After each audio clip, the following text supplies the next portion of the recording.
Make them wait. Make them wait. What's happening, guys? Welcome to another eclectic edition of Pro Wrestle Times PWT Live Show. Yeah, Phil Marks is here, the infallible Phil Marks. Of course, Hairline the Heater is with him. Hairline, how you doing, bud?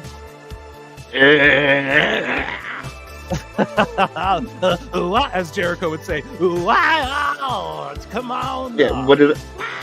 Oh, damn it. Yeah, that's right. Hold on, redo it. Wow. Singer!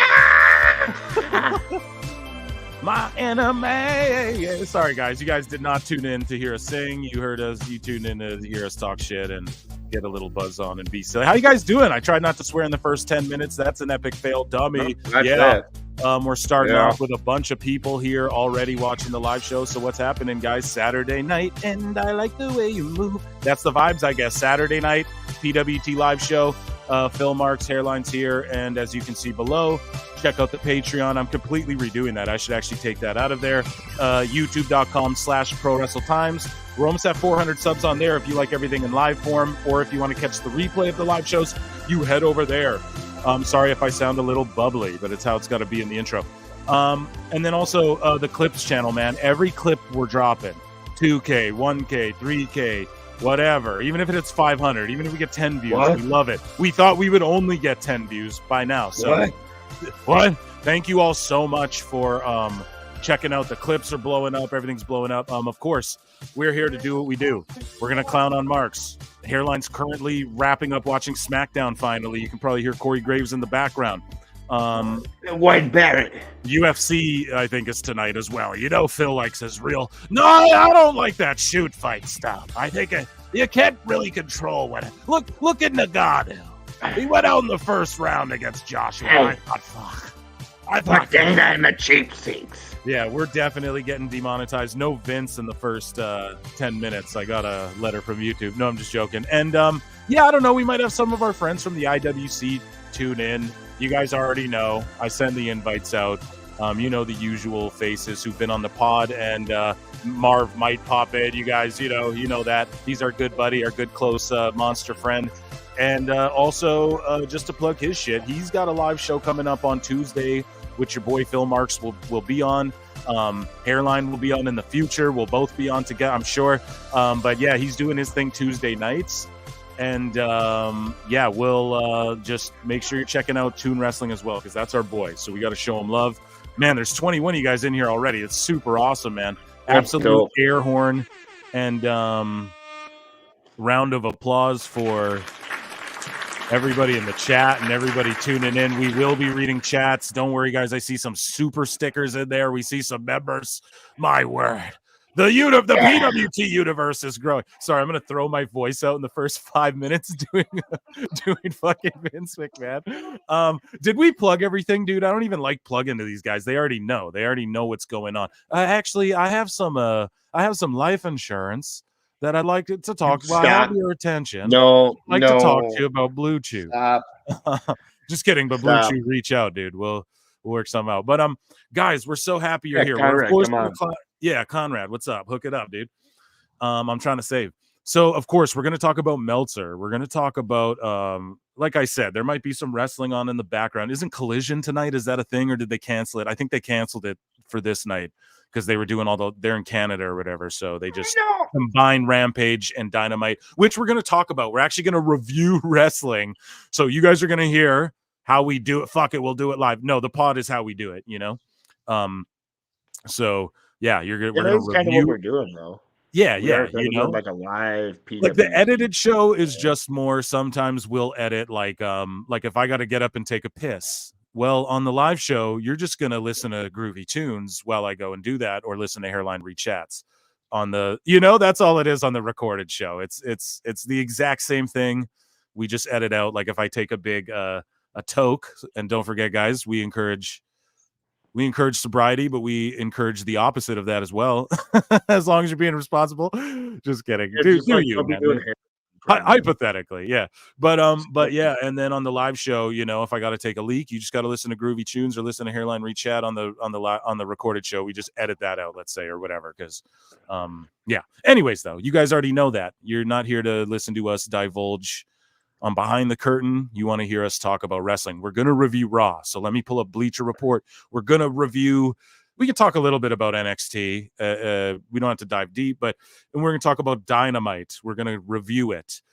And then we're also at the same time going to then jump into the news, the hot news, but we're going to do it backwards this show because we want to get to the reviews because we wanted to do it last show, but we had a tight hour with Marv there, and Marv hopped in last minute to talk about the Brooks Jensen stuff. So if you guys haven't, go to Pro Wrestle Clips and check out the video we did with Brooks Jensen.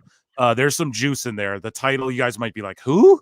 But it's Bull Buchanan's son. He wore an Ole Anderson t-shirt on NXT. Everyone went after him to try and cancel him.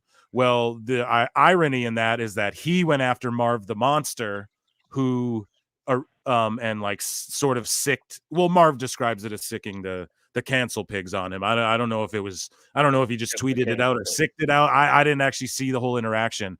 It was news to me when Marv initially ever brought that to my attention. But either way, so he defended Brooks, though. Marv actually defended Brooks on this one, even though Brooks hated on him when Ava Raine cut that bad promo.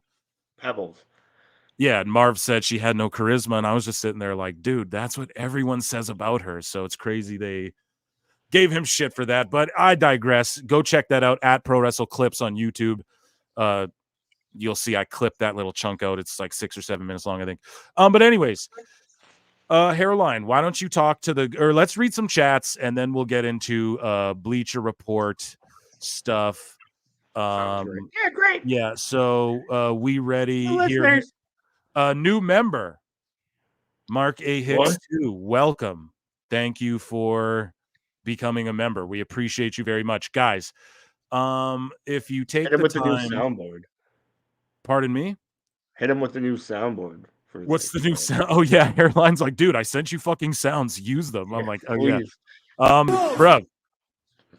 Bruv, you're a bruv. You know what I mean? I don't know what to tell you. Here we go. All right. Shout out Mark A. Hicks. Guys, if I can have your attention for a second, you go to the link below if you want to become a member. And what the member is you get all these really cool loyalty badges that let me share the screen. I'm jumping the shark here, as the Fonzarelli would say. So if you check it out here, fuck yeah, you guys see that, a jobber, superstar, tribal chief. I'm going to kind of rework these guys. So sorry if you don't get early videos yet, but that will be the red bar exposing Logan Paul video I did. We're going to EFAP that later. And that video is you'll get access to that stuff early and some of the clips, but I'm just sort of reworking it. But what you do get for sure is you're first in the know. There's member only posts that are coming. And also you get your chats shown on the screen, and we'll absolutely, if you super chat, super sticker, become a member. If you're a patron member, we'll absolutely read your shit on the screen and show it. We can't promise we'll get to everyone else's chats though. But we do. You guys know how this goes, but there are some cool perks. So just consider it's 99 fucking cents to be a jobber. And you're okay. So you get all these cool little badges and stickers I made. You get these emojis. Here's the crying AEW guy. Here's the E-drone. Here's the neckbeard screaming. And then you get all these cool, whatever loyalty badges or whatever they call. I don't know. It's all kind of weird, but hey man, it's what we got to do. And I kind of like this. We have the YouTube vibe going. And yeah, I really enjoy it. And I really appreciate all of you just tuning in. And if you just want to support for free, if you can't do that, please chat because we might read it. We might still get to it. And also just hit the like, hit the subscribe, leave a comment, tell somebody, share it, all the simple things. You guys already know what to do. And it just helps us. Okay, hold on. Here's the very first problem. We have 27 people watching, but only 4 likes on the video. Okay, let me refresh that. So 26 people watching. Yeah. So we're going to need to get the likes up to at least 20 likes. If there's 26 people watching, we need at least 20 likes. Or or else some bad shit, or else I'm gonna punish you. Yeah, I'll ruin you. No, it's kidding. But you guys know what's up. Just get us up to 20. Get us up to 15. Get us up to at least 15. And I don't know. I might have some dirt that we can drop. But Mark A. Hicks, welcome. It's 6:48. D Essex, this gentleman says, yeah, sorry, buddy. It was 4:48 when you said that to me. I'm in Central Standard Time. That you guys move your clocks forward and back. I don't do that silly shit. It just stays the same time all the time. But yeah, so like East Coast, I think is like 2 hours ahead. Sorry, we're a little late. Or early, depending on how you're interpreting it. But I'm actually early as shit for myself personally. And Hairline, what time? You're an hour ahead of me, correct? Yeah, it's 6 o'clock right now over here in the good old state of Wisconsin. Wisconsin. Previously where Smackdown was, where we will get to later. Yeah, we'll talk about that. So here's Desirac Uchiha. Thank you for the $2 and for getting a super sticker. And you guys can also like buy memberships and share them. So you can like buy memberships for other people, right? If that's what you're into.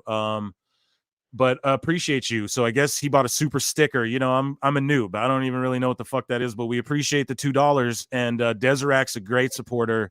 He supported us all the time. I think, is this it? I don't think it worked. He's trying to use it. I don't think it worked. Maybe, I don't know. Who cares? But appreciate you. And yeah, he's been on the Patreon, everything. So shout out Deserac, a really good guy. Hell yeah. Here we go. Breaking we have Bad a member. This is a member, John JID 999. I hope that everyone is doing well tonight. Yeah, John, it's good to see you back as well. Like you're here again. You joined last week. You were very excitable. And I like that. What's BK? What's goo? You're excited as fuck. We chilling in this bitch. We are the young Christian. Yeah, we are the young and wild and fire. PWT rules, you rules. This guy's trying to use our stickers. Maybe they're botched. Maybe they're working in the chat. Let YouTube chat. Oh yeah, the stickers are working. So there you go. Oh, yeah. I'm looking through this aggregator. So I'm so sorry, guys. But yeah, so the stickers are working. You see him dropping those fucking stickers, bro. I made those. How cool is that? Your boy Phil Marks made those, dude. So show the love. You know what I mean? Look at 17 likes. There's 31 people watching. At least 20 likes, folks. 20. At least 20. And then we'll start reviewing shit and EFAPing some stuff. Shout out Will Ospreay for being able to take a joke. Absolutely. Shut him out. Like the stream up, y'all. Yes, thank you. Acknowledge the like button. Acknowledge it. Oh, shit. We got a super chat. $5. We got to play some noise here. A round of applause. A new one? Yeah, he wants a new one. What am I supposed to hit? Oh, no, you got it. This is great. It's great. It's really great. Thank you so much, Kyle Mulkey. A $5 super chat. New sub this week. Who will get their ROI more? WWE with Jade or AEW with Mercedes Moné? And that is a question about return on interest, Hairline. And thank you for the $5, Kyle Mulkey. Really appreciate that. Hairline, who do you think will get the better return on investment? This is sort of like a funny question. Okay. Jade in WWE, who's making her debut in 1 week from yesterday, so 6 days. She'll be on SmackDown right before Mania. Rather interesting that they're, bringing her to do this now. All of a sudden, shotgun, hot shot booking her. Or do you think Mercedes Moné being, a star, I guess, in AEW, who do you think is going to get the best return on their investment, bud? And then I'll let you know my answer. Well, to keep this simple and short, I just want to say Jade because, with with Mercedes being like the highest paid female wrestler of all time, there's no way Tony's making his money back on that. Jade's now wrestling properly, and she's not gonna ruin her body like Sasha. Sasha's gonna be doing all these stupid dives through the fucking ropes and shit, and that's all I have in a nutshell. Do you think she gets hurt? My worry is that she gets hurt quickly again. Because man, the thing is doing that crazy style. Like, this is the thing with Punk, right? He came back to AEW, And he fucking, do you know what I mean, dude? He's banging his goddamn body up doing this like Japanese style, but it's like, bro, not only was he not calloused from not being in the ring for 7 fucking years, but then he's going doing this intense ass style. So Mercedes was like doing WWE style for a long time and got hurt a little bit here and there. And then she's been she goes, does the Japanese style, gets hurt right away, and then is out for a long time, and then is going to come do that crazy shit in AEW and what? Get hurt again right away? I don't know, man. Like, I'm not praying on that at all. That's like my biggest fear for Mercedes, is that this could all just get derailed. And if she is the highest paid, whatever. But basically, you guys, this is what happened. And the news didn't talk about this enough. Sorry, I don't mean to obsess. Sorry, I'm not trying to obsess over the news, but none of the headlines, none of the dirt sheets, rather, reported on this at all. Or they did, but they just didn't spend time. They didn't discuss this enough, is that Tony Khan said flat out he thought he would lock Jade in because basically she let the WWE and AEW bid against her, and then she told them, oh, they're giving me more money, like this is the amount, so then so she got Tony to say, Tony said this in a press conference, I should find the clip, but he said it, he's like, we got to a number that was like the same, like the highest, where like I thought I had her locked in. And then she came back and said that they gave her an even higher number and she was going to go with them. So I gave her a higher number than that. And I thought it was a done deal. But then she told me sorry and she went with them anyways. And so he was shocked by not getting Jade back. Now, I'm just going to explain this to you guys. What happened was Jade was trying to be nice to Tony. She was going to WWE no matter what. It didn't matter how much money he threw at her. She did her time there, and she's now wants to be a superstar household name like Dwayne The Rock Johnson. So to answer your question, Kyle Mulkey, and welcome, man. We're so happy to have you here as a new bruv. The return on investments, Jade, I would say already. Like, look at her pop at the Royal Rumble, the pop when her promos play or vignettes play. She's going to be on this SmackDown. Does it pop a rating? Who knows? These are the last 2 SmackDowns before Mania, so you can expect them to pop some ratings, like regardless, right? And so now I don't know. She's going to make an appearance at Mania during night 1 or night 2, obviously, with how things are going. So do we get a 4 versus 4 Kabuki Warriors versus Jade, Naomi, Bianca, and Bayley on night 1? And then we get Bayley versus EO night 2 or whatever. Like, we could get that, guys, because let's think about it. Jade had that. Probably X-Files. Yeah, I really should, because Jade had that stare down with EO as well, like a week ago or 2. I don't know, man. Just Jade is like the next Chyna, not to make that compare, but she is. Like, she has that stature. She has a look that's so unique and new, and she's fresh and she's malleable. And you know what I mean? And fuck, man, she's a gold mine. She's waiting to explode. Mercedes is more like an experiment for Tony Khan. Hey, she's really popular. Is she going to come over here and make a big bang?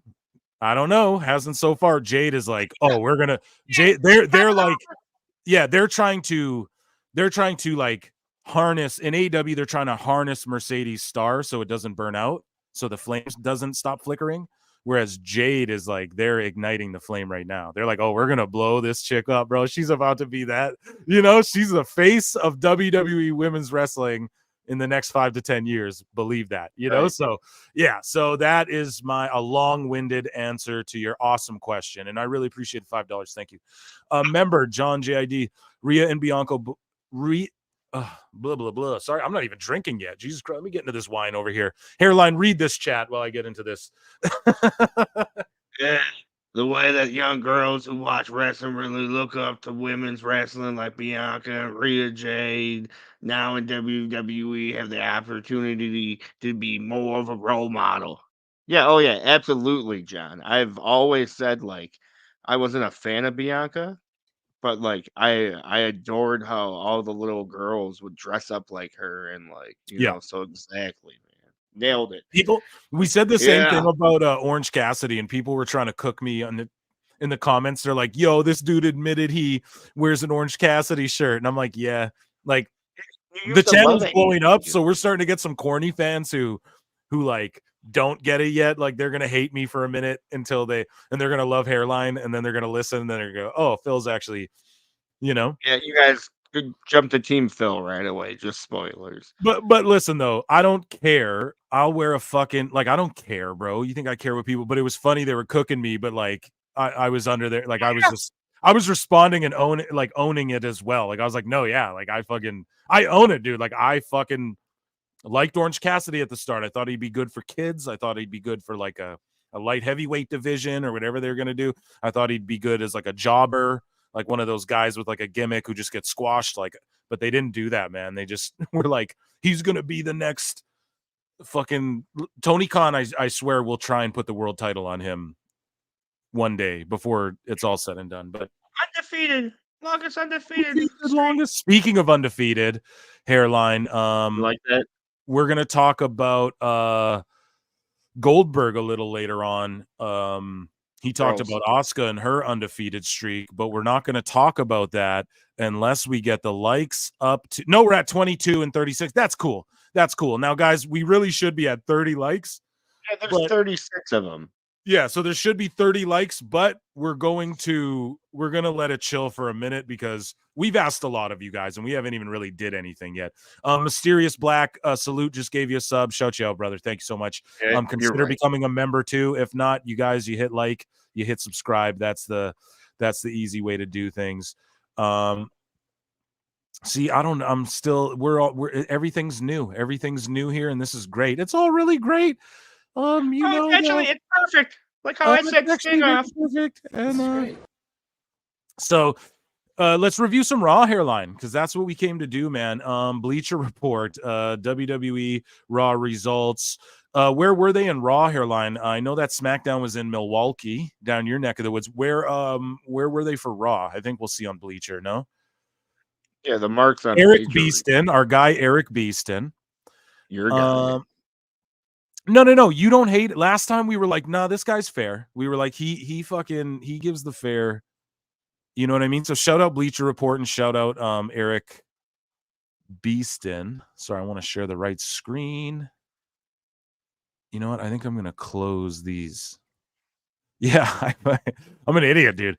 I have like DMs open and shit. Here we go. No one saw that. We're all good. Oh shit! Oh, he's done. You know what happened? Oh my god! On my spreadsheet, I have you in a match over here, and then later in 3 months, flip it upside down. I have you in a match. Yeah, then I flipped it upside down, and then I can't believe that shit, dude. And then I showed it to Mark Maron, a comedian, because he talks to Obama. He's had Obama on his podcast. And then he's got Tony Khan showing him fucking. Flip it upside down. Okay, great. I got a nice Cab Sav. Any wine fans out there? I got a nice Cabernet Sauvignon. And yeah, I'm going to drink this. Light a little candle. Put my Orange Cassidy shirt on.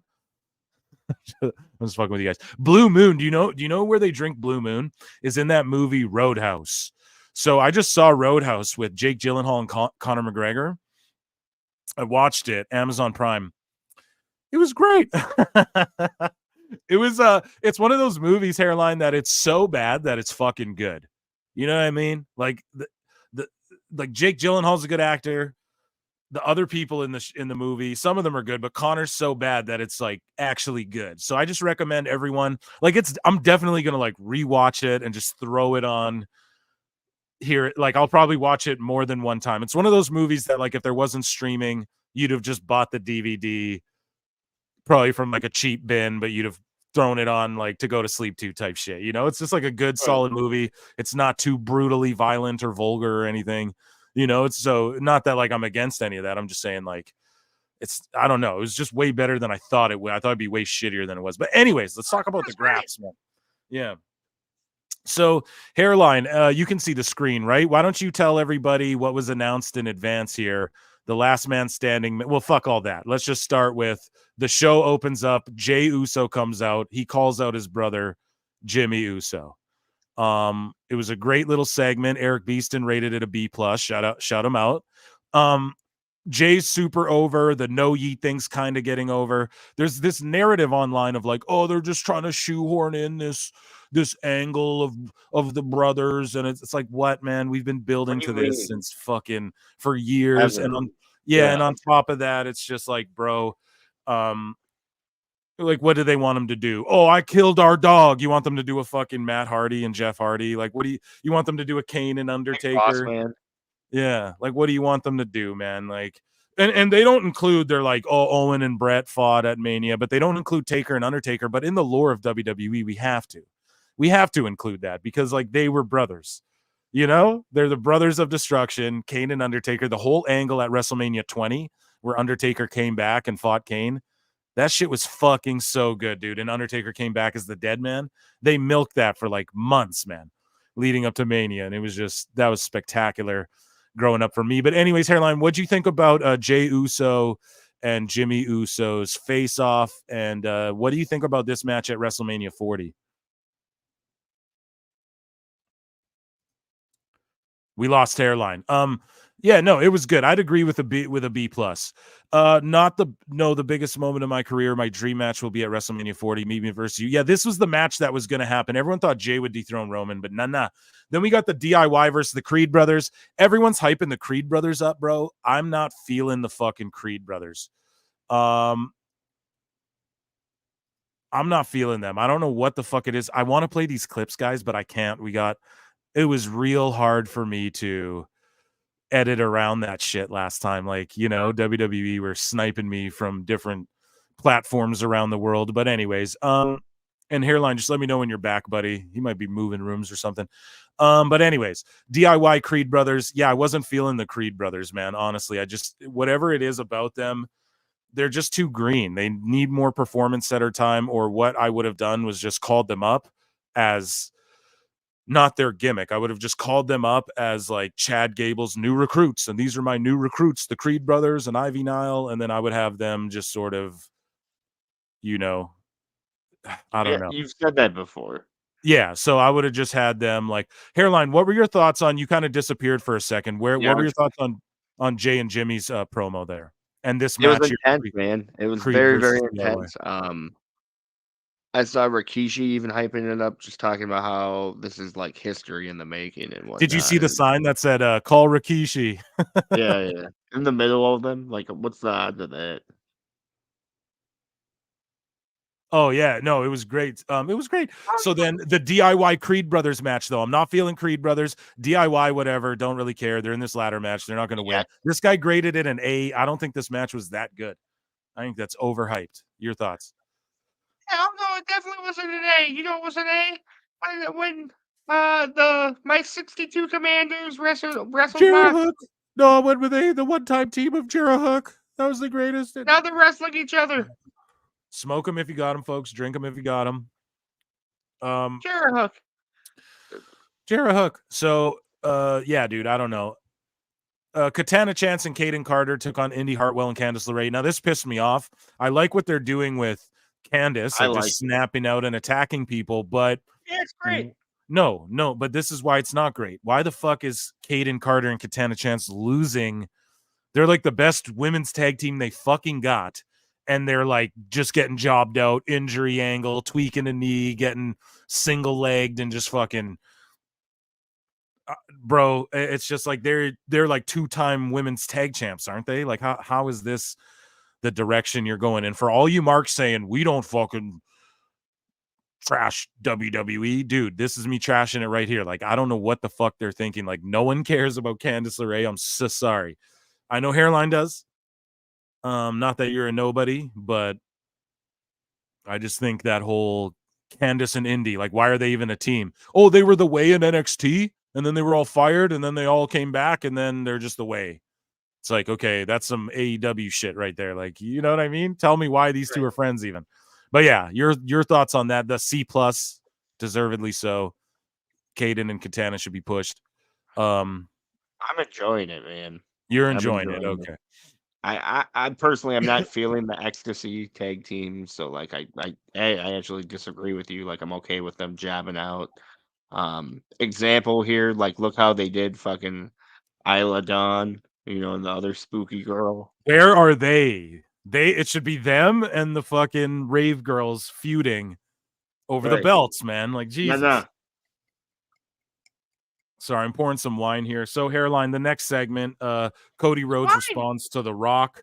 This was a fiery promo. Some people were kind of trashing. Some people are getting sick of Cody a little bit. He talked about his or no, that was on SmackDown, actually. So I'm jumping the gun there. But which we'll review that too. Fuck it. Do it live. But yeah, so Cody's promo. People have been kind of shitting on Cody though more. They're like, oh, he's the fake fucking smiley whatever guy, it's fake, which I don't know. His heel turn eventually is gonna, because the thing with Cena was that it was like genuine. Like everyone's like, no, he's just this super face. He's got to turn heel, but he'll never turn heel. He's just the Superman. But with Cody, it's like when he turns heel one day again, oh, it's gonna be so good. You know what I mean? Like he's a Randy. Like he's not a guy who he's got to kind of flip back and forth. I feel like because he can do both so well. But yeah, I don't know. I enjoy everything Cody does. Here, I will play this. And we just won't watch the vid, and then we won't get pulled down, folks. 36 of us in the chat, guys.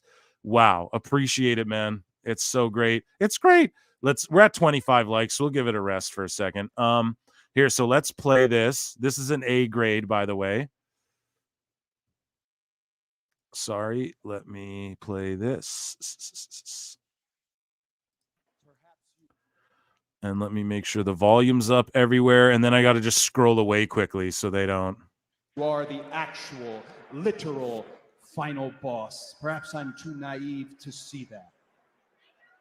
But at WrestleMania, I don't think you're going to be the final boss.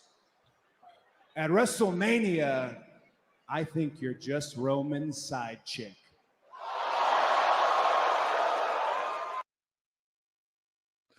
So yeah, dude, Roman side chick. What do you think about that, Hairline? Your thoughts on his promo and his little barbs? Cody's just been like murdering it with all these promos lately, man.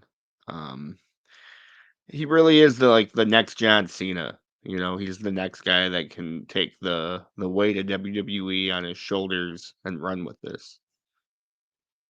Yeah, you're absolutely right about that. I'm just checking chats for if there's any members or why was Tony Khan on Mark Maron's podcast? Weirdest link up. Yeah, I mean Mark Maron's just he always has weird link ups. I started watching wrestling in the early 2010s. The Usos were my guys. Fuck everybody hating on this feud. I'm glued in for every second. Right on. I'm most definitely intrigued by Jay versus Jimmy at Mania. Julius is insane. That boy's a star. Yeah, I'm not doubting their future. It's just they need they're green, bro. Gable is lame. I don't agree with that. Candace as a heel, I'm intrigued by. I like her heel stuff. No, I do too. It's just I don't think it's been such a short time. What are they going to do with it? What I think though is we're going to get like a Hartwell Candace breakup out of this because you saw the way Hartwell was looking at Candace and shit. But the thing is then the fucking tag team divisions just brush to the side some more. We need to get the female fucking rockers. I've said it since day one. We need the next female, like heavy machinery. There's got to be 2 girls who come in that are a gimmick team fully though. Like the Rave girls, yeah, sure. But we need they need to hire the goddamn Renegade twins, bring them in and make them be the fucking rockers or something. Like the Bella twins would have, I can't believe they never gave them tag belts. You know what I mean? Because that shit would have made them so much goddamn money. But anyways, I like her heel stuff. They should have gone with the Fatal 4-Way match for the WWE Women's Tag Titles at Mania. Sure, yeah. Yeah, Cody will turn, but not now. Yeah, not now. Absolutely. I don't know how to clear these fucking... Yeah, sorry, just clearing up some chats, guys, and all that. Appreciate you all so much. So let's continue our review. There's some things happening backstage as well. You know what I mean? Roman Reigns came out for the Cody stuff. They're calling out The Rock. Judgment Day's back there. There's always stuff going on backstage in WWE. Of course, Ricochet fought Dominic Mysterio, and he won. It was a C+ with this guy. I don't even really remember it, to be honest, because I'm more focused on what Dom did on SmackDown. Your thoughts on the match? It was a really good match. It was just like your traditional like flippy shit, but Dom was really showing like how he can and just then read the room and take control of the situation. Right, and then I just didn't want to skip over this hairline. I might have skipped because I think this happened before the Ricochet match. Sorry to interrupt you, but the Jey Uso offer to be Rose's backup on SmackDown, which then comes up full circle on SmackDown. Now, this is just the little storytelling things. It's like, yeah, and I'm not saying AEW doesn't do that at all, but they're too blatant. It's like, next week we'll do the weigh-in, baby, but then there's never a weigh-in except for Jericho's like, next week we'll have, I'm gonna do the public address, and then it's just there's just no hype around it. Like Jay's like, okay, will Jay show up on SmackDown? Maybe. Will he? Cody's like, nah, I don't. I said I'd show. Like there's all the little beats to the story. These are just the little things that like progress characters instead of just saying you're gonna do something just for the sake of doing it as well. Like, sorry, not to make it about AEW, but contract signing, Zayn and Gunther. Now people are shitting on fucking. Now we need to put a halt to this. Oh, Chad Gable should have won. Chad Gable should have. Chad Gable, it should be Gable versus Gunther. Should be Gable. I would have done Gable. Bro. Should be Dynamite. Like, after all the fucking... Emotional damage. After all the crying about they should have pulled the trigger on Sammy. Why didn't they give him? He should have beat Sammy should have dethroned Roman. After all that shit, and now you're going to say he can't be the one to beat Gunther? What the... Very good point. Oh, has this chat been on here the whole fucking time? Yeah, sorry. I'm going to pull that down, guys. Sorry about that. Sorry for the viewers. Not the viewers. But yeah, hairline, you dig what I'm saying, right? It's like, dude. Yeah, brother. What are we fucking talking about here? He deserves this. Also, guys, I played spoiler last time, but they need a French speaker to go because Backlash is in Paris, and so he's French Canadian, and they need him. And Kevin Owens are going to be like top of the bill. Don't be surprised if Owens gets that U.S. title off Paul or some shit. Like, I'm not even joking. Maybe not, but but we could get like Paul versus Owens one-on-one in Paris for the U.S. title, right? But Sammy's winning that belt because Roman ain't going to Paris because they're just, again, it's like Australia. They're just breaking it open, the market open. So it'll be like Zayn versus Gunther 2, or it'll be like Zayn versus whoever, and he's going to lead the French-speaking media. And I'm sorry to spoil that all for you guys because that's a spoiler. I'm dropping dirt sheet shit right here. No, just kidding. No hot news, but we'll call it X-Files. But as Heyman would say, I'm telling you what's happening at WrestleMania, right? So Gunther's moving on to the World Heavyweight title picture and shit. Anyways, and also don't be surprised if we get sorry to put more on, but like Sheamus versus Sammy. Sheamus is European as Gunther. I think we could get Gunther Sammy 2 in Paris. And also, here's the thing. Sammy might lose at Mania, but then we get the rematch in Paris where he wins the belt in his home country. So there's all these different options, but I'm telling you, Sammy's going to be the one to get that shit off Gunther for that Backlash show. That's what that whole show is going to be built around and focused on.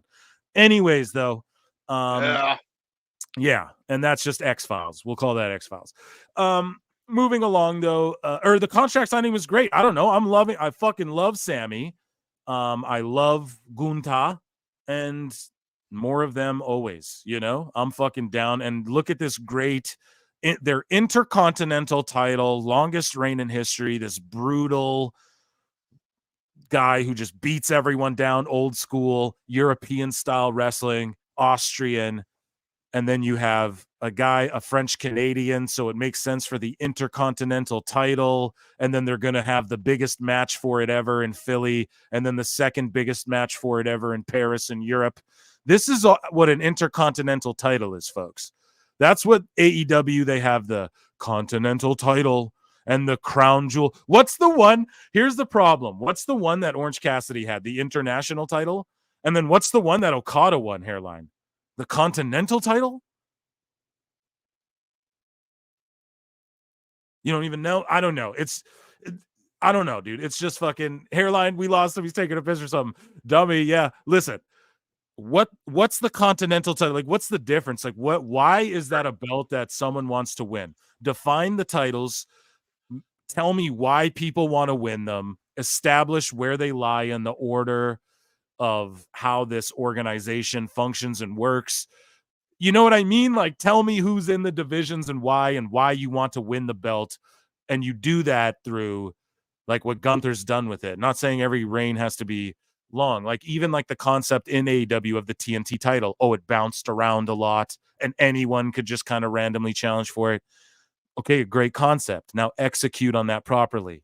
You know, so this Intercontinental title, it went from joke belt that Santino Marella got to now everyone who fights for this. It's super important again. It's like the world heavyweight title. You know, you can fight for it in Paris on Backlash main event. And that's where we're at in wrestling again. The world titles are world titles where they mean some shit, where, at a big event, the world champion shows up. You're all striving to be Roman. You all want that schedule. You all want that glory. What did Roman Reigns say on Pat McAfee? I should play that clip. Roman Reigns said it. I'm the only wrestler where I didn't have to go to Hollywood. Hollywood came to me. Roman Reigns said, bruv, he said, I don't need to go to Hollywood. Hollywood came to me. Roman's the GOAT. You know what I mean, dude? That's all I got to say. And that's what, like, everyone's striving to be that. That's your world champion. Do you guys get it? That's why it works. That's why what WWE's doing works right now. It's crazy. It's very nuanced. It's very subtle. It's just simple things. This is very sports based, actually. You know what I mean? So I'm sorry, but people can be mad when we say that, but WWE's far more sports based, because this is what the UFC would do, bro. They would build it so that when they go to France, they have a French speaker on the main card, and they would have people from they would center it around whoever, Benoit Saint Denis or whoever, Cyril Gane, if they're going to Paris. When they went to Paris, they had Cyril Gane on the main event. Why? Because he's from Paris. Like, hello, you know what I mean? Then you get other French speakers. When they do the Mexico cards, what do? Tons of Mexican fighters, tons of Brazilian and Latin American fighters as well that fill out the card on the other spot. Why? Well, because and people from California and shit. It's like you're I don't know. The fact, this should just be known. I get it. Yeah, I know you get it. I know everyone gets it. Probably who's listening to PWT, because you're the best fucking bro ever. But it's just that, like, the fact that that's what I thought AEW was going to deliver on tenfold. I thought that was going to be their aim, and I thought their house shows were going to be like, they weren't going to do house shows, but what they were going to do is do indie AEW spot shows all over. Where maybe, like, I thought they were literally just going to do the indies, but with AEW for house shows, and then just like have a TV show that kind of culminates and wraps up and shows you what's going on. And I thought that was like brilliant. I was like, dude, they could really make a difference in the world. No, of course not. Can't be innovative. But anyways, this Sammy Intercontinental Gunther title shit, to me, this is so good. And everyone going, it should have been Gable. Why? Because they built him up for a week or two. That's called. It wasn't a week. No, it wasn't a week or two, bro. Okay, but listen though. Okay, I'll be fair. A month or two. But listen, now we're excited. Now, what did Gable say to Sammy? You're not able to beat Gunther, bro. And Sammy goes, what the fuck does that mean? And now, guess what we get? Gable versus Gunther 2.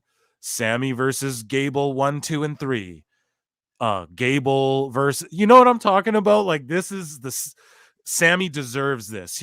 After everything he did and not getting a world title, the least they could give him is be the guy who beats Gunther's incredible Intercontinental title streak in Paris, France, when he's from Montreal. You know what I mean? European and Canadian French a little different, but similar in a lot of ways as well. But I mean, that's to me, cha-ching, cha-ching. That's all I'm thinking about. So sorry, I just blew this shit to death, even though I'm not saying this is the greatest segment in the history. Just this whole premise, and then people going, it should have been Gable. It's like, no, man. It should have been Gable tonight, but in the long run, bro, it will be Gable, and you'll see that. Gable is a Triple H guy. People will see that. Not everyone gets to be world champ like Sammy, right? Sammy, I don't think he'll ever be world champ, but he'll be a damned Intercontinental champ, and he'll have bangers with Gable. Sorry, you go ahead, Hairline. We got 40 people watching. Let's get those likes to 30 while Hairline gives his thoughts on my ramblings there. Oh, yeah. Honestly, I wish it would have been Gable, man. But, like, before that was my logic. Like, okay, my bad. That was my logic prior to hearing you, like, go on about how, like, everyone's being hypocrites, that they were all like, why didn't Sammy beat Roman? And it's like, you guys, now here we have Sammy about to beat Gunther, and you're all crying about it. So it's like, God, Fico! Yeah, dude. So that's, but well, why do you want it to be Gable? You feel as though he's the guy. Yeah, well, like, he's been doing good as, like, a serious wrestler. Like, all the comedy shit's good, and they kind of broke off his little faction off down to NXT and whatnot, competing in this tournament, so it's like, I just sorry, we have someone in the chat calling Ricochet a bald twink. Yo, bro, chill. A bald twink. His lady. Yo, chill. Sorry, Hairline. Let me read some chats because we're like 9 minutes. Okay, Deserac, he's gifting memberships. Wow. Deserac Uchiha, he gifted 2 Pro Wrestle Clips memberships. Guys, here, where the fuck? We got to flip over here. We got to give him, we're going to give him some air horns and applause. We should play him some music. Here, you get some special music. While we're talking about everything's a vibe, guys. Don't forget last week we talked about it. We're setting a vibe here. We're setting a pace. Like every great wrestling match. We're setting a pace here tonight, folks. 48 members in, 40 people watching. Please hit that like. And whoever got those memberships from Deserac Uchiha, enjoy them. We hope you enjoy them. Oh, yeah. We're just vibing tonight, folks. It's a vibe. Don't tune out. Stay with us. We're partying all night. Shout out Jane the boy. Shout out Jane the boy. Hairline's with me. He's got a blue moon or two. But listen, Deserac's dishing out memberships here, guys. Well, dishing out memberships, right? Look at that. 2 of them. So whoever those 2 people are, I hope you thank the man, and I hope you enjoy them very, very much. And as we grow, we're growing together, and Deserac's a big part of that, and so are all of you, even if you're a member or not. Just go hit that like. 40 of us watching. We can get 30 likes on there. And yeah, man, we appreciate you guys so much. We're trying to keep up with the chat. This review should be wrapped up, actually, but we're trying to keep up with the chat as well, and we're just wasting time, as the music implies, baby. We're wasting time together tonight, so here we go. Ooh. Oh, yeah. Dancing in the moonlight, folks. That's what we're doing tonight. Okay. So thank you so much. You're the absolute best. And then we got a motherfucker in here. Sorry. I'm getting so used to this new studio. I'm such a noob when it comes to all the YouTube shit, but we got a guy here, Kyle. Again, they're starred right here. See, there's an easy way to do this. Kyle Mulkey again, $2. Thank you for the $2. Yeah. Is Julia going to AEW or WWE? I think WWE NXT. So to answer your question, you're asking a lot of questions about the female wrestling, and thank you for that, Kyle Mulkey. Because there's a lot of great things happening in the world of female wrestling, especially if you watch NXT. And you see, Hairline and I were talking off pod as we were setting up the pod, and I was making the thumbnail in that. They are fucking killing it. We'll talk about NXT after Raw here just briefly. But they're killing it with the character development, and especially their women's division, man. Like, holy, and just the character work everyone's doing. And it's all just been really great. It's really great. But I think she goes, to answer your question, I think she goes to NXT first, and then HBK will just kind of help her hone in that gimmick that she already has. Pardon me. She already has a gimmick going for her, and she has a presence on social media, but he's going to just sort of refine it, hone it, tune it in a little bit, and then really help her, but let her do her own thing. And then he's going to let her kind of work out her kinks, the Japanese style, just not as stiff, stiff when it's important. Let's get your everything down. She's got to get her entrance down, her timing, all those little things, and then she'll go to main roster quickly. She won't be like chilling in NXT. She'll be there for like a year max, She won't be there forever because she's just got it all over it. And when she goes there, I'm sorry, but Lyra Valkyria, get ready to take the back seat. That's all I got to say. Not to hate on Lyra, but I'm so sorry. 43 of you guys watching. Yeah. Let me look at the likes. There better be at least 30. Guys, we're at 28 likes. Hairline's not answering this question until we get to 30 goddamn likes, okay? And we're going to just sit here, and I'm going to play the music until we get to 30 likes. How about that? Yeah, we're going to play music till we get to 30 likes. Not that that's a bad thing. Yeah, sorry. I'm a botch. Here we go. We're wasting time, literally, until we get to 30 likes. Ooh. And you got to hear me sing. Yeah. Yeah, I like to sing in the shower. Hey. Let's go. Are we up all night? I'll just sit up all night and do this. I got a bottle of wine. I got a bag of that and this. 30 likes, okay. Wait, now we gotta play it though. You guys earned this. Ooh, looks so good. It hurts my sight, baby. Okay, we're gonna let that play a bit as we review. So, Hairline, go ahead and answer. Is Julia going to AEW or WWE? And he thinks Kyle Mulkey with $2 thinks NXT. What do you think? I don't know. Who is that? Julia? Yeah.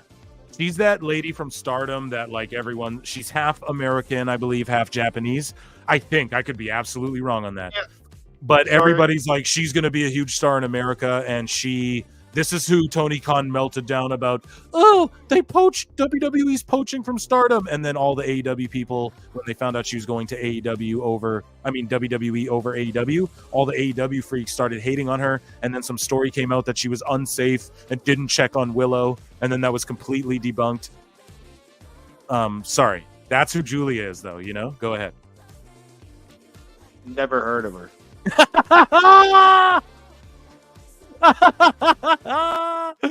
Dude, oh my god, Hairline just fucking setting me straight. Yeah, so okay, he's never heard of her, so sorry, Kyle Mulkey. But thanks for the $2, man, and thank you everybody for tuning in. Thanks for getting us to 30 likes. We appreciate you guys so much. Just going to skim through the chat quickly here. Becky may work as a part-timer. Rollins' current gimmick just sucks and wouldn't be very exciting. I mean, that's subjective. Phil, generally, what do you think? This is a member here. John, Phil, just generally, what do you think is going to be MJF's plan when he comes back to wrestling? He's had a long time to sit down and come. He's going to go to AEW and do more of the same, bruv. That's all it is. Gable is great, but WWE's fumbled him so hard. I disagree. I don't think Sammy should be Gunther, even though we have a lot of sympathy for Sammy. He ain't as hot as Gunther. I think Sammy and KO are both losing at Mania, and they'll team up again to head. No, they're not going to team up. I don't mean to play spoiler here. I'm telling you, X-Files. Yeah, but I'm telling you, Jess. Sorry, I didn't. Yeah, I'll show it. But no, I'm telling you, bro, what's happening. So just so you know, I'm telling you. And when you see the dirt sheets, I'll start talking about it. Remember, you heard her here first. WWE doesn't need to spend millions when they can spend a few years developing talent. Exactly. They'll work with someone who might not get it and help them learn how to get better now, rather than throw cash at a star is what you're getting at. Yes, I absolutely agree. Future new album is fire. Future's new album. We got to bump that, Hairline. I got to play that. God damn. I didn't actually. I'm with Hairline. I've seen her name in. Robbie C in the chat. What's up, Robbie C? You made it, dude. You said you'd be a little late. You're here. I'm with Hairline. I've seen her name in comments, but have no idea who he is. Google it. And then we have Jesse O'Brien. The new Future album is Vibe. Future's one of my all-time, just so you guys know, personally. And people are like, oh, how do you live? You guys know what kind of music I'm in. I play 80s, early 90s. I'm into that I'm into Martica and that kind of shit. But Future to me is I just enjoy his shit, man. He's a vibe. It's all about a vibe, guys. We talk evening, fellas. Evening, Robbie C. But yeah, let's keep reviewing Raw. Let's get through this, Hairline. So an A for this Gunther Sammy shit. what did you think? Did you give your thoughts on the Sammy Gunther shit, though? I think we just babbled about it and got sidetracked. Yeah. Okay, well, we got Awesome Truth versus Indus Sher. Where's the Great Khali and Jinder Mahal? No, but Indus Sher, dude, shut up, fucking Indus Sher back. But then they lose to Awesome Truth. We knew that was going to happen. Hairline, your thoughts? Like, I like the backstage interaction they had where, like, R-Truth was all like, man, whoever has to wrestle them. Woo! And Miz was just like, fuck. I don't know, man. R-Truth is firing on all cylinders right now. He's over as fuck. And the Miz has done a lot of work for the company. So, like, I don't, and like, so as far as like Indus Sher here, too, it's like, it's good for them to work with these, like, ring veterans, you know? Yep. No, I definitely dig what you're saying. Just tweeting out the live link. So everyone can tune into the live show again. The live show is crazy tonight. That's absolutely for certain. And I'm just going to post that. But Hairline, no, I agree with you, man. And so we have some members here, membering stuff that I want to keep up on. Future's new. Okay, I would bump that Future song when I'd show up to work on an Addy and a Yerk. Yeah. Oh my good God, dude. Oh my gracious. That is some funny shit. All right. So Seth Rollins, Drew McIntyre's promo. We might I'm in my head. I'm like, how do I play Future and get away with it on YouTube tonight? Do I just take the hit? We might have to just play the album. I'm just joking. But Seth Rollins and Drew McIntyre promo. I thought this was good shit. A lot of people were like, oh, that was weak and repetitive, but I don't know, man. I think it's obviously Drew McIntyre's time. So your thoughts, Hairline? It was really great, and like I wish it would have been on Dynamite this week. No, okay. Honestly, man.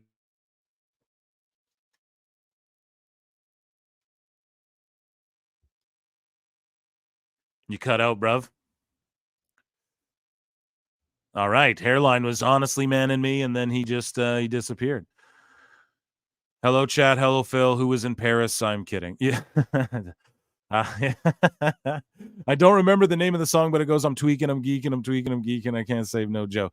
Yeah, you know, Future's he's got a lot of bangers, man. Honest to God. Not to make it about Future again, but yeah, we lost Hairline. He's like, honestly, and then just boom, gone. So the New Day versus Alpha Academy. We're in different countries, folks. That'll happen time to time. So, and that's what we edit around if it ever you know, it's funny. We do the recorded show. It never happens. We go live, and then, of course, that shit's going to happen. But it's fine. He'll be right back. We're here all night. We're wasting time tonight. So the New Day's Kofi Kingston and Xavier Woods are headed to WrestleMania. They beat Alpha Academy, Otis, and Tozawa, who aren't a regular team. So it felt weird, but they're obviously saving Gable for the shit I was talking about. So don't get triggered. Don't be mad. That's just how it is. My gorgeous, gorgeous girlfriend brought me some Vietnamese food, man. Every show she brings me food. She knows Saturday I like to eat and stuff, but goddamn, we couldn't have did this before, woman. No, I'm just joking. Yeah, she's the best. Anyways. She's the best. Anyways, but yeah, I like this, man. I love New Day. More New Day for me. Alpha Academy. That's just not a regular team, so we knew who was going to win this. It just goes without saying. I would love to see a 6-man Tozawa, Gable, and Otis versus Big E, Xavier Woods, and Kofi Kingston. And Big E, it's like he ain't coming back, but he produced some kids animated TV show, and he also Hairline's back, and didn't add him, and he also he like it was great technology. And but Big E's hosting the Slammies, and he hosted that WrestleMania thing, and it's like, dude, hopefully he's ready to come back soon. But you know, I'm not one of these marks like, oh, we need the big pop, but there's going to be a time where it's a New Day hits and he's going to come out and we're all going to shit our pants. Here, I'll remove, oh no, I'm behind on this one. So we got 45 people watching now. If we could get the likes up to 40, we're at 35 likes. I really appreciate you guys. If we could get No, you're being get up fucking 40, nice. Hey. And every show, brother. Every show we get more and more viewers as well. That's what's happened. So I really just appreciate you guys.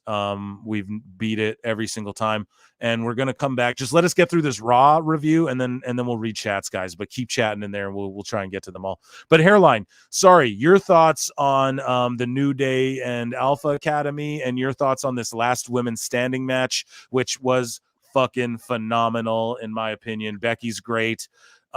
She's obviously gonna beat Rhea Ripley. Just the way they're building her is like this fucking destroyer. And then you got Nia Jax, who was, I don't know, selling really great. And she came in, destroyed everyone, then got beat by the two biggest stars leading up to WrestleMania. This is how you book people. This is how you make them look strong. This is how you keep everyone good without 50-50 booking and shit. But yeah, Hairline, your thoughts. Man, I just like, I can't believe Becky would go to like such lengths and destroy her body so brutally this close before her WrestleMania match, you know?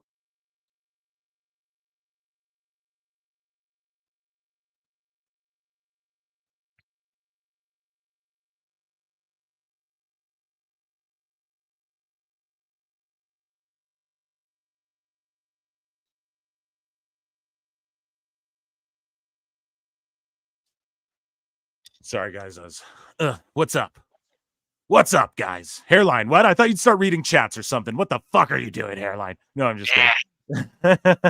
No, I was just checking on something there. Okay, here we go. Everything's great. It's all great. Everything's good over here, folks. Oh, no. Just to be honest with you, I just assumed my internet dropped out again.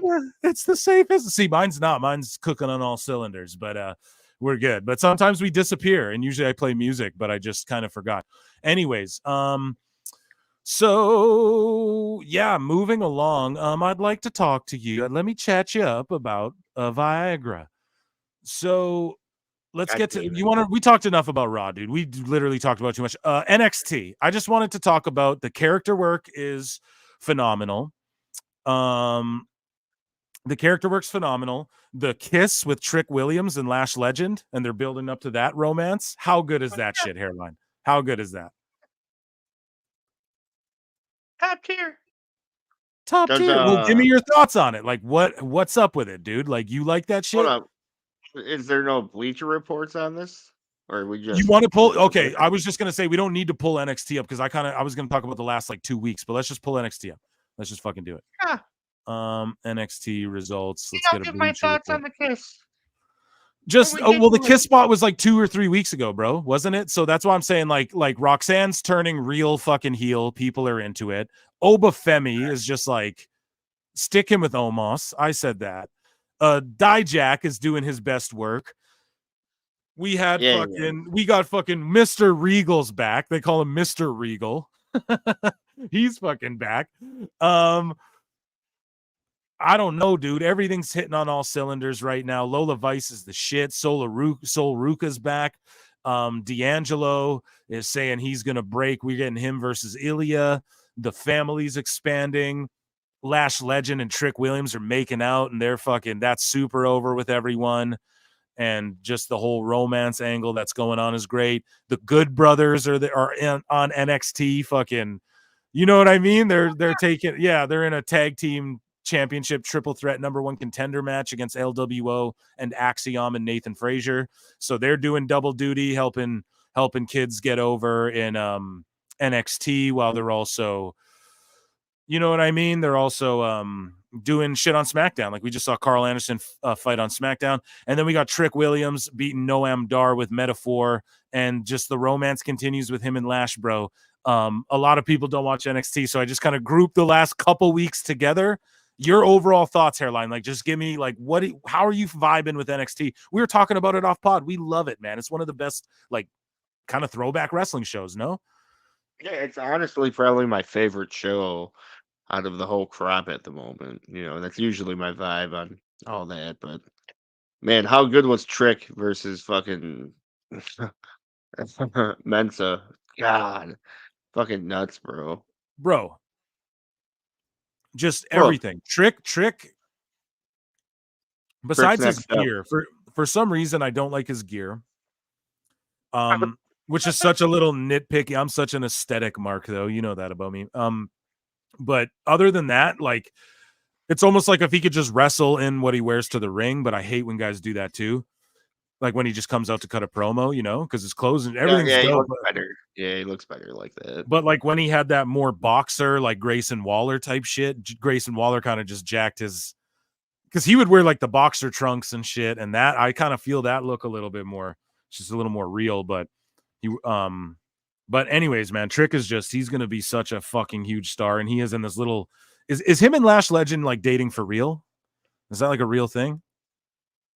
I'm not sure. Yeah, we're marks. We'd have to look that up. Oh, no, yeah, AEW fans know though. Yeah, you guys do. Okay, there's 40 of you in here, guys. Don't fucking. I mean it. You all better stay here, or I will wish bad things upon you. No, I'm just kidding. I'll get in your DMs, and I'll be like, stop obsessing over me. But no, don't go anywhere. This is 46 seconds long, and I'm just gonna play this for you, okay? And stay right here.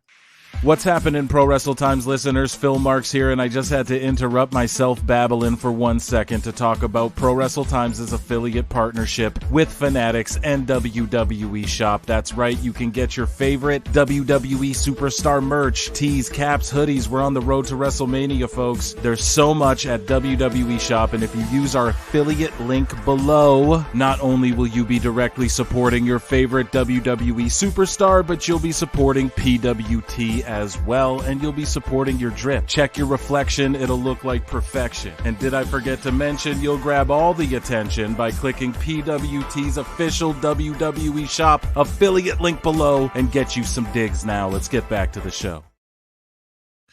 So we actually gained 2 viewers during that commercial, so I really appreciate you guys so much. And yeah, if you're gonna buy some WWE Shop gear, we're official affiliate partners with Fanatics and WWE Shop.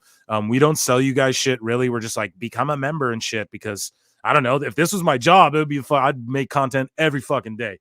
But at the end of the day, we also just like doing it and keeping the lights on, as Conrad would say. But yeah, we try to keep the shit. It's just like support us on the internet side, and you know what I mean? If you can, just use that link if you're going to buy WWE merch, because you're going to do it anyways, and it's no extra cost, and you're directly supporting this show and this channel and everything. Yeah. So thank you all so much. And just if you're going to go to WWE Shop for anything, they do all kinds of crazy sales too. Like when Raw's on, it'll be like, right, 35% off until Raw's done. Or if it's a pay-per-view, it'll be like 75% off all this shit until Royal Rumble's done. And you're like, holy fuck. So just use our link. And if it's like, oh, you're not, just click through it. Don't worry. It just goes to WWE Shop. And yeah, it fucking, boom, you directly support us. Yeah, it's crazy we're sponsored by fucking WWE Shop in the first place. And Fanatics. We can't leave Fanatics out of it. They're also doing the WWE World Experience. Fanatics is hosting that. So shout out Fanatics, man. They're great, like whatever. Yeah. They're great. I'll put them over. Yeah. Now I'm just doing a Conrad Thompson ad. But like you go do the WWE Experience. Like if you're someone who flies internationally, and this is some big holiday and you're going to WrestleMania, dude, the Fanatics Experience, like they have a fucking tunnel set up where you walk down to the ring and get all of us marks think about that. I get out of the shower. I walk into my bedroom and pretend I'm doing WWE entrances, bro. So just let's all be real here. We'll read some chat. Sorry, we had to say come back. We lost a few viewers because I was selling you guys car insurance. Now, if you go to savewithconrad.com, no, it's okay, we're doing the damn thing. Kyle Mulkey, $2. We got to plug some shit, guys, okay? Yes, you're coming back. Thank you. Funnel in. Kyle Mulkey for $2. Thanks, bro. You keep super chatting. We appreciate it. I'm going to play you some music here, give you a little air horn. Aleister Black deserves better. Get out of AEW. Yeah, couldn't have said. Hairline, your thoughts on Kyle Mulkey's message, tweet. Are you there? You motherfucker. We're tagging in. I gotta give him the hot tag. Hairline will come back in. He's coming right back in. Don't worry, folks. Aleister deserves better. Get out of AEW. I agree. That whole faction, because that faction's good.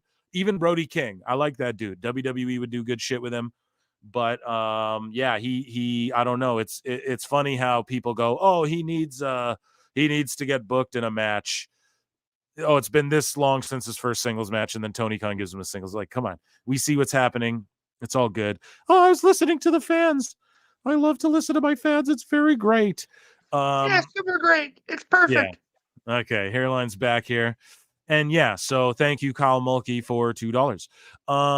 Guys, memberships, yeah, super chats, they'll for surely get shown on screen, just so you guys know. We're gonna rip through here.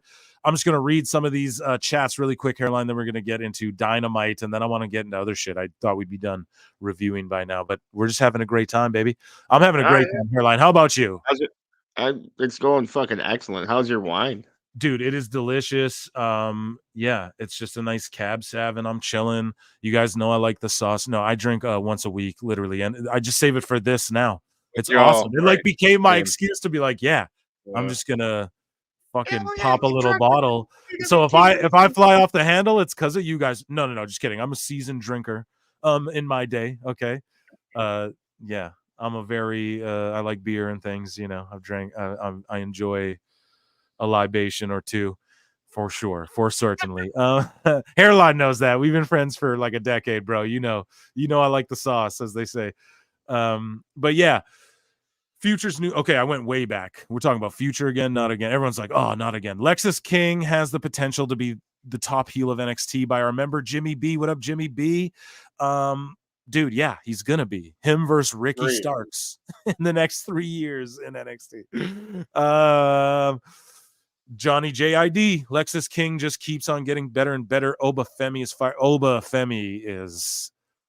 Wait till they put him with Omos, dude. We got people saying, "Woo! If you leave, Phil will send you D pics and like the stream." I would never. No, don't.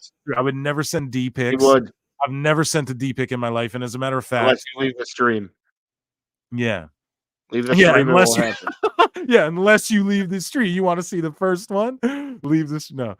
The streams go up, the views start going up. Yeah. If Trick Lash ain't dating for real, then I like how G Coalition brother made it too, and he said he might not make it till later, and he's here. If Trick Lash ain't dating for real, then I give them even more props for being willing to do a black love subplot for our entertainment, bro. WWE has always featured the most diverse, multicultural. Bruno Sammartino, dude, was from Italy. All right. They've always had the Yokozuna was champ. You know, we've had Bobby Lashley, multiple black champions, Booker T. We could go all the way back. Mark Henry. They've always done that. So I know a lot of people though do hate on AEW. They're like, dude, there's no real diversity in champions or anything.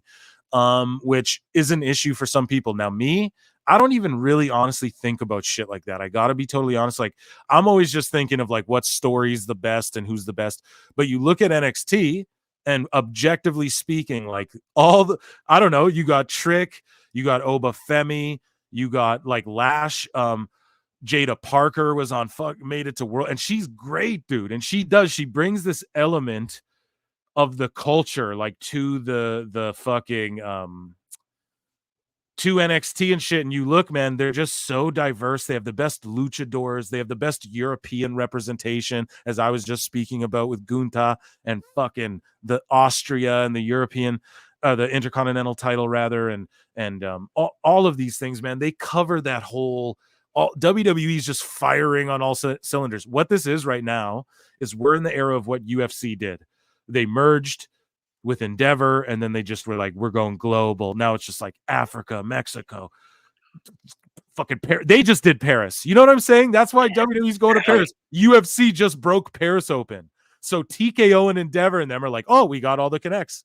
We're going to plug you right into Paris. Like, you guys, and then Saudi, they have all that. Like, they're, and you guys go, and Hairline's the one since day one. Hairline said, who put women on billboards in fucking Saudi Arabia, though? Oh, yeah, they oppress women. Horrible shit. I don't even know. I don't even know the rules and regulations in Saudi Arabia. Phil Marks can't even talk on that shit. But what I can speak on is we know that women are quote unquote impressed or whatever. I don't fucking know how. I don't know. But as Hairline would point out, who got women on billboards there? It's pro wrestling. Right. Forget WWE. It's pro wrestling. It's doing that shit. Wrestling. And even MMA is opening that door. And now I'm not saying like, yeah, let's all turn into degenerates. But in Saudi Arabia, they're like, they're making laws like, oh, you can buy liquor now and stuff. You know, like they're starting to open up fucking. All I'm saying is if I don't know if it's progressive, I don't know if it's regressive, I don't know if it's politically correct, I don't know, but all I'm saying is wrestling and UFC and TKO and Endeavor and all these people are really like impacting the global sphere of things, especially with just pro wrestling. It's just crazy that pro wrestling's always been on the forefront, even of other sports, of the pay-per-view business, the weekly television show business, the going to Netflix streaming Raw business, Saudi Arabia business. Say what you will. They did it before golf and all that shit. It's just WWE particularly, but pro wrestling just in general has just, I don't know, man, the way it's just impacted, or pardon me, maybe the other way around. Pro wrestling in general, but WWE more specifically, has just impacted the world in ways that, I don't know, man, is incredible to me. Hairline gets what I'm talking about, but yeah, people throw the lack of diversity thing at AEW. I don't even think about shit like it. Got to be totally. I'm not even thinking that when I'm watching the show, but people bring that stuff up enough to where it must be like valid. Like I'm not saying like, oh, that's not, but it's because like objectively, I guess, yeah, you know, like you want. I mean, you want diversity, more people like your shit then. And maybe that's or I wouldn't say maybe, I'd say that this is probably why, and Hairline would probably agree to this, like why WWE is just blowing up on this fucking level. Do you know what I'm saying? Like a global fucking level. They have people who look like everyone on every show, if you think about it. And women, like look at what Shawn Michaels done with women. No one can say women, like women are at the highest level they've ever been in wrestling.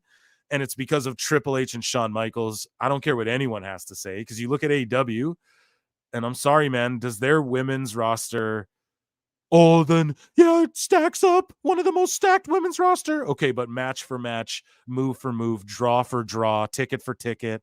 You know, Hairline, does anyone in AEW's women's division stack up to WWE's? Honestly. Future talent, legends, anything. Doesn't even touch it. Doesn't even come close. Hairline will pop back in again. I think he's fucking Hairline's like under a fucking stairwell like Harry Potter. What's going on? Why are we disconnecting, bro? This never happens. We got 43 of you guys in here. Thank you so much. We're ranting and raving about women's wrestling and diversity. Hopefully you guys like that. Some people get triggered when you talk about topics, but I'm just giving my honest opinion. We got someone in the chat going, Roman will screw Rock, hopefully. Just kidding. Who knows? Wherever they go with it's great. Heyman will side with The Rock at night 2. That could work. Roman brings out Tama Tonga and Jacob Fatu. Bloodline Civil War. Let's fucking go. Night after Mania. Let's fucking go. Iron Sheik. Aaron A. Hicks is in the chat. Ladies and gentlemen, Aaron A. Hicks is in the chat. Aaron A. Hicks too. Iron Sheik. Oh, Iron Sheik. Yeah. Brother, you give me a ride right now and pack it. Yeah, brother, I smoke it if you got that. Fuck that jabroni Hulk Hogan. Is that a good one here? I gotta listen. I haven't listened to Sheik in a minute.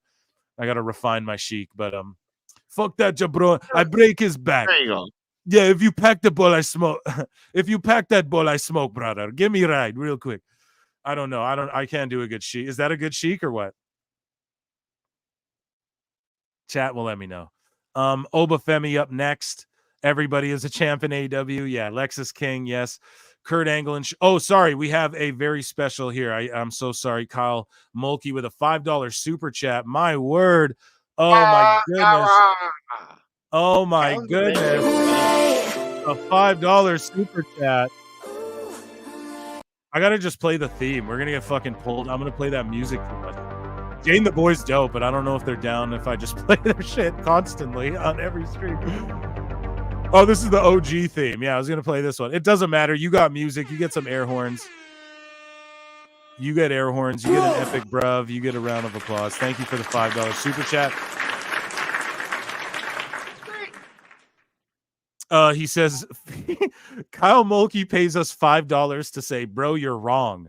WWE isn't going global. AEW is. AEW is the only place you can go to go global. According to Mercedes Moné. Is that wrong? No, I know. It's just so funny, dude. He gave us $5 to just roast Mercedes. Like, you're savage, bro. You're savage. Kyle's the goat. That's funny. Yeah, dude, you're a CEO of PWT. That shit is hilarious. That shit is hilarious. I agree with Phil on that take. Thank you. I'm just babbling, bro. I'm drinking wine babbling. Thank you, though. Kervin Abreu, Britt Baker, Athena. Yeah, Athena's the best. Guess what? Guess what they did when Athena came to AEW, got over on the main roster on her own. They put her on Dark and Elevation. Then what did she do? She got over on Dark and Elevation. Then what did she do? Or she got over, pardon me, on Dark and Elevation. Then what did they do? I'm saying, what did she do? What did they do? They sent her to Ring of fucking Honor. They sent her to Ring of fucking Honor. And now she's just there, floundering as a super over. And then she got over again, women's champion. What are they doing? He's got some weird. Tony signed these guys to do. I don't want to compare to this, but okay. Well, Hairline, because Hairline knows I like to watch what I say. I'm a polite Canadian. The chat knows we're all crybaby in the chat, and we're overly polite unless it's hockey, bud. Oh yeah, bud. Then we have a fucking pure 6 brawl, but Hairline, Athena. Like, what am I trying to say about WCW and AEW? Like, is she the tugboat? What's a good fucking reference here? Like, she's a great worker. I'm not voicing off on this one. Athena's a great worker who gets over as fuck, but for some reason they're just like, you're wrestling. I don't know, dude. They just have her in Ring of Honor fun doing nothing. Like, you could put her on the main roster. Her and Tony Storm would have a great program. Anyone would with her, but oh man, it's just crazy. You guys want to hear us review Dynamite? In the chat, let us know. Do you guys want to hear us review Dynamite? I'm sure you do. We're trying to read the chat. We're just rocking out. Bianca is in every freaking Walmart. Yeah, you're right. And Xavier Park, man, shout you out. Thanks for coming to kick it, bro. It's great to see you in here all the time. You're always rocking with us. Women's wrestlers don't draw. Well, they can. He meant calling him out for being racist.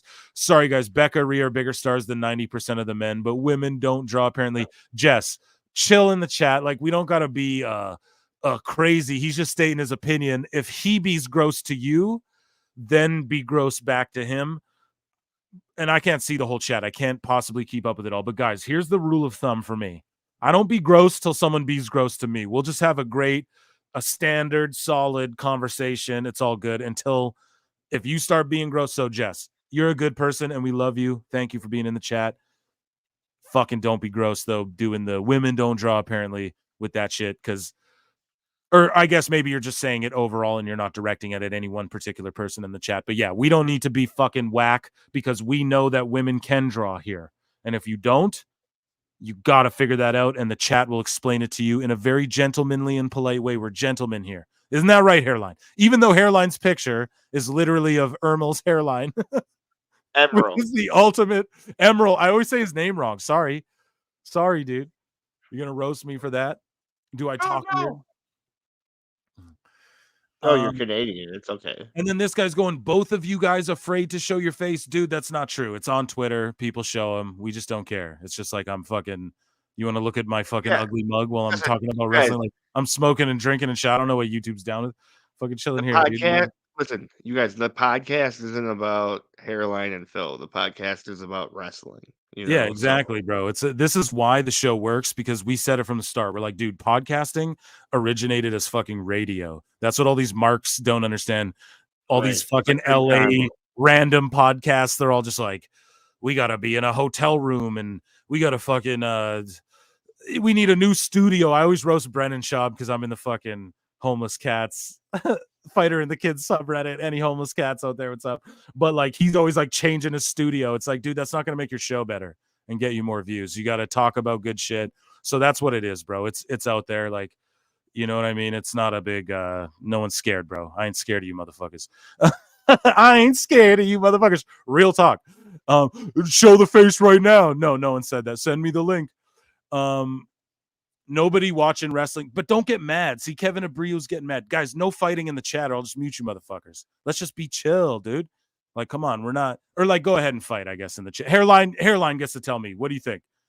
This guy's saying, Curvin, if you're GAY, holy, Okay, we're just gonna ignore the chat, Hairline. Let's review wrestling and let them handle that and duke it all out. Yeah. If you want to talk shit publicly, become a member, send a super chat, because that's the only way I'm gonna read it, because you guys are going crazy on each other. Everyone just be chill. But the chaos is pretty funny. I'm getting a kick out of it. But listen, this is a place of I don't know. I don't know. I'm not gonna tell you what to fucking say. Who the fuck am I? I'm Phil Marks. I'm gonna review wrestling and talk about. Yeah, dude. These guys are all duking it out, Hairline. What are your thoughts on the chat duking it out with each other? Like I said, just let them duke it out. Let them duke it. Yeah, actually, you know what? Now, hold on, Hairline. Hold on. I got an idea. Let's put them in a cage. Let's let the PWT chat. Let's let them duke it out. In a hell in a cell. Oh, we're gonna listen. Yeah. Yeah, you guys keep fighting, actually. No, this is probably good for the algo. You guys keep going. No, I'm just kidding. But listen, we don't have to be like crazy. And this guy's like, send me a link of what? Nobody's watching. Listen, Kevin Arbrew, nobody's watching women's wrestling for or nobody's watching it for the women's wrestling, but yes, a lot of them are, bro. You are discounting these like Joshi women wrestling stan account marks who all they do, like a lot of those guys are guys, dude. Women don't waste their time making accounts where they just stan a female all fucking day. So women can draw. And Rhea, okay, who drew the house in Perth? Obviously the men's elimination chamber match, but it's not like if they like Rhea can be a draw, someone like Jade Cargill can be a draw. But you are right, bro. Like, we're not saying, oh, like, okay, Mercedes Moné, case in point, she's got 5 million Twitter followers, right? So this is a conversation. We don't gotta stop begging for a donation. Yeah, fuck this guy. But listen, fuck you. How about that? But if we but yeah, dude, like Mercedes Moné, case in point, right? I was just agreeing with you, bro. Follow Ticket TV, one of the biggest channels. What a fucking guy, bro. Yeah, see, this is why so free plug on our show, whatever that shit is. Go ahead. Why feed the trolls? Yeah, you're right. Sean Dath. Yeah, you're right. Well, we're new to this, dude. Like, usually the chat's been like real cool. No one's trolling. You know what I mean? And like, I don't care. I'm just always like, yeah, Curvin eats corn the long way. Yeah, you chat, handle the fucking troll.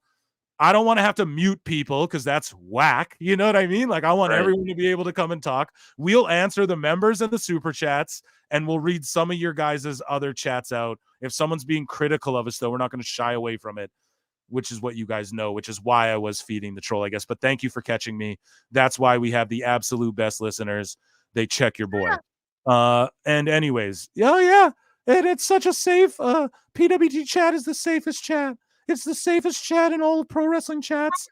And, it's a lot like the AEW backstage locker room. Yeah, it's the safest place ever. Nobody's ever got hurt except for Curvin Abreu's feelings, who came in here and had to plug his shit and said wrestling's fake. Oh, big shooter is better. Someone called John Tenta. He's exposing the business. Oh, we didn't know. Wrestling's fake, but I'm just, I'm spending my Saturday night listening to a wrestling podcast. But can you guys hurry up with the AEW review, please? Women can draw, they just don't in AEW. Boom, right there. Thank you, Jimmy B, a member. PWT chat, it's great. Dude, W chat. Fucking W chat, man. You guys are just incredible. Anyways, though, let's fucking share the screen and let's talk about Dynamite so these marks stop fighting. You fucking marks. I'm Phil Marks, so never get offended. I hate people come in the comments. You calling people marks? Yeah. I call myself Phil Marks. Right, literally. What the fuck? You know what I mean? Like, it's a fucking bit. Like, we're all marks. If you spend 10 minutes of your day looking into wrestling news, you're a mark, dude, and that's a good thing. There's nothing wrong with that. Anyways, so as you can see, this card, this was what was announced ahead of time. Hairline. What a fucking mess. So I spent, oh man, Jesus Christ, guys, before we're going to review this. we're gonna review this. We're gonna play some fucking tunes for 1 second. For 1 second. Everybody, have a little smoke, a sip, whatever you're gonna do. Calm down. Everyone, calm down. Jane the boy, calm down. Hit my bong quick, okay? Yeah, exactly. Don't pull this segment. Get a soda water. Yeah. Get a natty. I meant soda water. Put a little tunes on. Here, we're actually just gonna play this one just to be sick, because I played that one so much. But listen, guys, we're vibing. Everything's a vibe. We're about to vibe and review Dynamite. We got some Twitter stuff. Don't worry. We got Dave Meltzer dummy moment of the week coming up. Some friends might pop in as well at any given moment. You never know. We have, we got The Rock, Barry, and Dave Mel owning. The title isn't a lie. We don't cap in the titles. They might seem clickbaity, but when you click on them, we're actually talking about what we talk about. Look at the title. We got,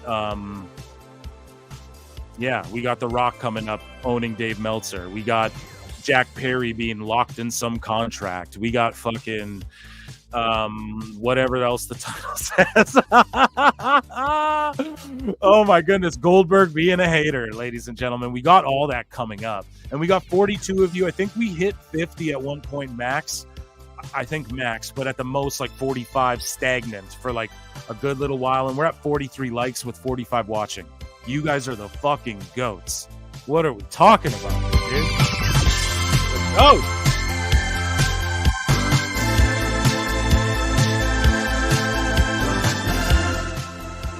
Acknowledging every single one of you. We just need to brace ourselves because, listen, I put over the last two Dynamites, not the last two, I guess the second to last two, or however you want. I don't know. IR math, bro. Getting better. Right, but then this one just, it's always with AEW. As soon as I say some shit, as soon as I say, oh, this is great, they fuck it up. And this episode was like really bad, and they just had the exact same segment with Mercedes. And then the Rampage was attached to it, rather. Wait, was this the one with where was the street fight? Where was the Edge? Oh, this is the Rampage. Hold on. Where the fuck? Oh, Adam Copeland and Christian Cage. Oh, yeah, and then it turns into the Rampage. Okay, that's why I'm confused. I'm like, the Adam Copeland shit should be the main event, right? And so, yeah, dude, I was putting over Dynamite and just saying how great it was. Now, this doesn't deter me. Like, they're still doing things in the right direction with the promos, the vignettes. But, like, you guys remember, like, before Rey Mysterio debuted and they're just playing vignettes of him? Like, where's the next superstar where they're just playing vignettes of a guy going, he's coming, and, like, keep mixing that shit in. The last 2 weeks, they tried to do more talking and stuff than wrestling, which people go, oh, I like to watch wrestling on my wrestling show, but if I'm going to spend $50 on your fucking pay-per-view, I want all the talking done beforehand so that the match is great. It's great. So I don't know, whatever. I don't have to explain it to you guys. You guys all get it. It's just this episode, they kind of lost track. Longer matches. They repeated the same goddamn. I'm Dave Meltzer on you guys because I'm trying to there's fights on tonight as well. We're going to UFC it up. Yes. Should put some money down. Yeah. I'm going to put some money down. Begging for donations. But yeah, dude, they kind of lost the plot. They lost the plot with me again. Mercedes did the exact same segment. Overall, it was an 800K. We're not going to do the ratings again. Haters are going, oh, fucking Jim Cornette does the ratings bit. I knew, yeah, don't feed the trolls. Fuck you. I'll do whatever bit I want. How about that? But also, like, I don't do the ratings every show because that's fucking cringe. We already know what they are. And if it was like a ratings war, I'd be dissecting them down. If WWE and AEW were trading back and forth or they were close, I'd be breaking it down every week. What works, segment by segment. 51 of you guys in the chat watching the show. What's up? We're at like 43 likes, Hairline. So that's good. Let's try and get us up to 45 or 50, but 45 would be cool. But you guys are great tonight. But anyways, so I'd be analyzing it down to the fucking T. But I don't do that every show because it's just like everyone else does that. So you can just go on Twitter and see that. It's just it is what it is. And so, but when I do it, it'll be for a key moment like Mercedes Moné's debut. Let's see what she did on the quarter hour. Let's see what everyone did. Let's see who's working and who's not working. Of course, I'm going to break that down a little more analytically. So, of course, the trolls get triggered, whatever. The comments are popping too. We got a couple stars here. Deseret gifting 2 more.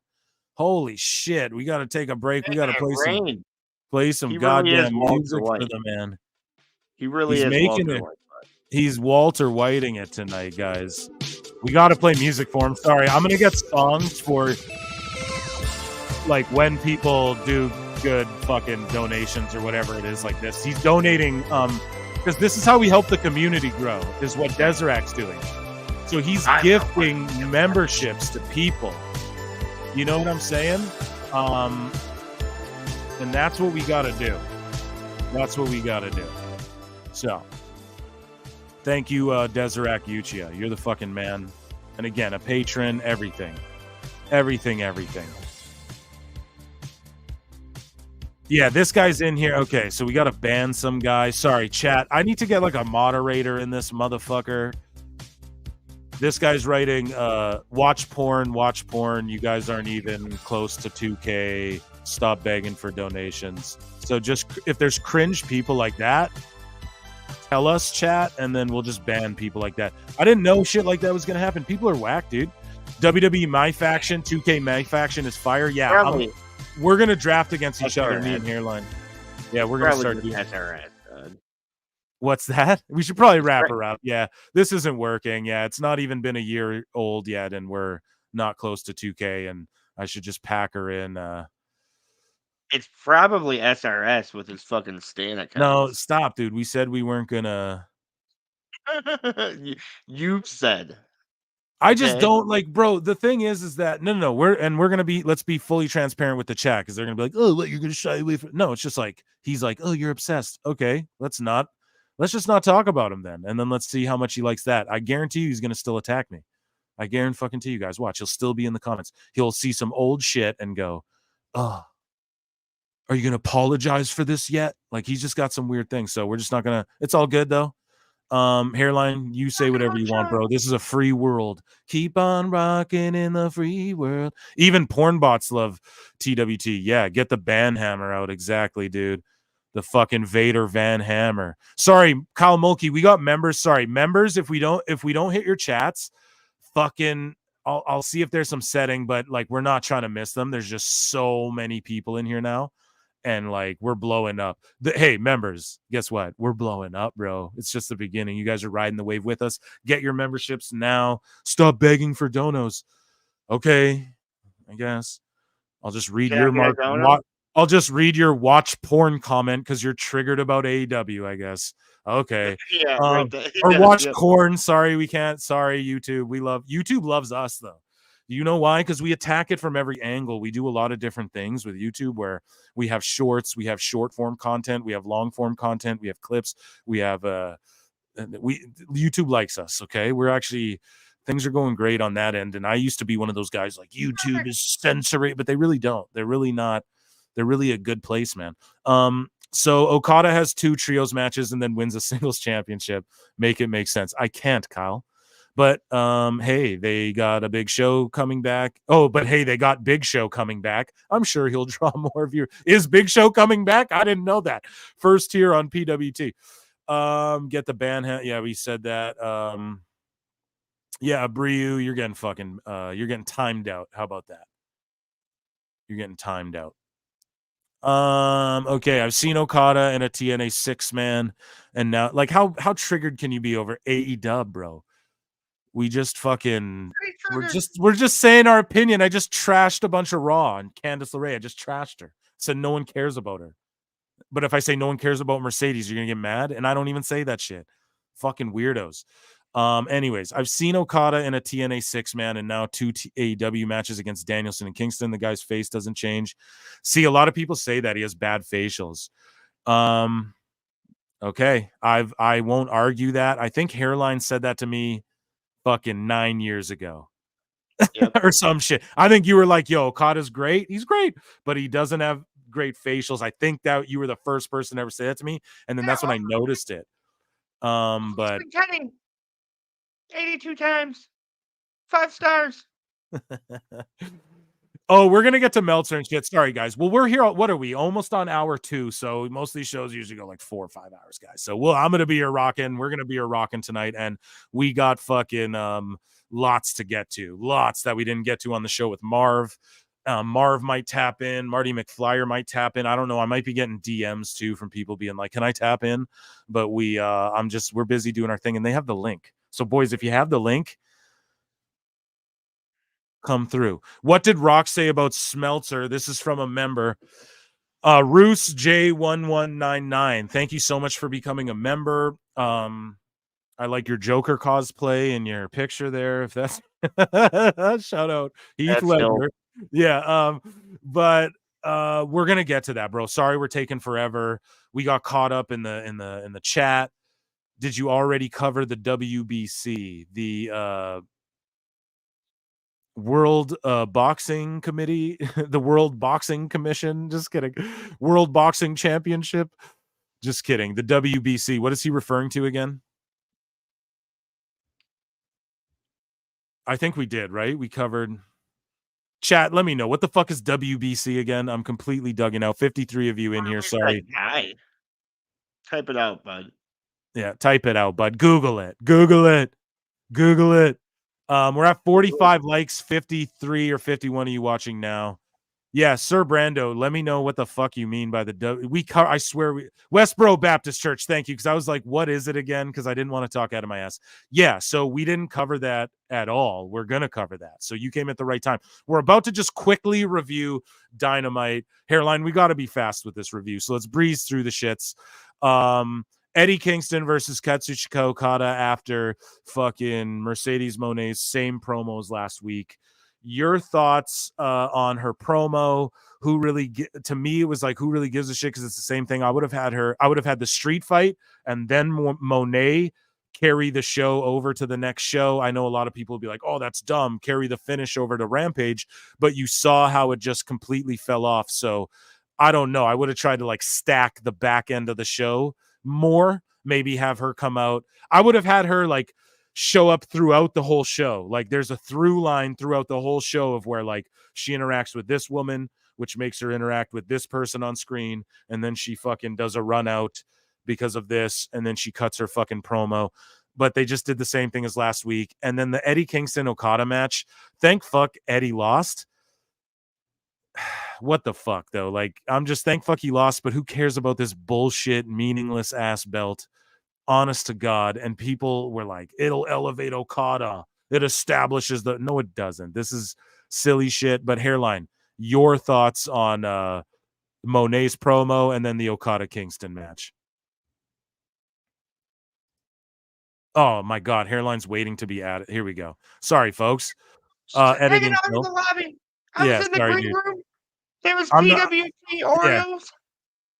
Yeah, there was soda waters there in the green room. Waters. So Hairline, your thoughts, please, on fucking the opening there, Mercedes Moné, and then the Kingston Okada match. So I really hope we don't get a week 3 of the same Mercedes Moné promo, because like I can only take so much of her pretending. Why hasn't she had a match yet? Why hasn't she just wrestled someone week 2 or 3? Like, come on. No.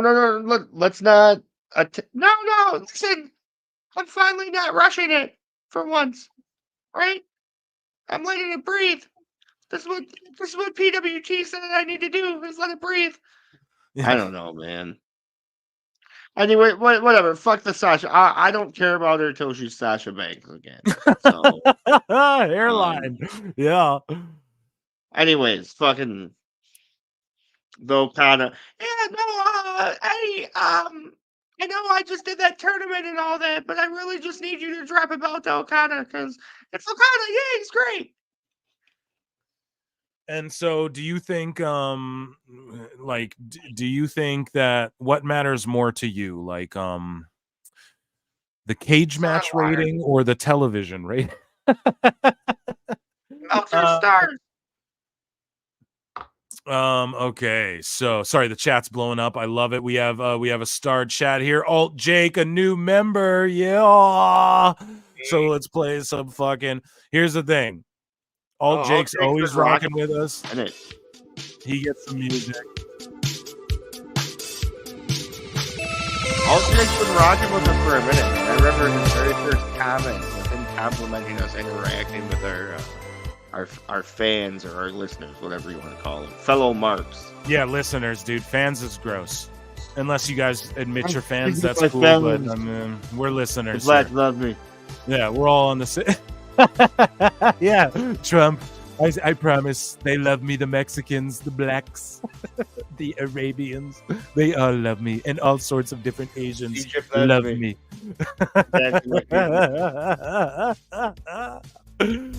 PWT, man.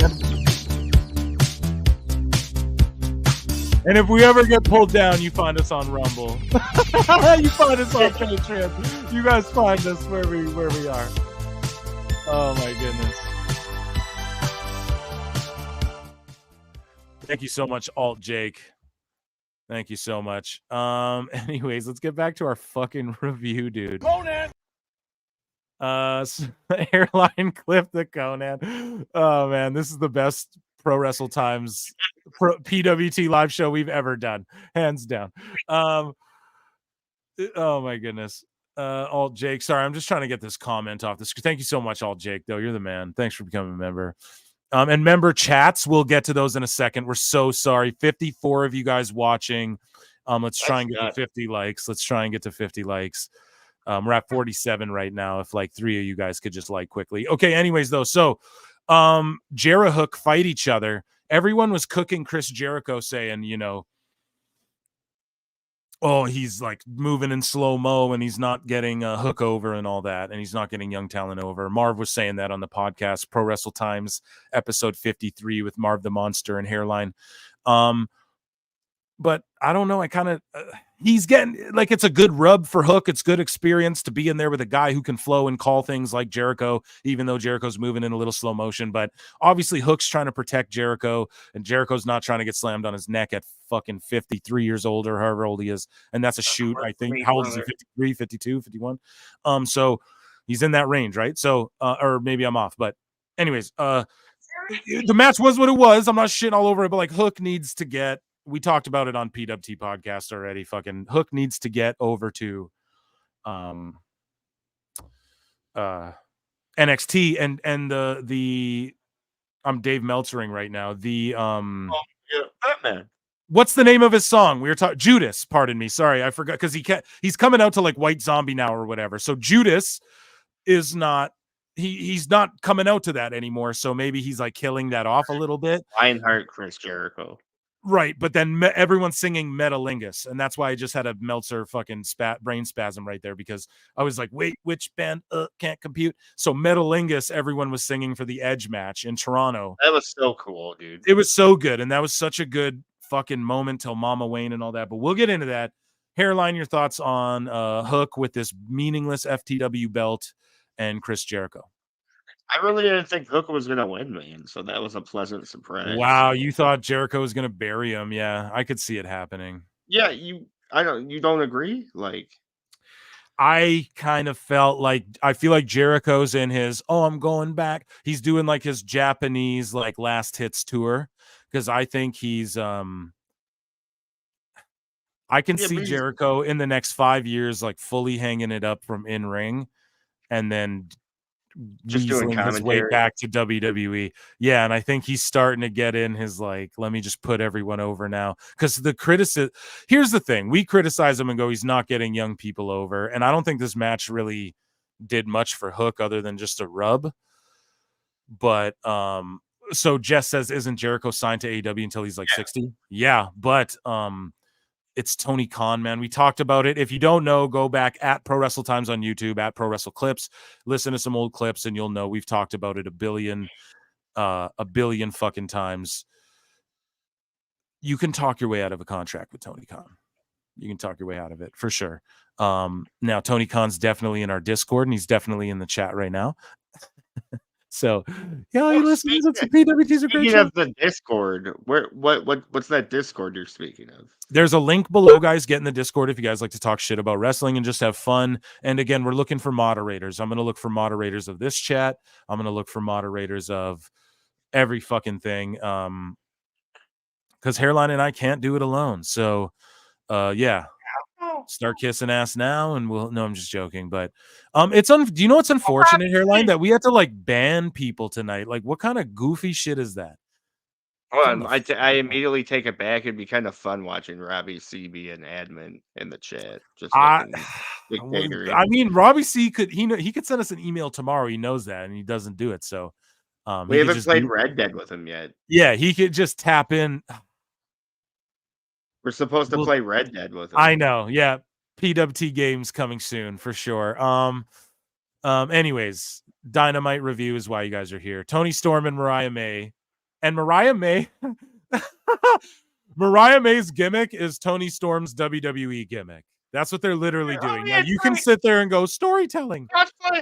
But it's like the boy who cried wolf. After you cried wolf 3, 4, 5, 6, 7 times, you cannot then come and fucking cosplay Toni Storm after Eddie Kingston cosplayed fucking whoever he fucking and Eddie and fucking Claudio's cosplayed. We got fucking Guevara and Jericho cosplaying Jericho and HBK, and we got Toni Storm cosplaying. I'm so sorry, but you cannot do this and expect people to like it, because if they never did this before, I'd actually be maybe intrigued. So I'm trying to be optimistic, because it is Toni Storm and Purrazzo's making shit work. And then they've just inserted Thunder Rosa into this, but they botched Thunder Rosa's return. She's one of the best female wrestlers in the world all around.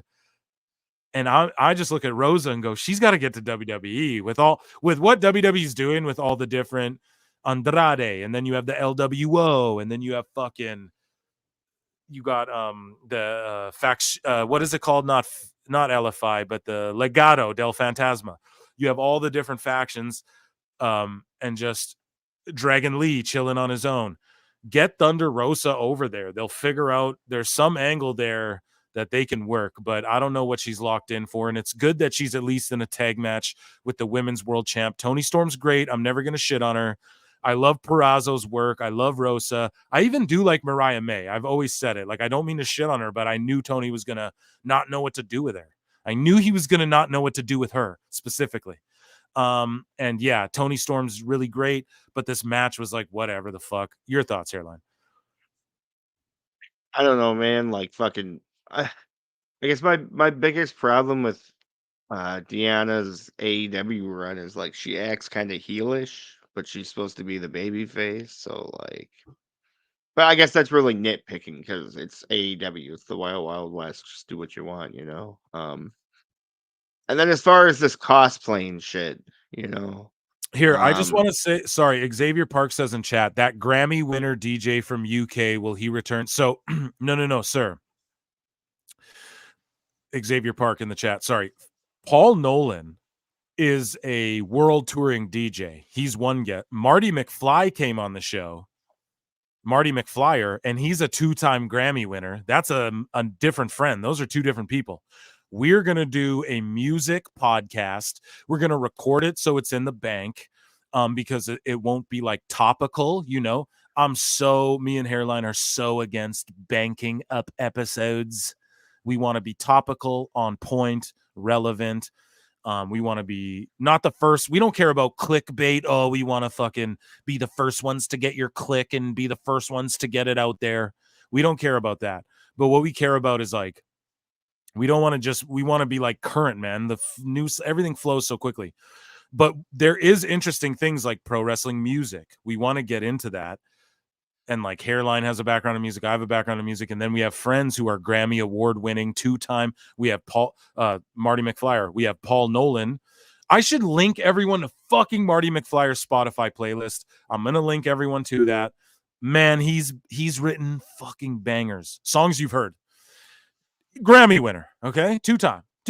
And then Paul Nolan's a world fucking touring DJ. And we're going to link and check it out. PWT's going to link those guys up together, and me and Hairline are going to do a music special episode, and we're going to bank episodes like that where it's more very specific to like, oh, we're going to talk about wrestling music. That's not like that could be dropped any given Sunday, you know, that could be anytime. So we're going to start doing stuff like that too. So look out for that. But I know Hairline's excited for that, but I just wanted to clarify that because I know Paul would be like, whoa, dude, I never won a Grammy yet.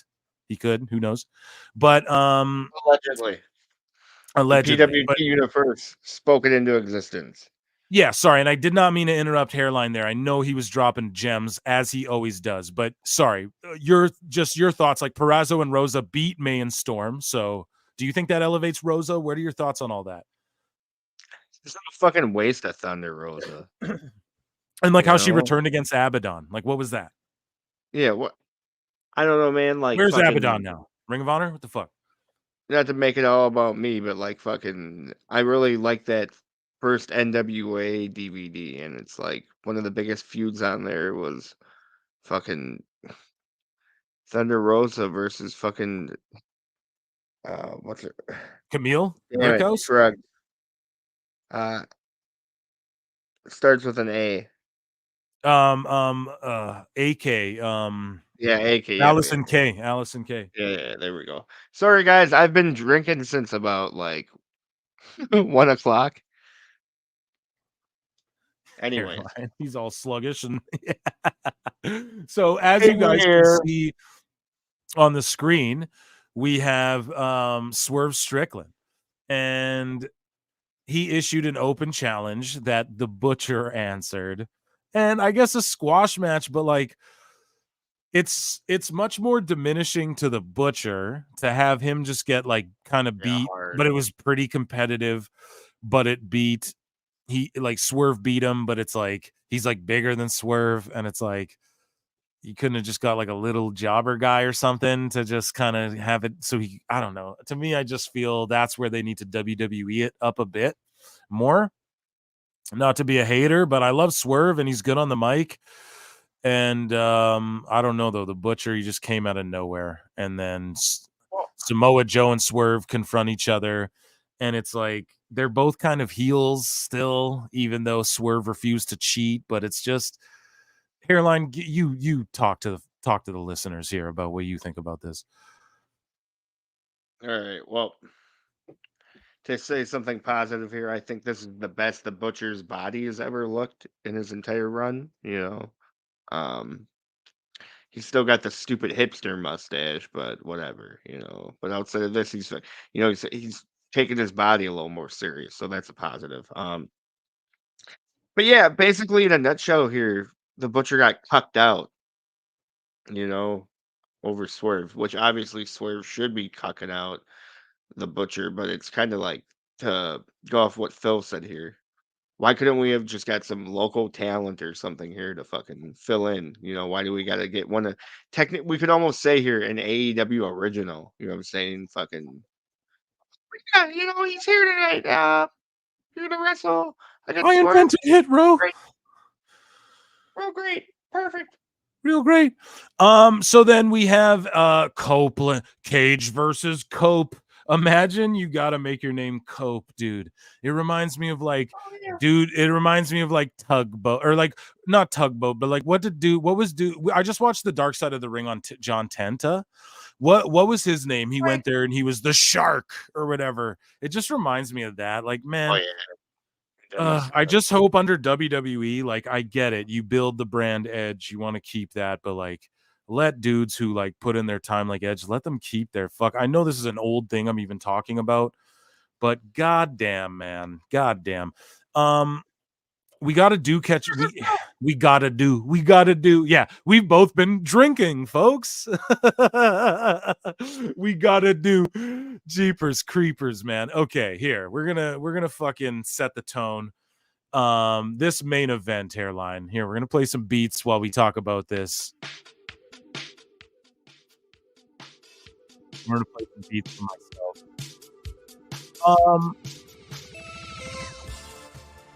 So this was the main event, and they carried it over. They tried to snag some extra viewers. Now, maybe we should have went over the ratings as far as like, well, no, I'm just not interested in that because we know what it is. But they aired Rampage right after, and people people were saying, "Oh, is this a test to see if Rampage can be an extra hour?" And or like if Dynamite can be an extra hour and they can just get rid of Rampage and move it to like, you know, do that last hour live after Dynamite every week, and it can be a 3-hour program. But the thing is it didn't work at all because we had 800,000 average on Dynamite, which obviously that's an inflated number because of Sheldon Cooper. Shout out Coops. But then we had the ratings for Rampage came out and it dropped like 300K. It was like 500,000. And then Wrestling Observer, who we're going to get into Dave, we're going to get in the Rock owning Dave. I'm so sorry if you tuned in like 45 minutes ago, hoping to get into Meltzer. It's the sizzle to the steak, as Hairline would say, and just hang out with us tonight, guys. You know, tap in and out. You got to dip out, come back. We're going to be here. We're here with you. Anyways, so Meltzer was saying some shit about we're going to get into all the Meltzer shit later, but basically he was like, it's a great number for Rampage. But the thing is it was like 500K. So, it almost beat NXT this week is what they're saying. But it was right after Dynamite. Like you'd think it would be, but they just booked it exactly like a Rampage, long who gives a fuck matches. And, but they did have the finish roll over, which that's a little ratings trick that Tony Khan's trying to pull.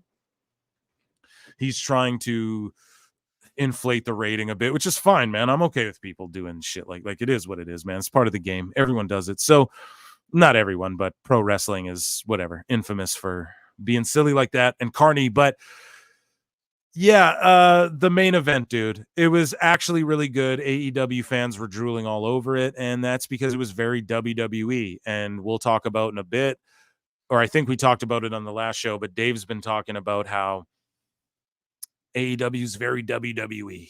And this is another instance. All of the Edge and Christian stuff is really great. It's real great, but it ends up flopping when Mama Wayne and shit get involved. That's where I just go, this isn't WWE. And when spiked 2x4s and shit with nails and all that shit, I just don't. It's just silly to me. I don't know. So I thought the whole thing centered around chairs was kind of good with Edge and Christian. Their whole thing was like concertoing each other. But the match was great. It was solid, I guess. But Edge wins the TNT title. I think what Tony Khan's goal is to put the TBS title on Mercedes Moné and then the TNT title on Edge. And that's leading into them renegotiating some sort of deal. I think they're going to get stuck on True TV. Now, call me a fucking hater. Say I'm a fucking dummy. Dummy, yeah. But I think that's what's going to happen. Because, yeah, I'm just looking at the marketing side. The entertainment biz side is different than the wrestling bubble, guys. And I have a little insight from there. So, Hairline, though, I've been ripping and raving and rambling. Everyone's sick of my voice. Hairline, what do you think about Cage Cope 3 and the I Quit match? Do you have notes on it? I would love like your breakdown of it. And I just think like obviously Edge is the champ. That's good, but I'm curious to hear what you think. Chat me up. All right. So I enjoyed this match. The hockey fight was adorable. That was very cool for them to do for Toronto and whatnot. This match was very for them. Now to say something negative, I strongly disliked how fucking every 30 seconds the ref was all like, "Oh, are you ready to give up? Oh, are you still in there? Oh." And like, man, even like the worst spot is when he was choking him out with the hockey stick. And he was still like asking him if he quit and whatnot, and you just like there was just gurgling, and it was just like, dude. The hockey fight spot. How'd you feel about that? How did that come across to you? Are you talking about when they put the jerseys on or the choke yeah. The when they put the jerseys on, started throwing. I was watching. So like if I'm American. Yeah. Actually, I'm American, bud. Let's find out how you feel there, bud. You tell me what your wet side. Oh no, it was cool. That was cool, but like just but like as a Canadian, tell me what it meant to you. Okay, bud. It was whatever. It didn't really mean much. It was just I'm not a mark for shit like that. I don't know. Like I don't care if they put jerseys on and start fighting. I just want it to be I just kind of popped for how they made it kind of real. Like he ripped it off a dude's shirt, he ripped it off a dude's back, stuck it on Christian, but then they were selling it took a little too long. But then when they started doing the hockey fight, they had really good chemistry and they were stiff with each other, but in like a brotherly way. Like if you know someone the way they know each other, you trust them fully and completely, you're allowed to like throw a little live rounds at each other and there, that I'm not going to hurt you. So I'm going to put my chin out a little further and let you hit me a little better and be there for your shit. Like I know exactly your timing and everything. So that's what was great about that hockey fight. Like it didn't look cheesy at all, but it was kind of cheesy, the setup. Does that make sense? You're right. Yeah. No, I totally get what you're saying. Yeah. So that your thoughts though? Like the I quit, so Edge wins. What do you think about TNT? What are your last little final thoughts on all that? Or are we losing here? Like he was probably giving his final thoughts. See the live show. Wah, wah, wah. We fail. Okay, the comments were blowing up. I'm gonna read some comments here because we got to go back. Puerto Rico. I see stuff about Puerto Rico. Okay, we're way back. Buddy, Okada versus Eddie was awesome. Did you not see the cage match rating? No, I didn't. I don't care about cage match ratings. Hairline. Your thoughts on Cage Cope there? Like Edge won the title. Da da da da da. Oh, I was in the closeout with I completely agree with you that fucking all that Mama Wayne shit super cringe. Right. So can we just what the fuck? Is it necessary? What the fuck?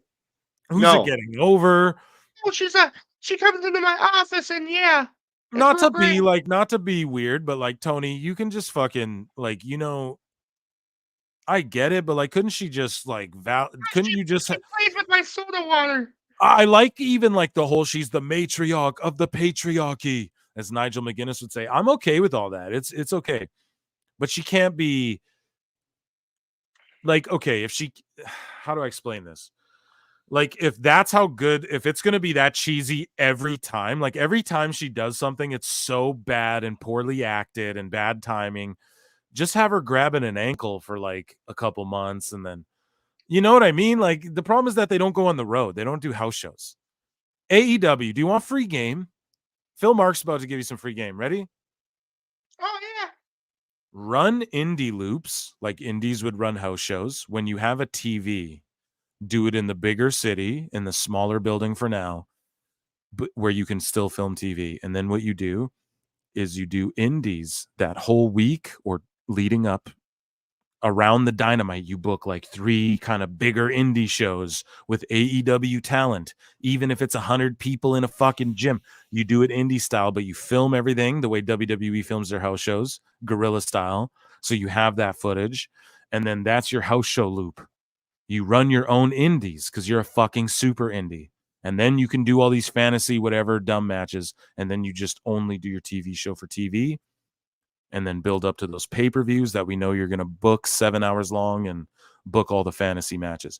Are people really tuning out while I'm giving Tony Khan advice? Are you fucking kidding me? Hairline's yeah. So Hairline, does that pop you, bro? Fuck you guys. No. Hey, right here. Alt Jake. He says, just call me Jake. No, you're Alt Jake forever. You're the Texas Tornado now, bud. Texas Tornado, Alt Jake Daddy. PWT Marks for life. Exactly. You can just call me. We love Phil. Xavier Park. We love you, bro. We love Phil. PWT. I love you too, buddy. Hook looks like a child in the ring. Way too small. Okay. I'm okay with Hook, man. He throws good punches. He's a nice 6-pack. Yeah, he's good. Yeah. Well, I mean, girls like that shit. We got members here. How did WWE trick AEW to becoming the second farm system for WWE? Weren't they supposed to be competition? Exactly. They're a farm system now. It's funny. Thunder versus Zelina feud would slap. See, would that be the feud, or would they be on the same team? Not the same team. Well, I'm just saying, though, they're both over. You could book, because listen, you have Elektra Lopez, who just got called up onto the other side, right? And so, because if Thunder Rosa's on your roster, you want to sell those masks, you're going to sell shirts with that paint on it. That paint is the next fucking Rey Mysterio mask. You know what I mean? But they're not in AEW. They don't think like that. It's crazy. It's fucking crazy. This guy's laughing. Kyle Mulkey again. And I'm glitching. Here we go. Remember when Vince McMahon wanted Adam Cole to be a manager, so he went to AEW to become a manager? Yeah. And then, yes, the appropriate response. Absolutely. Robbie C says Butcher and the Blade did wrong, frankly. I absolutely. Think about how they introed them to what they did and have accomplished. No. And then this guy's saying, I know it was a bit cringe, but I did like the Butcher Blade Bunny team. Yeah, it's a great gimmick. Like, it's all great. You just have to execute, man. Swerve Strickland broke into Adam Page's house and yelled at his baby. I know. We talk about it every show. Kyle says, can't wait for Jordan Grace in WWE. Some build up Jade first. You bring in Jordan. So what they did is they let the fans kind of know, here's this Jordan lady. And then fans go, oh, shit. What the fuck? Maybe I'll watch a little TNA. She's great. Her value goes up. Oh, and then when she shows up randomly, they'll reintroduce her. Trust me. Or they start playing vignettes, and then the internet marks build up all the hype and go, oh, remember at the Rumble?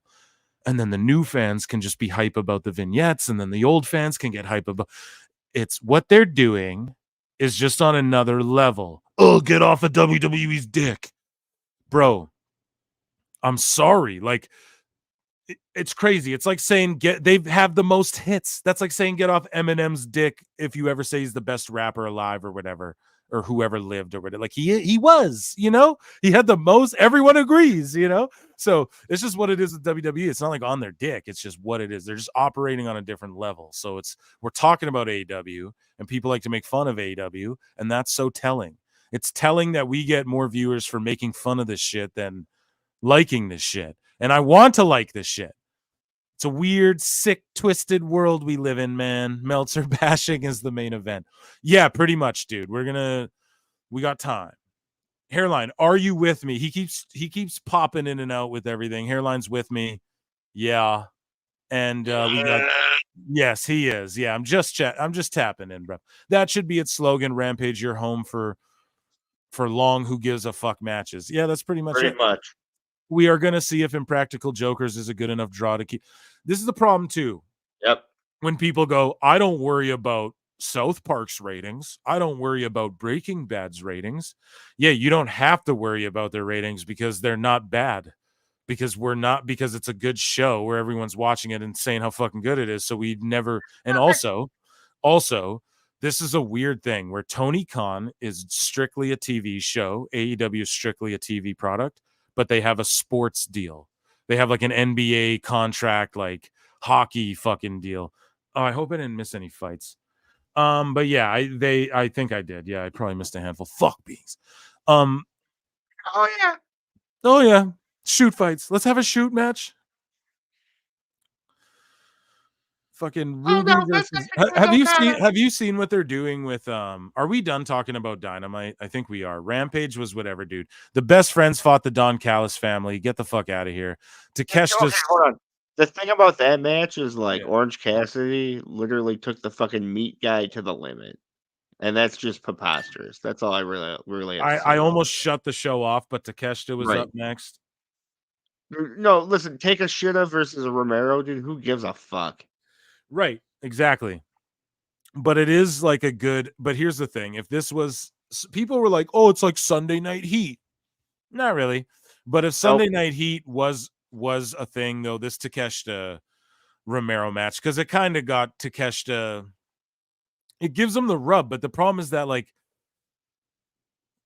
oh man, I've harped on it so much. I'm just not even going to go into the same rants I've done. Chris Statlander and Willow Nightingale versus Sky Blue and Julia Hart. So they did a hardcore street fight, Hairline, on the same night as a hardcore street fight with Edge and Christian. Yeah, taking a bath before my bath. Hairline.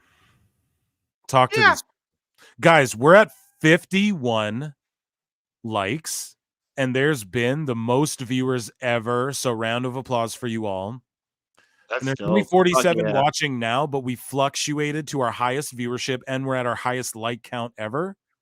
All of you guys, even you trolls that I had to fucking mute for being marks, you're the best. We love you. Hairline, your thoughts on this street fight after Tony Khan had a street fight? After he booked a street fight, then a street fight an hour later. What do you think about it? I take a shower before I take a shower. It's great. Man, I actually enjoyed this for what it was. Yeah, they all worked their asses off. They did. They really did. I blue bladed. I know. Who made her do that? Who made her do that? Who made her do that?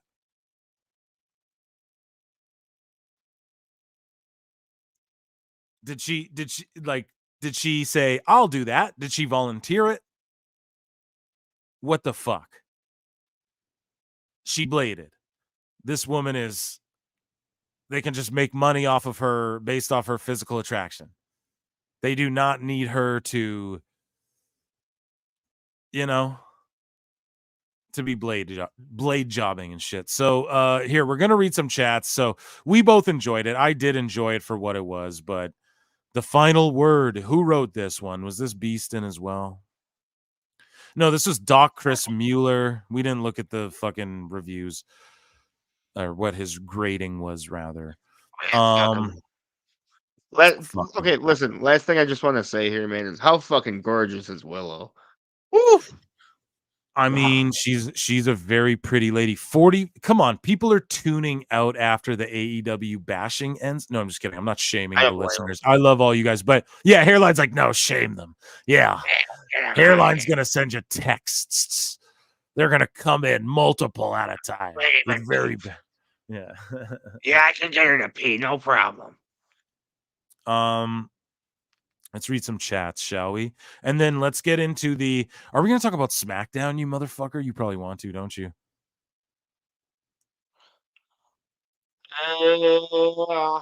Of course. No, that's what we're here for, man. This is what we came for.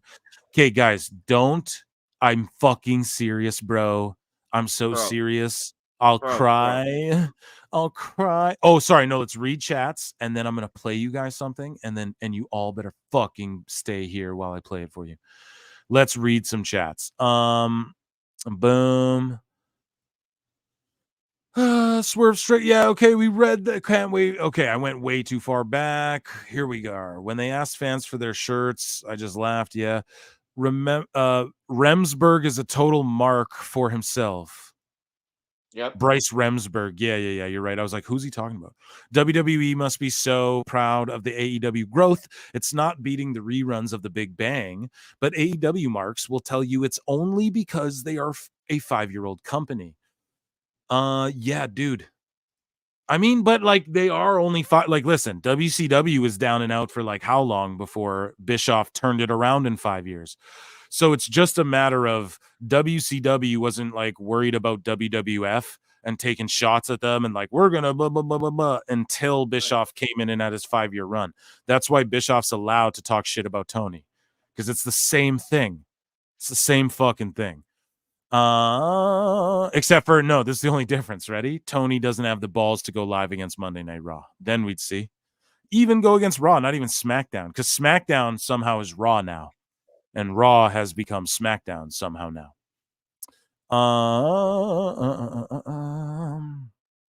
Are you wasting time? Are you wasting time in the moonlight? Can we talk about AEW fans saying the Westboro Baptist Church protesting WWE is good? It's crazy how the Google it crowd didn't take a second to Google Westboro. No, none of them did. Hairline, did you hear about? Do you want to talk about this? Do you want to talk about this, or do you want to? No, we'll get into it when we get into Twitter stuff. How about that? We're going to talk about SmackDown quickly. We're going to be quick, I promise.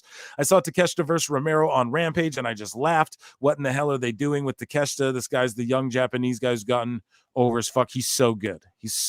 John Jade. I feel so bad for Julia Hart. She's going to get buried against Sasha. I mean, Mercedes.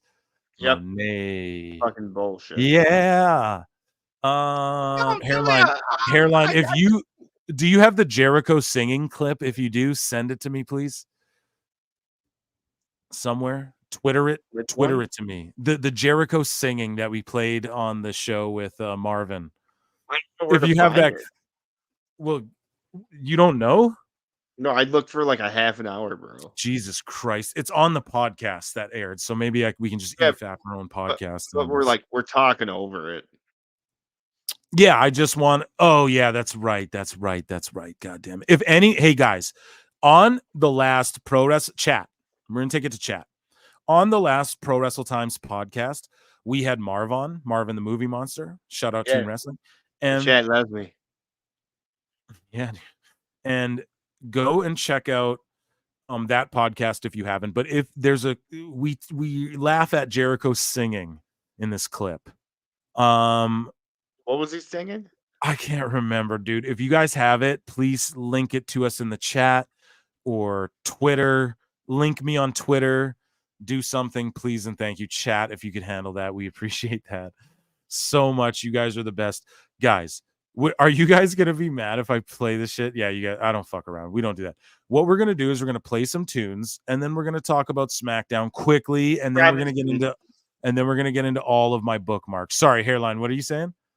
Robbie C, it was Youth Gone Wild. Okay, Robbie, please. You're our bruv. You're our fucking bruv. So please, can you get that clip or tasks? Hurry up. You got a little brother or something? No, I'm just kidding. No, Robbie, we love you, dude. Hairline, let's talk about SmackDown. But first, we're going to play some tunes. We're going to get everyone in the mood.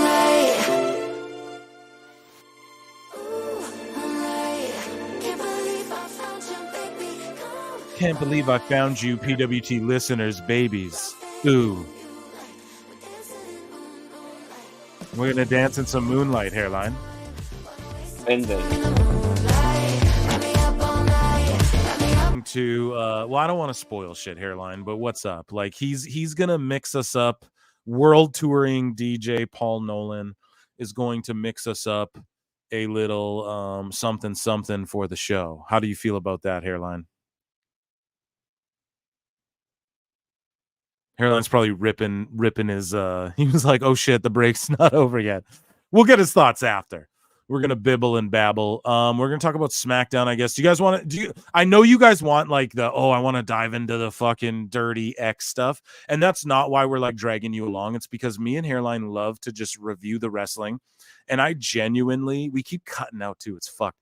But I genuinely love here, Hairline's coming back in here. But I genuinely love getting Hairline's takes, and I know you guys do too, like on wrestling. He thinks about it in a different way than I do. I'm very fucking entertainment. I like entertainment, but I also do like the sports-based aspect. And I guess I could criticize both companies for that, but I lean towards WWE because I feel as though they're more sports-based. Hairline will be right back. Here he is. And here's Hairline. We got him back. So, but yeah, that's why we have to review wrestling. So I know you guys want the dirty bits. We're not like, oh, we're holding out for the main event. But I got a bunch of bookmarks, and we're going to get into them. Like, I'm here. We're here. We just started. This was just the intro. Can you guys believe it? It was just the intro of the show. Just kidding. I'm biting Red Bar's bit when I do that, but it is what it is. So, guys, we might EFAP that video later too. I did a video called Red Bar Exposes Logan Paul, and I talked about it before. It's silly. Go check it out at Pro Wrestle Clips, at Pro Wrestle Times, Hairline. Anything else to plug? Hairline's at PWT Podcast over on TikTok, at Pro Wrestle Times everywhere else, and then yeah, you guys know the two channels at Pro Wrestle Clips, at Pro Wrestle Times. It's that easy on YouTube. YouTube.com/@ whatever the fuck. That's how you get to their channel. So Pro Wrestle Times, Pro Wrestle Clips. And even if you like the clips, please just go subscribe to the Times channel, like just the audio form podcast. Because I don't even really ask you guys to ever do that, but I'm like starting to now because I really should have a long time ago, to be honest. But it's all good. You guys, it's my bad. But if you guys could just go to like that long form audio, like where it's just like we just upload the pods, you know, and that's where the replays go of the live shows too. Go subscribe to that, even if you only like the clips. Like, don't watch the other channel, just subscribe to it though, please. You know, even just like touch it, click it, a like. That's the free way to support us, and we'll bow down. We'll bow down, bro. We'll love you forever, for real though. You know, yeah. We just appreciate it. Like, you guys fucking turn out every live show too. This is crazy. I mean, 55 likes, only 45 watching now. We beat the ratio, the spread. You guys are fucking, you're just goating on us. You're the goaties. You're the goaties. Let's fucking play some tunes, bro. Hairline's with us. We're back. We're playing more. Yeah, we're back in this. We're going to review Smackdown. Then we're going to go through the fucking Twitter goodies. Hairline, are you a bunch of blue moon deep? How do you feel over there? Are you good? So I'm on my 5th blue moon, and I drank a 32-ounce earlier in the day. I took 2 bong tokes. It's like that Chappelle joke. White guys like to list all the shit they did. I had 1 bong toke, 2 fits of Jaeger. Accurate. 3 beers. Ate a spaghetti dinner. Yeah. Yeah. Didn't eat. Had a Red Bull. Oh, man. So good. Guys, thanks so much for hanging out with us tonight. This is so silly. Hairline, can you read some chats for a second? I'm going to go rock a piss, and I'm going to be right back, man. Okay? You read some chats. I'm going to play a little beats behind you. There's some way that Hairline should. God damn it. Guys, we're noobs, and we have this whole new streaming system that I guess it's my 3rd or 4th time. I should get used to it, but I'm a dummy. Yeah. And there's some way Hairline should be able to show the chats, but I don't know it right now. So we're going to show all the chats, I promise, for the members and everyone. Hairline, are you going to read some chats for a moment? Are you with us, Hairline? We're going to have to give him CPR. Okay, Hairline. Internet connection. Yeah, that's fucked, dude. You know, that's got to be on your end, which we're going to tamper with. We're going to figure it out. There's like an area of your pad that will be the best area for it, but I understand like just wanting to be set up comfortably as well, so we're gonna figure out the perfect balance, folks. But it's okay. Hairline can cut out, and it's okay. You guys are gonna stick right here because I don't know, you love us so much and we love you. But Hairline, just read some it's live, bro. Like, who gives a shit? We're gonna be here all night. You guys already know how PWT gets down. Hairline, read some chats. I'll be right back, I guess. You know what I mean? I'm going to get a cup of water or something, you know? Word. All right. All right. So Xavier Park here says, am I the only one who thinks Keith Lee sucks from day one? Yeah, I don't know, man. I wouldn't say exactly he sucked, but it was more or less like, I always thought he was Beast from X-Men, you know, where, here's my huge dialect, and I do these big moves in the ring. Anyways, whatever, fuck it. Jess says, dude, I'm dumb. I didn't even know about the other channel. Yeah, so there's Pro Wrestle Clips and then the Pro Wrestle Times. They're 2 separate channels, and they kind of piggyback off of each other, and, you know, it's just like all that shit's better for the algorithm, and that's all like shit Phil's got worked out and whatnot.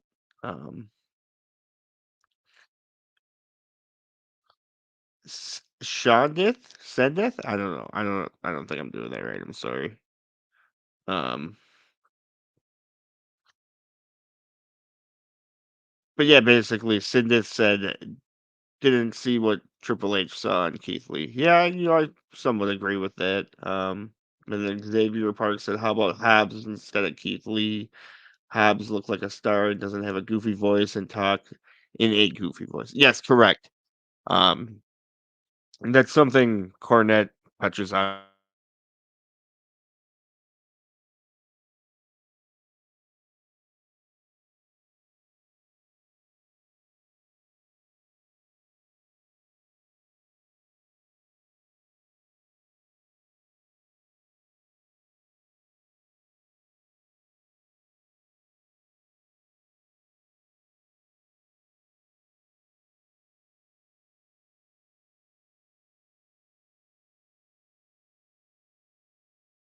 saying here that Hobbs got that look to be a main eventer, and I agree. Robbie C said the voice definitely ruined anything Keith Lee could have been, which is a weird hill to die on. Yeah, again, yeah, man. Like I said, he sounds like Beast from X-Men. So, oh no. Indubitably. What's up, man? How are the chats going? How's chat doing? Yeah, I just had to go bleed one. No, you're all good. I was talking about how Keith Lee sounds like Beast from X-Men. The first chat you read fucking popped me hard when I can't even remember what you said. I just bursted out laughing.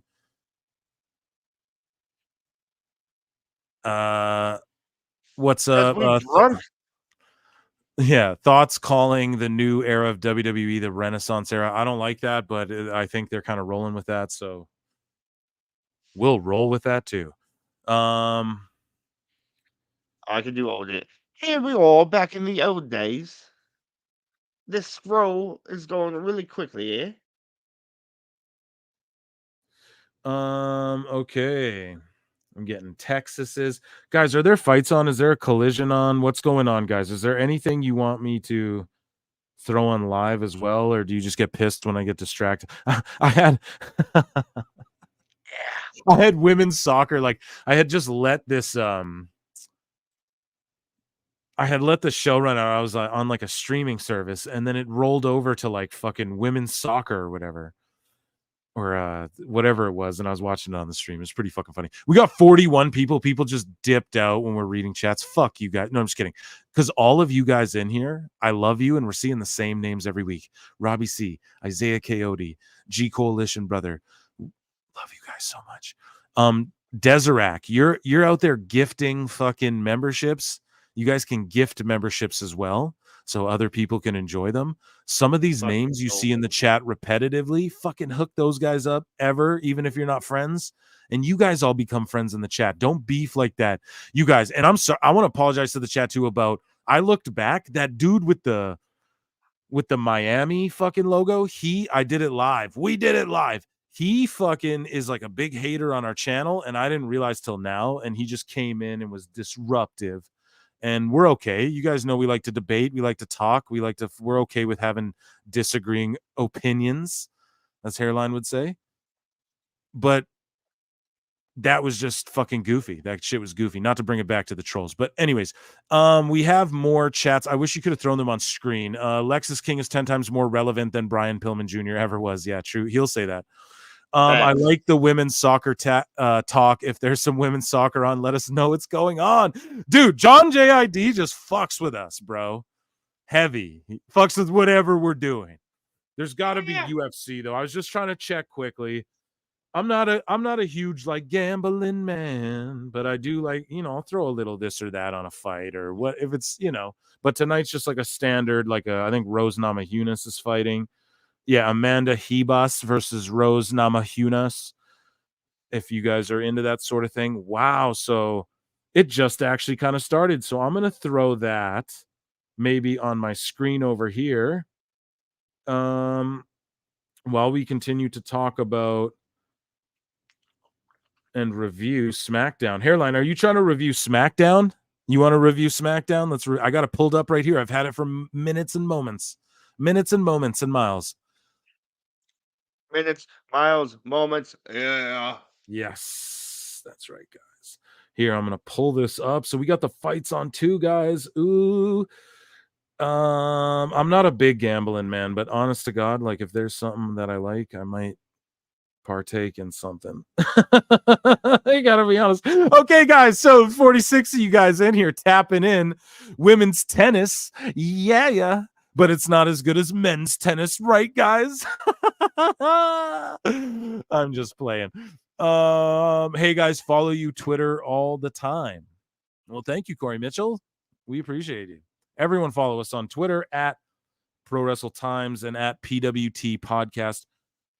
Over on TikTok, where we have, I believe, Hairline, are we in the millions of views, or is that a fallacy that I keep repeating? Millions, thousands, billions. Yeah. Yeah. Universe, moon, sun, stars, Mars. Yeah. Poseidon. Yeah. Someone just got KO'd, and you guys hear that shit? I missed it. Goddamn. Okay, we're all right though. We're kicking off to a good time. I know that the listeners do like when I like kind of do play by play on dope shit that's going on, you know. So we're gonna continue it. We have members. Okay, guys, we're adjusting as we go. Members, if we ever miss some of your chats, we're sorry, but you guys are members, so you guys know that you're getting prioritized and shit. Because there's no possible way to keep up with all this shit, whatsoever. What's up, Phil Hairline? Glad I caught you guys live. Hey, glad you did too. And I'm glad that you're here with us, and consider becoming a member if you could, or just hit the like. That would be awesome if you just like hit like on the fucking video. Phil, you should check out JID. Him and Metro Boomin are working on a project together. One of J. Cole's Dreamville signees finally getting the recognition he deserves. You sound like Marty. So I know, but no, yeah, trust me. I'm gonna play. I haven't listened to.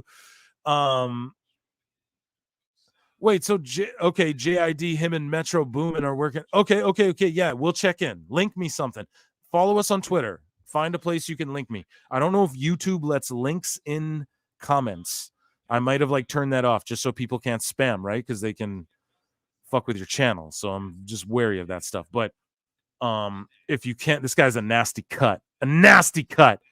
Go on Twitter, guys. If you guys are into that shit, UFC, Twitter, you'll see it. Nasty cut. Okay, let's keep going. JID is a beast. I don't even know who that is. So, Hairline, are you familiar? Hairline's not with me. We're okay. We keep having this fucking boom, boom, boom, boom, boom. Guys, let's review SmackDown, then we'll get into the goodly giblets and the goodies, as you guys like to call them.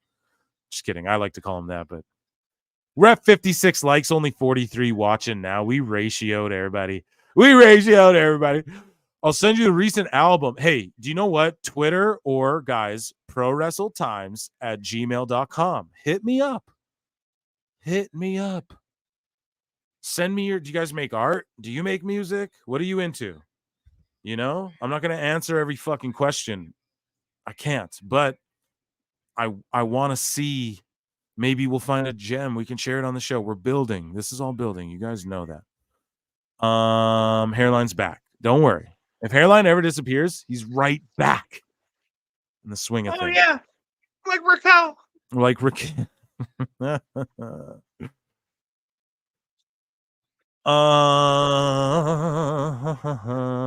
want to share. I'm like Raquel. Hairline, let's go. Let's get through this fucking SmackDown. You mark. Is everyone marking out? Let's mark out for a second. What are we doing? Everyone's like, oh no, Phil's gonna play music again. You goddamn right, bruh. It's my goddamn pod. Here, let's play the OG theme. This is the one we gotta play. So this theme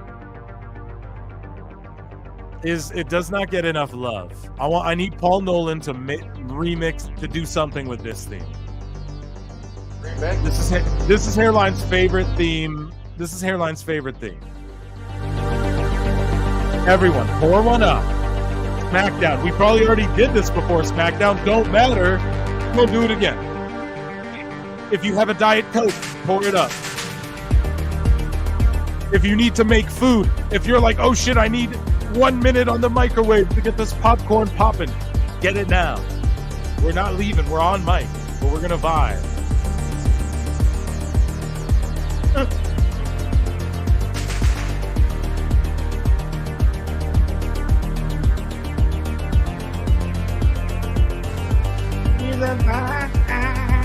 This is exclusive, man, because nobody gets to hear this whole theme like the way we fucking... Yeah, you're right. Yeah, you know, like only me and you have heard it.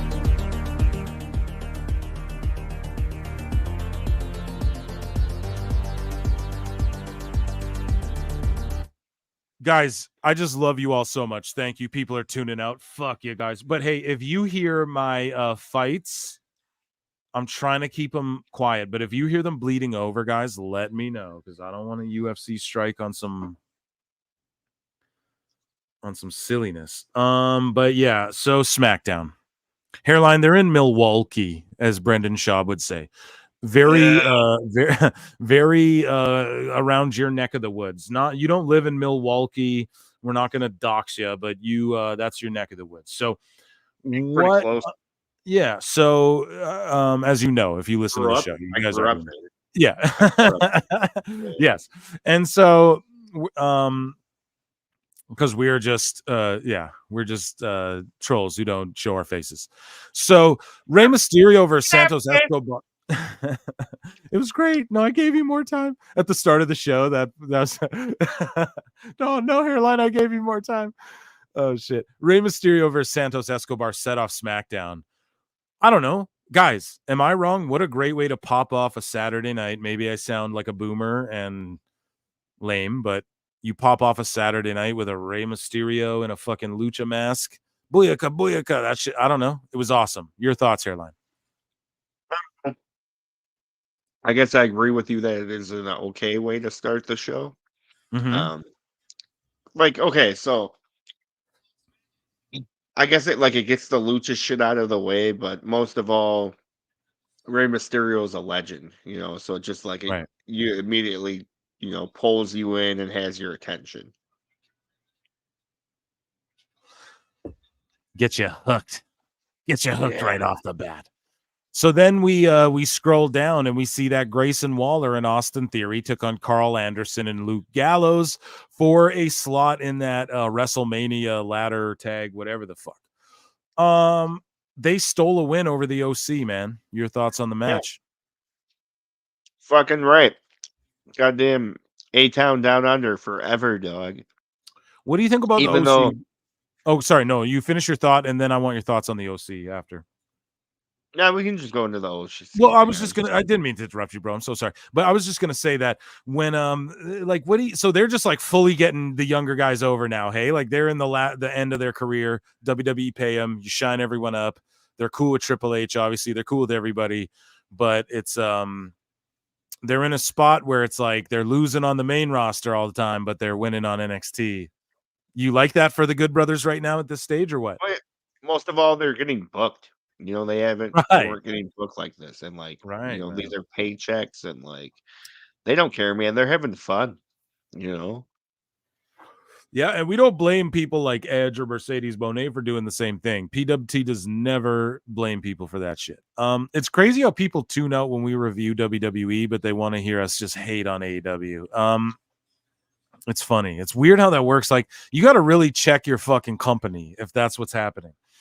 Street Profits versus Authors of Pain. So I don't know. I'm not feeling this faction with Bobby and all them. Bobby shouldn't be a manager. He should have a manager and then just be fucking people up.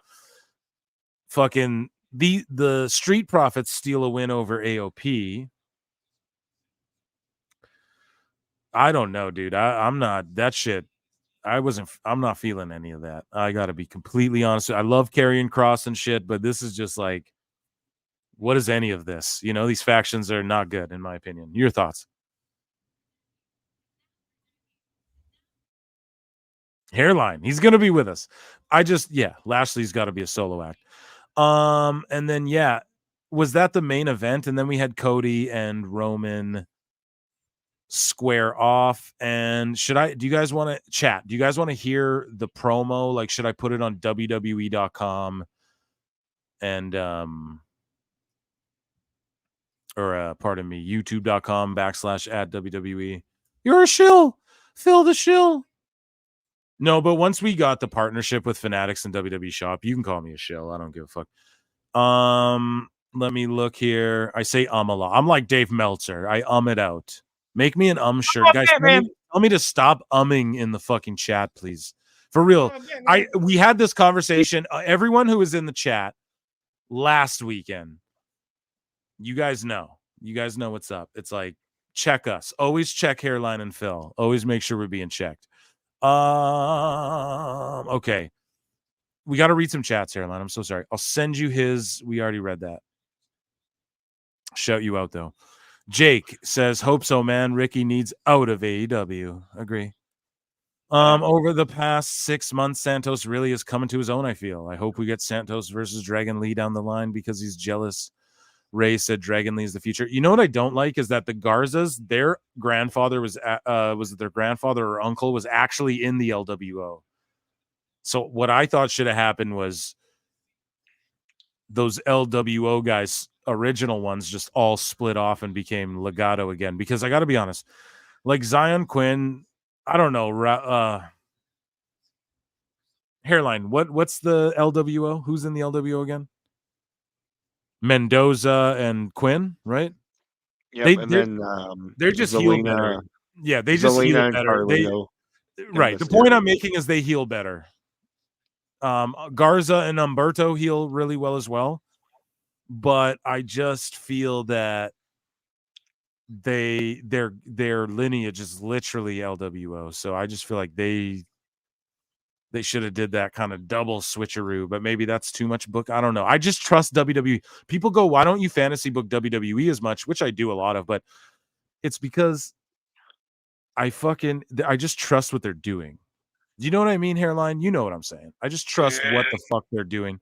Well, they do know what they're doing. I'm more compelled with what they're doing than what I'm gonna do. But with AEW, I'm more compelled with what I would do than what they're doing. If that makes any sense. That bold asshole doesn't even flip it upside down to make it easier. The OC, just tired of looking at them. Yeah, I mean, people. They have Paul Ellering out there. We only see him once in a fucking blue moon, and all of a sudden, in the past 2 weeks, they've been on television. Yeah, no, you're right. And then don't you think they have something to do with Tama Tonga when he comes in, or what? Oh, yeah, and AJ. AJ's reading scripts. Caroline. Guys, drink water. Whatever you're drinking, if you're drinking wine, if you're drinking beer, if you're drinking soda water, drink actual water. And people say don't drink tap water. I'm not Alex Jones, bitch. People are tuning out because I'm like, stay hydrated. Fuck you guys, man. Fuck you guys. Be ashamed. No, I'm just kidding. I'm never ashamed to chat. Even if one of you were here, we'd still be here, and we appreciate you so fucking much. Just Robbie C. It's just, yeah, we'll just hang out with Robbie C. Robbie C, hey, email us your fucking number, bro. Let's just get in touch. How about that? But yeah, people are tuning out. Oh, he's gonna say drink water. You fucking, yeah, bitch. Whatever you're doing. They have Paul Ellering out there, and he does nothing. Yeah, exactly. It's just Triple H like trying to help his guys out. Be thirsty and leave. Yeah, I mean, I don't know. I was just trying to tell everybody, like, whatever you're doing, drink fucking water, dude. It's just a really good idea, and you feel good, and it's like, I'm telling you, you can get way drunker longer. Wait, if there's anybody who doesn't drink, I'm sorry, this talk's not for you, but we still love you just as much. Don't drink. I'm not a huge drinker either. I'm not an alcoholic over here, okay? But if you are drinking, man, when you slash the shit with water, you just can drink for so long. And if you're like someone trying to pick up chicks or whatever, I got a girl, so I'm not doing that, but I'm just trying to hang out with you guys. So I'm going to just drink a bunch of water along with the shit, and then you feel good the whole time. Trust me on this one. Trust me on that one. If you're going to trust me on anything, and trust me on Sami Zayn with the whole backlash. The people doubting me. Trust me on that shit. I'll be the last man standing. Yeah, really, DJZ is absolute better as a face. I disagree. I think he's a schmarmy prick-looking motherfucker. DJZ gimmick maybe, but not the one they have him in WWE. I got to dip out for a few, but I'll be right back. Jake, yeah, bro, this is what the live stream is. You come in, you come out, you come in, you do your own thing. This ain't like the rematch. Are you thirsty? Don't drink water and die of dehydration. Be a man. Yeah, a lot of people, it's true. It's like, be a man and drink fucking water. And sorry if you're not a man and you're a woman listening to this, but you're going to listen to this advice and it's the same thing. Be a woo man. Wooings. Hairline's pissed that guys, in the chat, tell us what you want. Hairline's coming back. He keeps popping in and out. It's okay. And even if it's just me, we're going to hang out and we're going to do the goddamn thing. This is what we're doing. Are we going to play Cody Rhodes and Roman Reigns shit from SmackDown? Or are we going to dive into the fucking X and my bookmarks? Or are we going to dive into the silly shit? Drink whiskey? Yeah.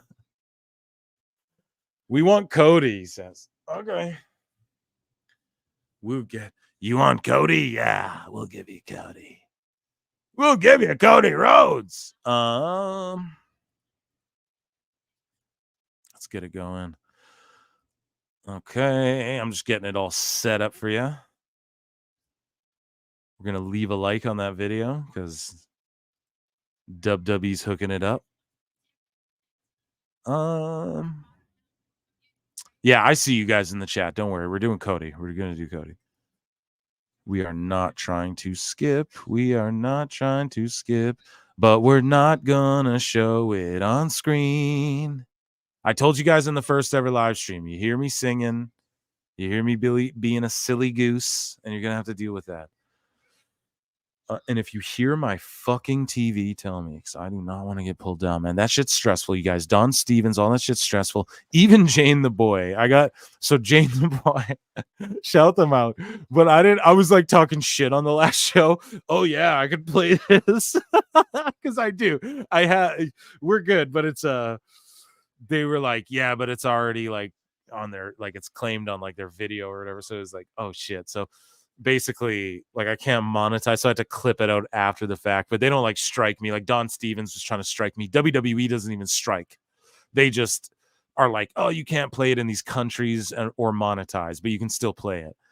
You have to share revenue or whatever. Like that's what happened with all the or whatever. I'm not going to talk about that. Sorry, guys. That's pulling the curtain back too much. But let's get into this SmackDown. Hairline, are you with us or what? Are you with me? He's got to be with us. It's okay. People are tuning in. Man, fuck you guys. No, just kidding. This is what's great about the live show. We have a constant fluctuating number, and we'll look at the quarter hours and we'll see what's a draw and what isn't. I think Hairline's struggling. He's got to get to like a new, like, there's like a corner of his space somewhere in his humble abode that can get him like better whatever, because that's a thing. But either way, we're rocking and rolling. Yeah, see, he's out again. He'll be back. Don't worry, guys. Hairline's like, so he was so goddamn excited for this live stream. I was too, and I'm very appreciative. We popped our biggest rating, and the chat's been very great, and we even got super chats, which is crazy. Like, it's literally crazy. I just want you guys to know, even you guys just hanging out, even us just ratioing ourselves like live viewers to like count, that's the key of this whole 58 likes. Oh my God. Yo, hold on. We're waiting for Hairline, and not only that, we got 58 likes. 58 fucking likes. My word, where's the sound? We got to give you guys air horns here. And applauses. My word, man. The chat absolutely showing out tonight. And then people are tuning out, but surprise, we have someone joining us. So everyone tune back in if you went away. We have Marv the Movie Monster. Yeah, oh yeah, I see the ratings. Oh yeah, that quarter hour. It's spiking up. Ladies and gentlemen, Marvin the Movie Monster. Yeah. How's it going, my friend? Wait, you here by yourself? What happened to Hairline? Oh man, he's been here the whole time. He's just he's struggling with fucking, I don't know. He got set up at a new flat, and he's just struggling with he keeps getting cut out and then cut back in and then cut out. Yeah, I get you. It's working though. He's figuring it out, and it happened all night. But I figured I was finally able to get over here. I've been a little busy tonight, but other than that, I'm here now. And have you already talked about the Westboro Baptist Church? No, we didn't talk about any of that shit. Oh, good. Because I did not have that one on my bingo card for this. Everyone, Marv may have tuned in just in time. So the unholy alliance between the AEW fans and the Westboro Baptist Church. It's sick. We've come into sick times. Oh no. You know what I mean, dude? We're gonna get into all that. The listeners requested that we listen to a bit of the Cody and Rock. Sure. getting into it. So if you want to join us for that, absolutely. I have not been a huge fan of the build for this WrestleMania. I feel like The Rock has just kind of been a disruptive force that kind of like destroyed 2 world title matches in the process. Like I feel like his presence has kind of like destabilized the Roman Cody situation, and it has all but obliterated the Seth Drew world title match, which I think most people are thinking of as an afterthought. It did hurt it. Yeah, I think it did hurt it hugely. Do you think that?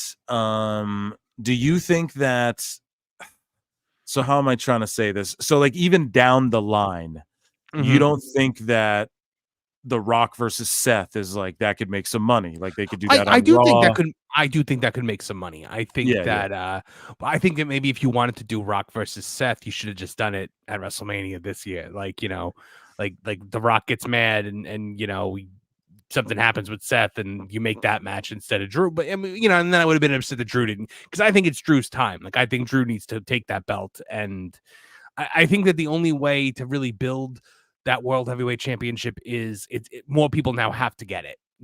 We've only had one champion, so it's kind of the Seth Rollins belt right now. I'm with you on that. Yeah, and I think that Drew is kind of on top of his game right now. And but somebody just pointed out in the chat, they were like, it would be a bit repetitive to have the same build as last year. I agree. It doesn't have a big fight feel to it, like the way I always look at WrestleMania main event, and I know this wasn't a WrestleMania, but SummerSlam Highway to Hell 1998, one of the first WWE pay-per-views I ever watched, that Undertaker Austin situation, that was big fight feel, that felt like a Tyson fight, and that's what I feel like the main event of WrestleMania is supposed to feel like. It is what it is. It's what we got. Yeah, and I asked Hairline earlier about what do you feel about if they do because all of a sudden Jade Cargill is going to be on SmackDown next week. We're leading into WrestleMania. Everyone's fantasy mark booking. Where's my sorry guys, I'll hit the X-Files. Everyone's fantasy mark booking Jade and Naomi and Bianca. So do you think they could do like a 4 women tag, like Damage Control, all 4 of them versus 4 women with Jade maybe included, and then the other night they do Io and Bailey? Like, are you interested in that at all, or is that just really okay? Yeah, not really, because then you're putting like 3 out of the 4 world title matches in one night. Like, come on, like I don't know. I think personally, everyone is kind of celebrating the fact that Jade is going to SmackDown like next week or something like that. I was like, I'm a little alarmed by that, because I'm like, she did not go to NXT. Like Raw after WrestleMania is where I would have had her show up. Yeah, I wouldn't have had to show up there. I would have had to go to NXT. I would have kept her there for like a year. I would have had a year under. Do you know what I think? I don't know what rush is. Well, this is what I think it is. I think that Julia girl is going to come into NXT. We talked about it a little bit earlier, but I think Julia's going to come in and they're going to like push her as like the main girl. And so the one from Stardom. Yeah, because she is. I mean. And I get. They're making a push for Japan next. I'm telling you, like they're doing Europe, they're doing UFC. It's the same pattern as UFC. I'm telling you, like Julia's going to be like huge in NXT, and she's like Shinsuke. They got to put her there to just you understand. Yeah, I know. Robbie's saying here that like 6 months. She's been training for the last 6 months, and I get that. I do get that. I just feel like she could have used at least like 8 months on camera in NXT, give her an NXT women's title reign, and then when she debuts on the roster, she's already like established. I mean, she looks like $1 million. That there's no, but then again, if they are bringing Julia in and they want Julia to kind of take that spot, I understand. And I also do. Triple H and Shawn Michaels. I mean, they know more about wrestling. They've forgotten more about it than any of us will ever know. So if they think she's ready, then I guess she's ready. But and it alarmed me because I'm like, everyone goes to NXT because I just don't see her with their women division. Like I watch NXT every week, man, and I just don't see her. I think she'd go there and just make them all look. There's a reason they called Tiffy up right now, because you can only do your golden best shit like, here's the thing. I feel like with Tiffy, they did a lot of her best shit in NXT already that we'll ever see.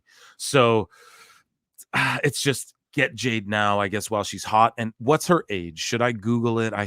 You should never ask a lady's age. And Jade Cargill age, but I should 31. So maybe strike now. I guess I could see it. I could see it. Yeah, I guess. You know, somebody. I do see what you're saying as well. Absolutely. I had made the point to somebody about, you know, if it's true that, you know, Osprey is signed with Tony for 8 years. I was well, it's eight. It's 8 years. Like I was like, oh, he'll be out of his prime by the time he gets to the WWE. And somebody was like, being 33 ain't out of your prime. And I was like, well, when you wrestle that style, you have a much shorter shelf life. There's a reason why Randy Orton is still wrestling today, and Daniel Bryan gets injured every other week. There was a literal debate about like Omega and Orton, who's the better, and it's just like, it's not even a matter of like, I love Kenny, dude. I know people are like, what? I fucking love him. I think his style for WWE would be so good. That's my opinion. It's all good. This is what it is, though. Orton is just objectively like, he's great. He's like one of the best to ever do the goddamn thing. So it's not even a debate. It's not even like just Kenny. It's like him and anyone. You fucking stack him up against anyone, and you almost have to pick Randy. Randy Orton comes to the WWE with the fire born of a man who had to do unspeakable things to get out of the military to go there and do what he had to do. Jesus. If you know the story I'm talking about. Yeah. The listeners requested we talk about this. Okay. We're gonna do this, and then we're gonna jump into all the goodies. We got Meltzer goodies, all that bullshit in my bookmarks. You guys know what it is already. So let's play WWE. I'm gonna scroll down so we don't get busted through and through. I caught you going out with somebody new. I hope you understand when I say it's to you. Do you guys remember that? Who sings that? It just came into my mind. You were the first person I've ever heard sing that. It's like Indecision or whatever that group. You could have told me that you just made that up off the top of your head, and I'd have been like, wow, that was good improv there, Phil. Oh my God. So ladies and gentlemen, we'll acknowledge the tribal chief for a second. Oh, I will always acknowledge the tribal chief. The wise man. And Paul Heyman, Hall of Famer. There's Paul Heyman. The undisputed WWE. Sorry, what were you saying, Marv? Does Paul Heyman seem to, maybe he's dropped a little bit of weight? A bit. I mean, life's got to be good the way he's living. He's making tons of money. I mean, there were moments that I would look at Paul Heyman and I would be like, all right, exactly how fat of a man do you intend on becoming? But when I looked at him there, I was like, oh, you know what? He's starting to look a bit more like the Paul Heyman of old again. So let's just skip ahead a bit, guys. Sorry, we don't want to get pulled again. The ones go up everywhere. Like, just there's a still. Yeah. Look at the fucking building, man. I'm sorry. Did you hear? Like, Cody's gonna lose. No, just kidding. I'm okay with whoever wins this Mania, but I'm super down with Roman, and like I'm all down with the tribal shit. I've talked about it on the show. I'm an indigenous man, and I grew up spending time on my reserve and stuff like that, my reservation, as it were. So, and I know that they're like Polynesian, but it's the same shit, just on a different part of the world. As far as like, you know, this is my tribal chief, you know, I gotta be real about it, you know. It's good. I understand. Yeah. So it's good to see. And I like that they've got a nice boy like Paul Heyman with them. You know what I mean? To take care of them and so it's one of the chosen. Yeah, one of the chosen. So here we go. Here, let's play a little bit of Roman's segment here. The wise man made a promise. Oh shit. Choose your words carefully, man. You end up on Rumble. You know what I'm saying?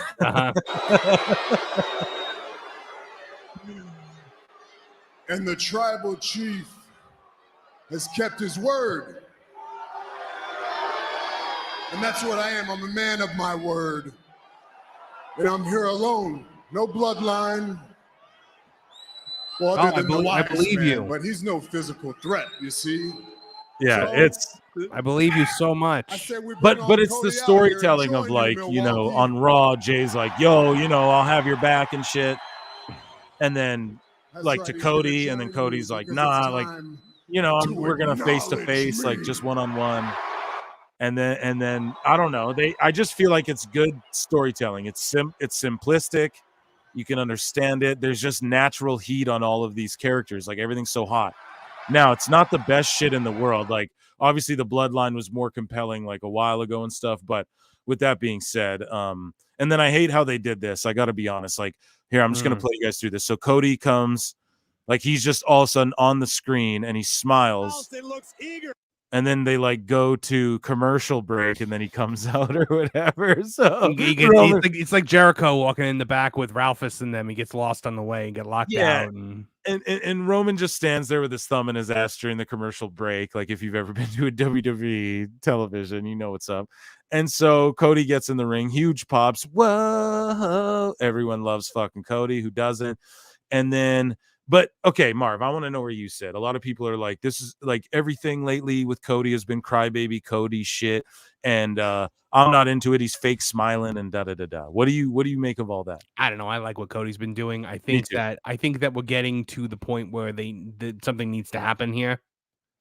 Like I do not think that he can lose this match. I really don't. I think, but I also worry that Cody is going to be one of those guys where the destination is far less interesting than the journey, and when he gets up there, when he gets the belt, that's going to be it. Everyone's going to get fickle. Everyone's going to suddenly tune out. That's why I'm okay with Roman. Well, okay, Roman was just on Pat McAfee. We talked about it earlier in the show, and he made this comment. He said, "I'm the only guy." He goes, "Yo, I'm in the WWE. I'm the undisputed champion." He's like, "I'm just scratching the surface of what I'm going to do as champion." He's like, "Yo, and I'm the only guy who I don't have to go to Hollywood. Hollywood came to me. I don't have to go to Hollywood. Hollywood came to me." He's like, "That's just one thing I'm doing." Like, yeah. What do you think about that? I mean, I feel like Cody has to win, but I feel like if fucking Roman wins, dude, who gives a shit? Like, you keep this train rolling. People are gonna get so fickle on Cody, they're gonna flip. I am not one of those people that's like, oh, he's got to beat Hogan's record. He's got to beat, because Hogan's record. I don't care about that shit either. Hogan's record doesn't exist. Third place is not a record. I'm sorry. It's and I was a mark too. I was like, well, they called it the modern era, and people are like, well, yeah, but now they call it Roman the modern era, and I was like, you know what? They're right. Because the only time the modern era thing works is when they talk about the women's title, with Bianca being the longest reigning women's champion in the modern era, because she's never going to hold. No one's ever going to hold it for 20 years the way Moolah did. Well, exactly. And I was wrong, because they did call Hogan the modern era champ, but like now it's the modern era again, because they were comparing him modern to like Bruno. Right. So I guess, it's like a generation. I'm like, okay, boomer. I'm a boomer. But yeah, anyways, So, but basically, like, you're okay with whoever wins. We're basically on the same page. I'm a tribal chief lover, but I also love Cody, and I've honestly been a Cody mark. I don't know if I expressed it enough on the show, but I've been a fan of, even when he was Stardust, I was like, no, Cody's my guy. I was always a mark for him. I don't know what it was. I always liked him too. I mean, I loved his father. So me too. That's what it is, I think. And kind of like, it kind of transferred over. And I loved Goldust too. Like Goldust too. Was huge fan, huge Goldust fan. And it's weird, whatever. I was a huge fan when of him. Goldust came back. Yeah, when Goldust came back in '98 with the Val Venus thing, I think I was like the only one that was excited. I really loved the build to the Goldust Val Venus thing. He used to scare the shit out of me, and I just liked it. I don't know what it was. It was fucked. I'm androgynous or something. Who knows? Here we go. Here, we'll play this. To answer the call of the tribal right. So sorry, we were ripping on that. He comes out, a million fireworks. Whoa, my father said when I was younger. There's here by myself. Here we go. How about you, huh? The chat's probably like, hurry up and fucking listen to the promo. Yeah, I know, right? As much a man of my word as you are. So if you came alone, I came alone. We jumped the shark. We already spoiled what happens. So I came alone in the dark in my apartment into a gym sock. Yeah. And because it seemed like he was just showing his true colors, And then he told you, what did he say? He's going to be your shield. I cringed. Yeah. I was like, if they bring up Moxley, I'm turning this off. You understand I was in the Shield with him, right? We didn't do good guy things, but we had a bond.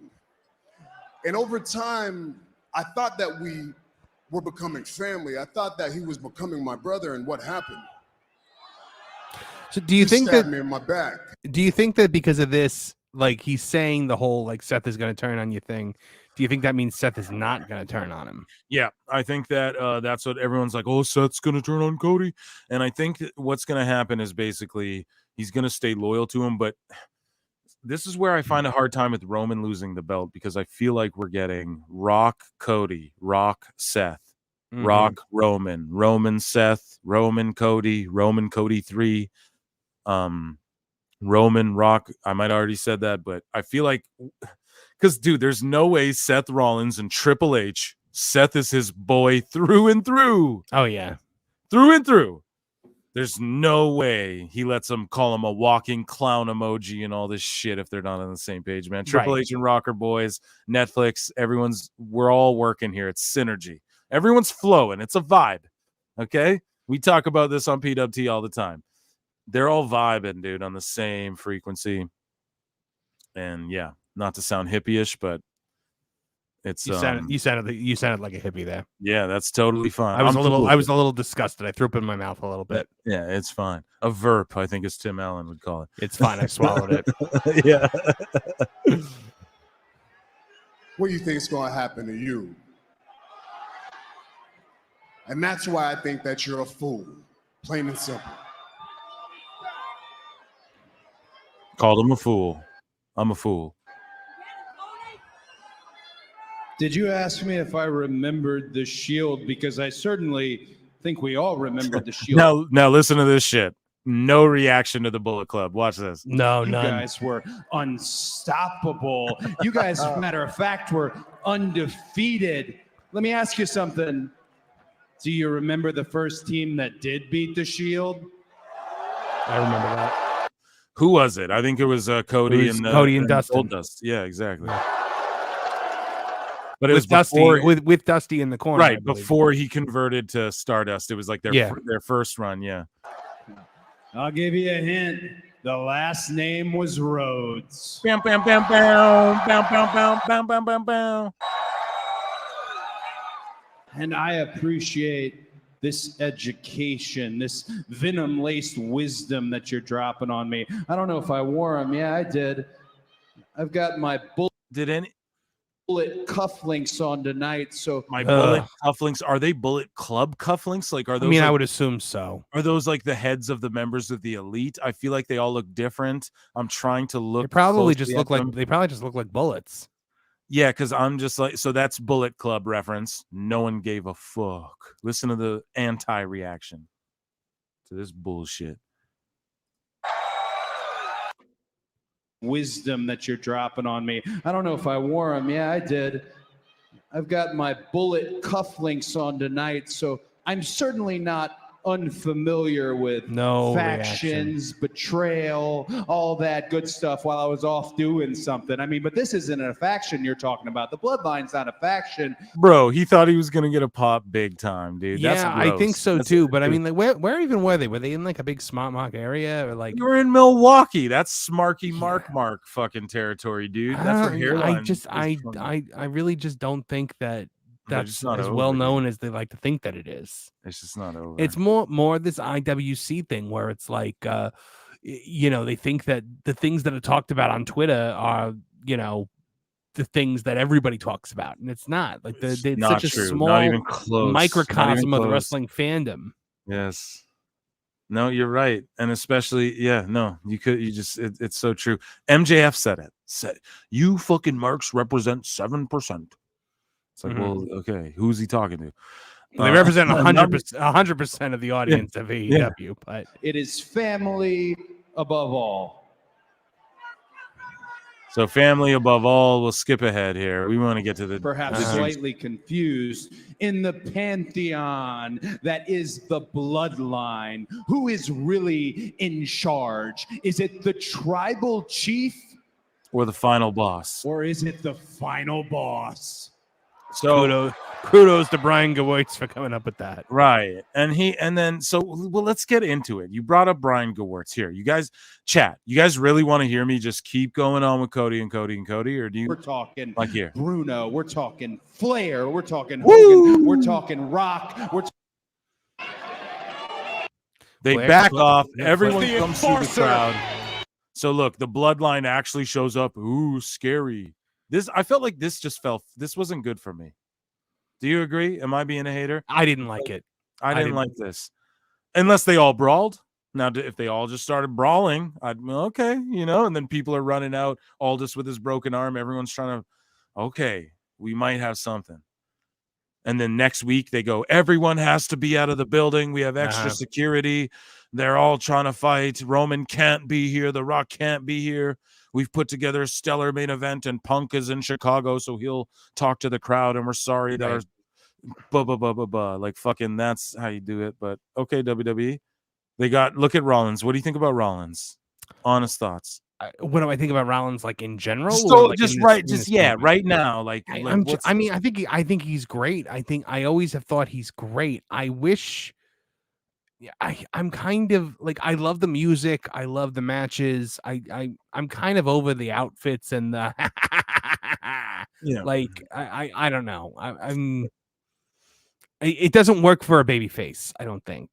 Like that's where he loses me a little bit, because I'm like, well, if you're a heel, this is kind of, if you're a heel, this is something. But like when you're a baby as a baby face angle, I don't really love it. Yeah, I can't argue with you there too much. Okay, we have we have members. We had a bunch of super chats earlier. That was crazy. We had people beefing. We had to fucking mute people were beefing, huh? Dude, it went crazy. There was people in there. Just out of nowhere, like, we did our peak fucking viewership, Marv. So it's been a great night, and the PWT listeners are the best. But some like people came in who were just like going crazy, and then I was kind of addressing them, and then the chat straightened me out. They were like, "Dude, they were like, don't address." They're like, "Why are you fucking?" And I was like, you know what? You're right. Yeah, it's not your job to police the... Right. Because I respond to the criticism. I'm not like afraid of criticism and shit. But this dude, but then as I scrolled back, it's impossible to keep up with the chat. There's way too much going on. Yeah. But we appreciate the chats. Keep them coming. But so I scrolled back and I was like, oh, this dude was just like going at motherfuckers. So yeah, we had two people had to get me. Well, one guy came in and just started spamming watch porn, watch porn, watch porn. Oh, corn. Watch corn, watch corn, watch corn. See, they're trying to get me banned. You see what I'm dealing with, Marv? That's we're okay. Tuesday. While we're talking about it, Tuesday. If they don't want you to, if they don't like that you're getting that you have this show, just don't listen to it. If Real One and AEW Defender and all those guys launched a live stream tomorrow, you know what I would do? I would not listen to it. I would not watch it, and I would go on with my life. I would not dedicate myself to destroying it. That's pathetic behavior. Oh my God! Dude. The last thing I would do is if like a clip went viral on Twitter for them being dumb or that I thought what should be addressed or funny came about, I would address it on my show. I would never. You just phrased it in such a good way. Like I would never watch their show. That would not interest me. I wouldn't even address it, because at the end of the day, I'm going to talk about Cody Rhodes. I'm going to talk about The Rock. I'm going to talk about Jericho or Edge or Tony Khan or Triple H. People that matter. Like the wrestling fans don't want to hear you talk about somebody on Twitter, like some random AEW mock. Like nobody wants that. You're right, dude. And what's so funny is that's exactly what's the best about PWT. Yeah, is that you don't know what to expect. Like, for example, on this clip that went out today, everyone's talking about Marv's disgust in his voice when I revealed to him I was wearing a Orange Cassidy t-shirt. Ugh, I'm still not over that. Dude, I love it. People are like, what? Phil, for real, dude? Like, with how you could... Yes, motherfucker. Like, it was... I fucked with the gimmick at the start. It's like, I'll be honest, it's like a 5-year-old t-shirt. Let's be real. But like, yes, I was optimistic. You guys know how I do, man. I try and find the positives where they are. And I thought they would, even Luchasaurus. I was like, how aren't they selling Luchasaurus masks? Look in the headlines, guys. The new Meltzer and these guys don't talk about it that much. at all. But look, they're like being all sued over the Luchasaurus masks. Oh, are they really? Covered it on the show, dude. Yes. Holy shit! That. The guy who made the mask is like suing them. Like, yo, you guys can't be selling Lucha. Like, how is that even a thing you're dealing with when you're on TV, dude? And you're a TV show. Like, have that figured out. Right. Christ in heaven. Anyways, guys, we talked about Smackdown. Okay. Let's get into the stuff you all have been, I guess, kind of waiting. You know what? for. Desire Death in the chat says Seth feels like a dollar store Joker Sting. That's exactly it. Well, that's exactly my feelings on the gimmick when it's a baby. Like it's know. At this point feels like the insane icon angle from TNA. Okay, that kind of I guess I could. Yeah, I agree with that. I agree. I just don't feel like he's acting all like he's not trying to be psychotic, right? That's not what he's doing. He's just being fantastical. Is that the word? I don't know. No, I get that. Yeah, you get what, like, he's trying to be the Jack Nicholson Joker who's crazy but also chemically enhanced. You know, I don't even know. Yeah, you know what the fuck I'm talking about. Here we go. Marv is right. This is from Jake. I wasn't watching wrestling from like 2014 to 2020. I had no clue about Bullet Club. Yeah, a lot of people. Really, I absolutely love the ending. It was Cody getting one over on Roman. That never happens. I loved it personally. You know what? And I understand the concept behind that. I understand that is a thing that never really happens. I just don't think it was executed very well. Fair enough. And here's member Jake as well. We're trying to read all the member chats. It wasn't fake crying by father. My father, I think died suddenly in 2008. It still makes me cry sometimes. Hey, we're crybabies in the chat. We talked about it last week. We cry. Look, there are very few moments in which a babyface professional wrestler is allowed to cry. Okay. Right. One of them is the death of a family member or death in any way, shape, or form. Right. That surround, it's not like MJF sitting at that press conference being like, I got hurt tonight. It fucking hurts. I'm on painkillers. Parks understand I'm on painkillers. I was utterly disgusted at that. I was like, jeez, sack up. But things like you win the title for the first time. You achieve some kind of milestone. Somebody dies. You retire. Like Ric Flair was a blubbering mess when he retired. Well, when he quote unquote retired. But that accentuated the most perfect retirement in the history of wrestling. That just accentuated the retirement. I don't know. It's just kind of no, absolutely, man. I think that Cody's crying is okay. I would tone it down a little bit. Well, I mean, yeah, a lot of people are hating on that, and I think they're trying to lean into the fucking crybaby thing a bit. Well, I think that's like, come on, it's what they're doing, but at the same token, it's working, bro. Like, we're gonna have a situation at WrestleMania where you're gonna have half the crowd wanting Roman and half the crowd wanting, you know what I mean? They're gonna want Cody to win. Half Roman, half Cody. I think that's gonna happen at WrestleMania, and that's what you can ask for as long as everybody's invested. Now, Marv, I want to, before we get into all of my bookmarks. Phil's bookmarks, I guess, is the same. So you have a channel, and you have a channel, and you have a trailer that you actually dropped. Yes, today, and so I'd like to play that. Made by our friend Awful Wrestling. He there you go. So he's a good editor. Yeah, I see. He's fantastic and shit. He's I really edit good. And I can identify he's actually really good, like really good. Like, and it's not like a joke, and just these little clips he does is not even. He does little things, man. He's really great. He's really great. He's great. What do we got here? Hairline hooked us up, and this is great. No. So I want to just share your channel. We're gonna play your commercial here. Yeah. Go ahead. Absolutely. Let me just get this going here. Sorry about that, guys. Live show.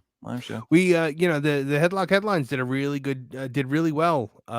This of course, our biggest video launch to date. We got I think it's at 4.7K right now. Okay. Like not even. Well, I tuned in. I definitely tuned in, and you all need to tune into at Toon Wrestling. And Marv, I'm gonna let this trailer play, and then I'm gonna give you a minute to plug your shit, and you just go right ahead.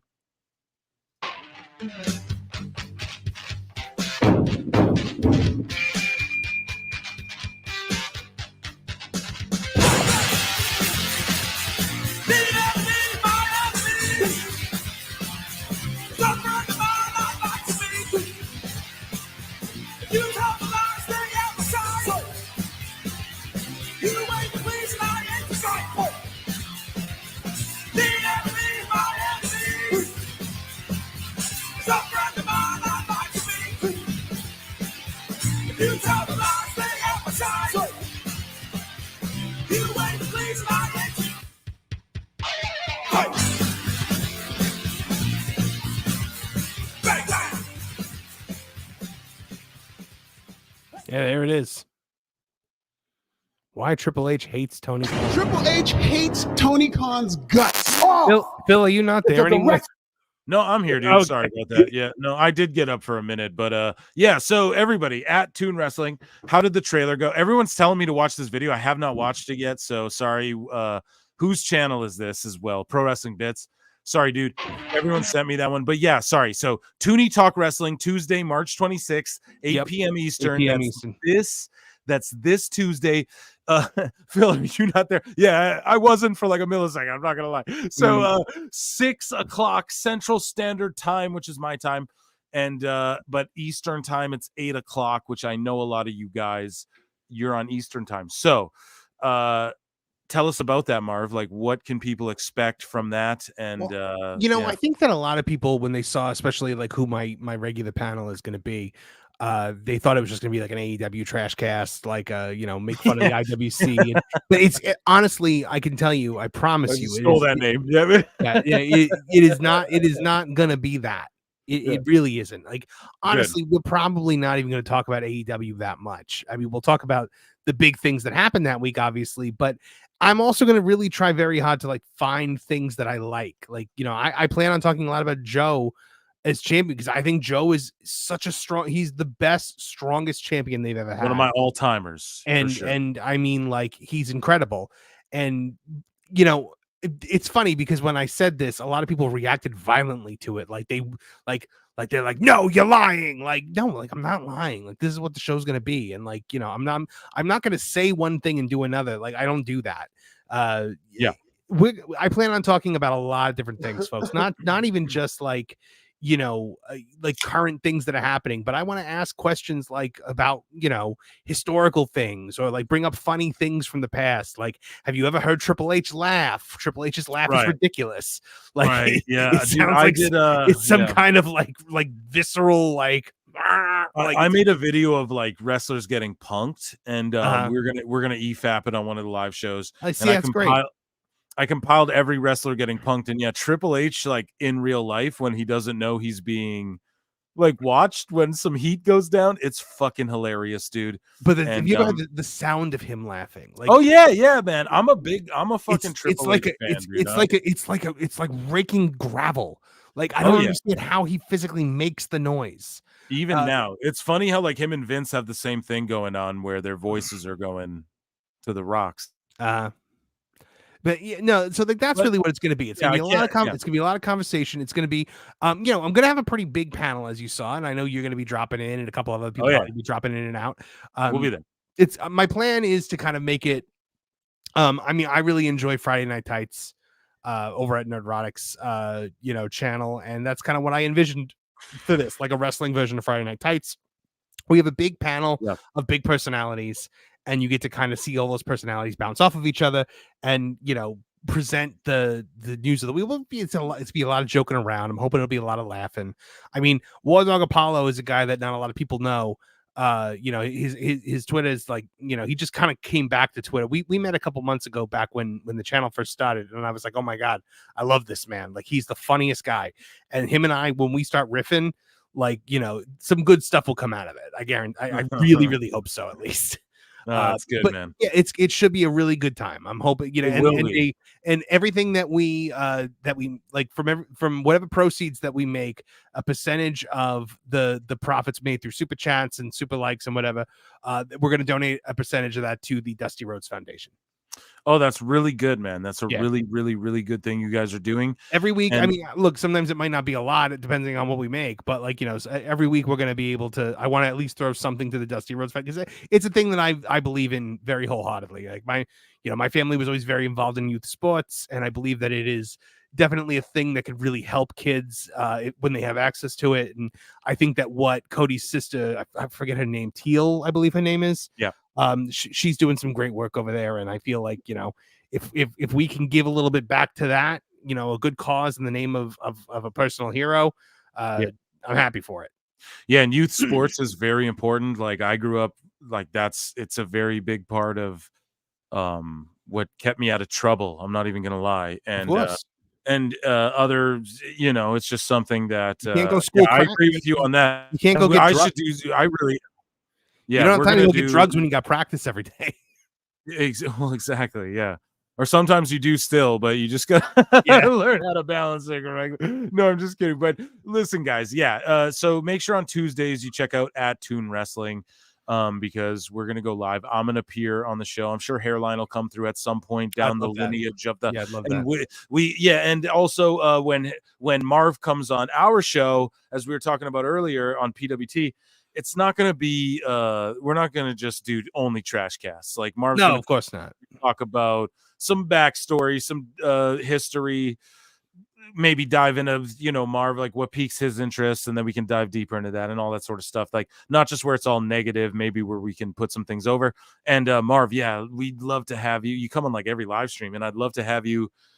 I legitimately have a good time coming on here and talking to you guys. Me too, dude. I can't wait for your show. It's going to be a great time. I told you off pod. I was like, I'm a fucking babble mouth, but I know on your show there's going to be a lot of more folk, and I just really hope everyone tunes in. If you tune into the show, we plugged you way earlier too. Before I didn't even think you were coming on tonight, but at the top of the show, I was like, I wasn't sure if I'd Marv's got something on Tuesday, and I'm going to be there, and just make sure you tune into that because there's a wave. I told people there's a wave coming.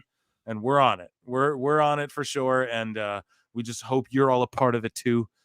One of you members, John in the chat, he asked me, "What is your favorite old school territory to watch?" Mid-South Championship Wrestling. Yeah, it's hands the best. down. I'm such a Bill Watts fan. Like I love the. It's gonna be lit Tuesday. Yeah, it is gonna be lit Tuesday. Stoked for Tuesday, Marv. Here we go. All right. These are from members, by the way, as well. These are YouTube members. He wasn't balling; it was a choke up. Yeah. There's people arguing about the Cody stuff. We had a wild chat tonight. I can't even get to all these. And members, if I miss some of your chats, I apologize greatly. But I think I've got them all. MJF crying at the presser ruined him for me. Me too. Crying at the presser. I get you at Robbie C. I'm just all in on the Cody Dusty story. Sorry, I'm working my way. It wasn't fake crying. Okay, so that's where we left off. Right. So I'm sorry about that. Yeah, Mid-South is when you when someone says to me sports-based wrestling, right? The thing that I think of is Mid-South Wrestling, Bill Watts, Junkyard Dog, Ted DiBiase, Hacksaw Jim Duggan. Yeah. Or I always correct myself to say Jim Duggan because I always want to say Jim Dugan because that's what they would say on Mid-South. Which is funny because Bill Watts always called him Hacksaw Dugan. Because I always want to say Kurt Hennig, and it's Hennig, Kurt Hennig. I've always said Hennig. Hennig, okay, because that's like a Canadian. Everyone in Canada is like Hennig, and then everyone in America I found was like, no, it's Hennig. Boyd Pierce also called him Dugan. And the crowd would chant Dugan. Like I'm at the point now in my Mid-South watch because somebody says like when I was saying like I don't really like watching modern wrestling as much, and somebody was like, well, what do you watch? I said I watch Mid-South from the 80s because I never saw it, so it's new to me. Yeah, like I'm watching all new Junkyard Dog matches that I've never seen before. And I love the dog. I just watched the Dark Side of the Ring about the dog the other night. Dude, I mean, I keep up, like I'm up to date on the dark sides where I fiend out for, I'm like, when's the next episode? And so I haven't seen the new season yet, but it's good. I had to rewatch Candido and Tammy for a video I'm doing for next week. And awesome. So I had to just get a lot of, background information on Tammy.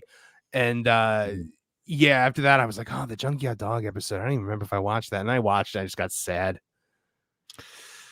It is sad. And you know what, the Buff Bagwell one, if you guys just want to like pop and kind of laugh at funny shit, and it's a little sad at times, of course, Dark Side of the Ring is. Yeah. But people were critical of this season and they were like, well, how are they going to turn this into a Dark Side? But they've all been actually great episodes. But I agree with you, man. The best episodes are the early seasons, of course, because you tackle the very dark and like the obvious ones, right? You know, yeah, like they tackled everything, right? Yeah, you've already done Benoit, you've already done Owen, yeah. You know, you've done the Ultimate Warrior, you've done Bruiser Brody, like so you've done these big ones, but they keep finding things to talk about. I mean, yeah, listen, at the end of the day, eventually AEW, if that show is still on the air, is going to give them a wealth of things to talk about. Oh, dude, you know, but people, I say the same thing, but they go, well, you know, Jericho's in their pocket. Well, they are in Tony's pocket. Like Tony. Okay, so that's what I don't know about, because they go on Cornette's podcast and they stuff. They do, but I mean, remember also when they did the Plane Ride from Hell episode, they were very, very kind to Dustin, and they could have been very, very unkind because there was an entire situation that happened on that plane with Dustin that did not get talked about at all. Yeah, and a lot of people said it's like because he's the guy that's in AEW. But then wasn't Jim Ross in AEW, and didn't he get heat for? No, I don't think he got heat for anything, because he was on the episode, and Jim Ross talked about it the way like a father talks about his crazy children. He was just like, I can't believe I had to deal with this, you grown ass men. You know, Flair, you know, all the Flair stuff happened, and the one that got it the most shit for it was Tommy Dreamer.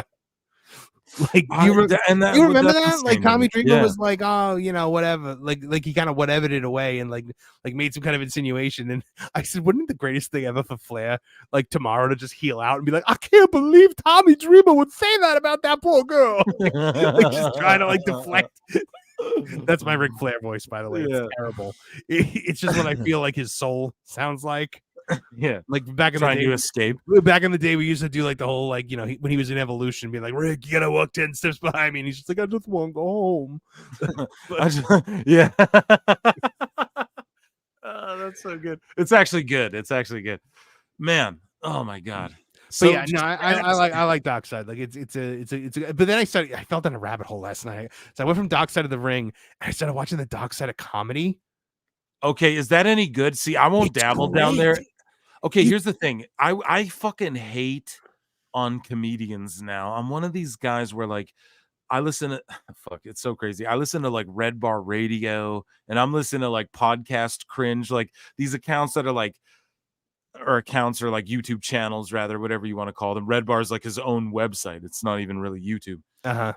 But they just kind of like break down these LA comedians who all started podcasts like off of the Joe Rogan sphere, and they're all kind of like hating on all that shit. And it's not even like hate, they're just kind of pointing out, like they're not even being disingenuous. Like I listen to their shit and I'm actually compelled by it, you know, but it's like I'm kind of down that rabbit hole of YouTube, so I've become like a cynical hater. You know that episode of South Park where Stan becomes just like cynical of everything? I've almost like entered that stage. Other than with like WWE gets me excited as far as like this WrestleMania. I feel like the build-up's been great. It's sort of not great, not like the best ever, but it's been I don't know. It's just I'm excited for WrestleMania. Like I'm like a little kid. What WrestleMania is always an exciting time. But yeah, and like Royal Rumble, I was excited for. I've been excited for everything they're doing. To answer your question, Dark Side of Comedy was really good. I watched the episode on Audie Lang. I watched the one on Sam Kinison. I did Audie Lang, Sam Kinison, Maria Bamford, Robin Williams, and they had one on the show Family Matters. Remember like the Steve Urkel show? Yes. That was interesting. So they're covering like Artie Lang and shit. See, like that's the stuff I'm into. I like the old you'll like LA comedy guard, like the old. You should watch the Sam Kinison. The Sam Kinison one was very good too. But we should get back to wrestling before you lose. Absolutely, yeah. We're gonna fucking No, you're actually right. Anyways, guys, we just go off on a tangent. I've been saying to Marv, man, we got to do something where we're almost like talking about other shit, almost. You know, it's crazy. Vamp for a second. I gotta get a drink. Oh, dude, yeah, I'm gonna absolutely do that, and we'll play some tunes too, guys. So what we're gonna do is we're going to play some stuff that I have in my bookmarks. I don't know what to call this segment. We're gonna mix in some Dave Meltzer. There's some rock. There's some whatever. I don't know how long Marv's gonna hang out, but I don't know. We'll tackle it all. And man, we had our peak viewership this show. I don't know. Is this cringe to even talk about? I don't fucking know. I love you guys. Billy Quarantillo's about to fight Youssef Zalal if you're into UFC. And we just got a lot going on, man. So, and Marv tapped in all of a sudden, and it's just brilliant. And so at Pro Wrestle Clips, at Pro Wrestle Times, at Toon Wrestling, and we're you guys, we're a part of something big here. This is a great thing. We have 25 comments going on that I haven't even seen yet. We have tons of members chatting. I can't get all. I'm going to try and get to all the members chats. Super chats for sure get read. Super stickers like earlier in the show. I was whatever. Fuck that guy. Marvin, what is your favorite old school? Okay, we already answered that. I'm watching Mid-South 1982, listening to you guys. Excellent, man. That's what you got to fucking do.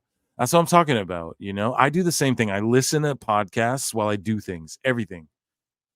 That's why, like, I can't play story-based video games anymore. If I ever play a game, it's usually sports-based or wrestling-based, because I can't, like, get into a story because I'll just be, like, listening to Cornette or, like, fucking Bischoff or whoever. A lot of people. JR, Marv, myself. I don't listen to myself too much, but if there's a clip that's really blowing up, I'll usually click on it just to be like, oh, this is getting, you know, whatever. I'm pulling the curtain back.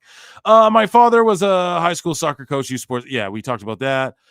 We talked about Bob Roop. So I got, oh man, so me and another very popular YouTube channel we were talking on Discord, and we were talking, and the dude, he was owning me on some Bob Roop fucking knowledge, I guess, but he was talking about he was like, dude, he's a shooter and stuff, and it was funny. Mr. Wrestling Grapple Vision, that's my guy. We EFAP'd him before. We're gonna do more some other time. Mr. Wrestling 2 getting stalked is the best. I don't know what that means. Hacksaw has talked about the Duggan things recently. Okay, someone link me. Jake, please link me. Body Pierce shined in those suits. And sorry guys, we not missed, but like catching up with the chat. Sorry, it's been a while, but me and Marv like catching up, man. It's just great chat. Okay, I'm back. Chat me up. What's up, Marv? That Dark Side of the Chris and Tammy may be their best one yet. The season has been good too. I'm a massive wrestling doc mark. Me too, bro. I throw them on. And I said earlier too, watch Roadhouse. Like, it's just a silly fighting stupid movie, and it's just to me it was way better than I thought it would be. It was so shitty, it was good. It's one of those movies. So definitely just throw it on if you have time. I know that has nothing to do with wrestling, but it's like I'm a mark for docs and then certain movies. Like, I'm very picky about movies, and I force myself now to watch MCU shit because it hasn't been good, but I have to watch it, and that's really right. Like, you're too far down the rabbit hole to get. I'm not interested in anything else really either. Like, it's weird. I'm a bot. Marvin's impression of Ric Flair was better than the guy in Iron Claw. To be, I didn't see the Iron Claw, but the one thing everyone has said to me about the Iron Claw is that, like, the Ric Flair guy was awful. When I went like a day early. I was able to go like a day before it was like released to the public, right? Mm-hmm. So pull the curtain back a bit, and I was with my girl, and there was like fucking like 4 other people in the fucking theater, but we put it over. I did a clip on it. It got like 60 hits. So I'm not a hater, you know, but I put the movie over. But yeah, that Flair part was dreadful. And they didn't really do too much with MJF. He was in it for so short that no one really noticed it. But I pointed it out to everyone, like, you know, he played Lance Von Erich or whoever the fake Von Erich was. I think Lance. Yeah, right. I heard that it wasn't a big pot. Like he was barely in it. No. And it was just like a momentary thing. And then he makes a tag, and then it's like a blink and you'll miss it. But it's actually not. Like, if you analyze movies when you go to them, like the way I do, I'm a fucking dork. There's so many amazing comedians working right now. Yeah. You know, I know there is, but there's a lot of like fucking shit podcast ones that just like are just shitty. Well, and then the other problem is that comedians are not allowed to be funny anymore. That's what it is. So we live in a post joke world. So every comedian now has got to be respectful of all, like come on, and all the comedians you name. Hey, bro, whoever said that, sorry. Sorry, John JID. You're a great member. You're a member of PWT membership. Yeah. So you're right, but name them. Oh, look, you go down here. David Lucas. Isn't he? And he's like Texas, NY based. I said LA. Okay, Brian's, I don't know. Tom Segura and Bert Kreischer are hacky to me. Matt Rife is he's pretty funny. Schultz, I'm sorry, hacky. Bill Burr is good. I like Matt Rife. I like Matt Rife a lot. Matt Rife's pretty. See, I didn't bury him. He's pretty funny. Schultz is a hack. I'm so sorry. I'm gonna get hate now. Bill Burr is Bill Burr was great. Bill Burr was great, and now he's whatever. But he wasn't at one point.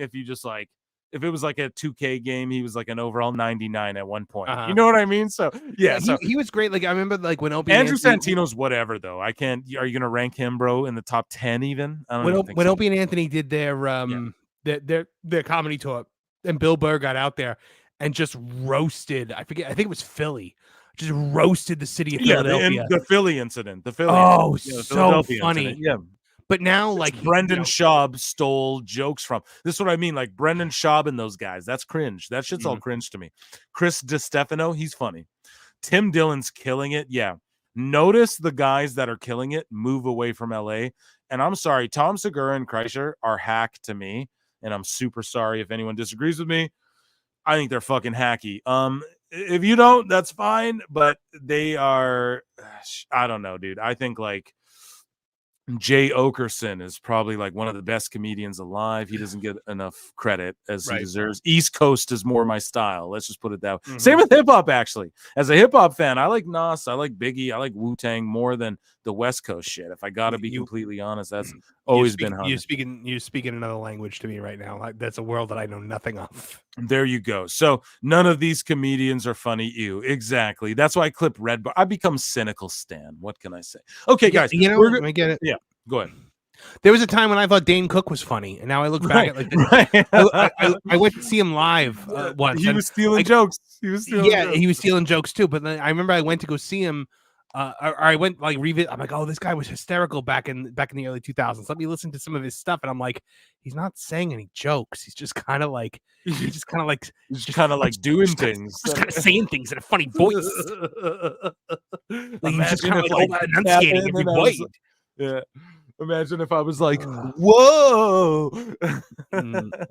Okay, so guys, we have like goodies in here. I've been fucking around. This whole podcast has been fucking around. Okay, here we go. Boom. What do we got going on? So we were talking about Roman before. So this is great. This thing is great. I heard this live. Yeah, this is hilarious. Lady cooks him. Here we go. You need a group full of strangers to acknowledge a little bitch ass? She said, you need a group full of strangers to acknowledge your bitch ass. Yes. Here we go. And then they dump the sound out too late. And then after that, she says, like, fucking pathetic or something. Like, you can read lips. Here we go. Just watch this. It's that lady back there? Her right here. I'm going to circle I didn't even realize you could see her. No, that's her. And look at her, man. Hey, hold on. Where's my fucking soundboard? W Guy. W Guy's wife. W Guy with wife. How about that? You know what I would say? I would say he's shooting above his weight class there a little bit. And like, look at Marv. He did well for himself. Yeah, he's shooting above his weight.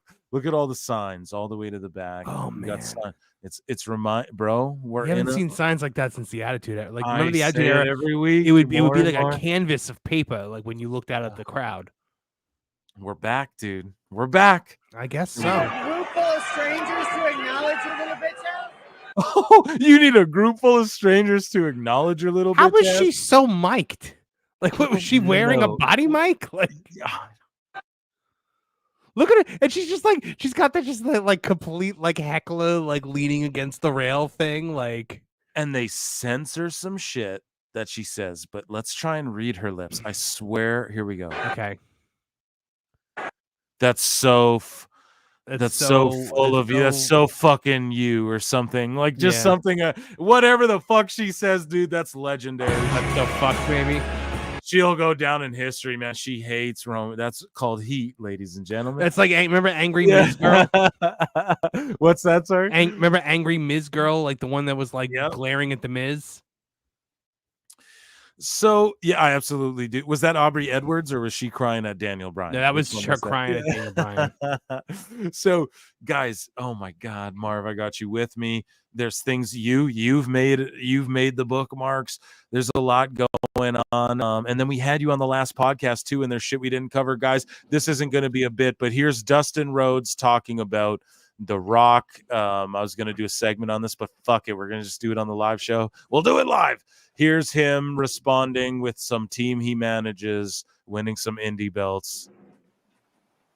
Zoom in here just a little bit. Fuck The Rock. Tony Khan, if you don't let him appear at WrestleMania 40, you are a hypocrite. No, just kidding. I don't want to start spread no shit, but come on, dude. You got to do it. So we're talking about Dave Meltzer, of course. Is this you, dude? I swear you tagged me in this, or someone did. Who is this? No. This thing. Oh, so here's an indie death spot match. What is good God? Was this you? I saw you comment on it. I think rather. Yeah, and then I went, would this guy get a handshake and a hot dog for this? For a nut sack full of glass? So what is this, guys? Is this what's up? Like, I wish Hairline was here because he would explain it.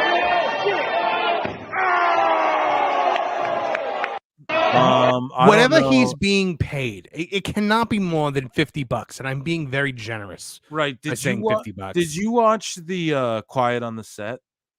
God, we always fuck this up. No. We always fuck this up and go into crazy areas, Marv. Quiet on the Set. So it's on Amazon Prime. Oh, is it the thing like about the Nickelodeon stuff? Yes, sir. Yes. I heard about that. So okay, I just watched all 4 episodes. No one's getting close to that close to my booty is what I'm getting at personally. I don't care if you have light tubes or $1 million. I don't know if I'm letting you get that close. What do you think he got? You said it, a handshake and a hot dog. Do you want to get into Meltzer or do you want to get into Mercedes Moné? I think the people want Meltzer. The people want Meltzer. Okay, so and Brian Alvarez. We have to tie them together. So, folks, you know that this is a segment, and people in the comments go, well, it should be the daily Dave Meltzer. No, it's the weekly. I mean, you could get a daily Dave Meltzer. We could, and that's why it's funny that it's more than once a week, because here is Dave Meltzer, moment of the week.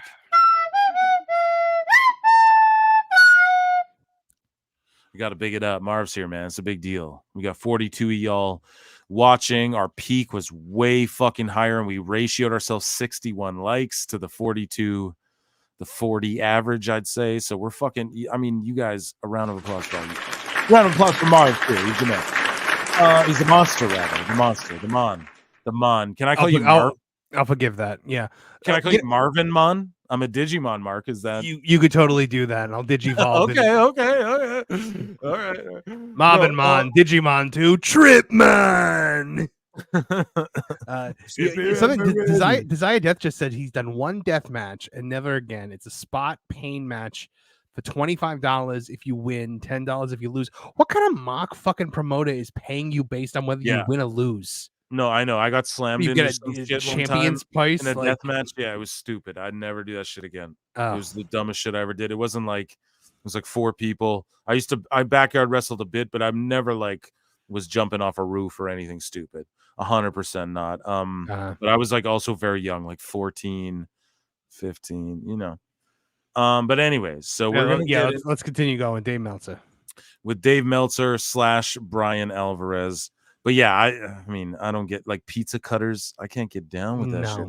Hairline will fucking explain it to you and like, I'm not gonna say try and justify that, but he is like, no, there's psychology behind this and that, and like I've watched the dirtiest of mud shows with that guy on our Patreon, patreon.com/prowrestletimes. Legitimately, there's like the Carnage Cup. We've like reviewed Carnage Cup and shit where it's like 4 people in a backyard, and I don't know how he even finds this shit.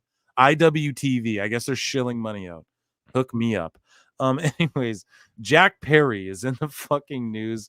Jack Perry disputes apologizing for CM Punk fight, was denied AEW release request. So there's all this news about.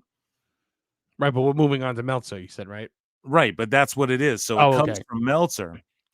Oh, Meltzer was the source on this? Oh, Alvarez. Well, yeah, Alvarez. Okay. Well, it's F4W online. What's the difference between this and... Very little. Very little, man. This is what I'm talking about. It's the same shit. And so there's just all this news about, okay, sorry, maybe it's Brian Alvarez, dumb moment of the week. Jack Perry requested and was denied his AEW release. He is still under contract, but there are still no plans to bring him back to AEW. He has not spoken to Tony Khan in months, nor cleared anything he has done in storyline for New Japan Pro Wrestling. Yeah, sure. Like him tearing up the AEW contract or his use of the term scapegoat. So obviously that's not true. And so at this point, they are actively participating in Tony's storylines, I think. Right. Well, absolutely. And so Jack Perry disputes this shit that Brian says.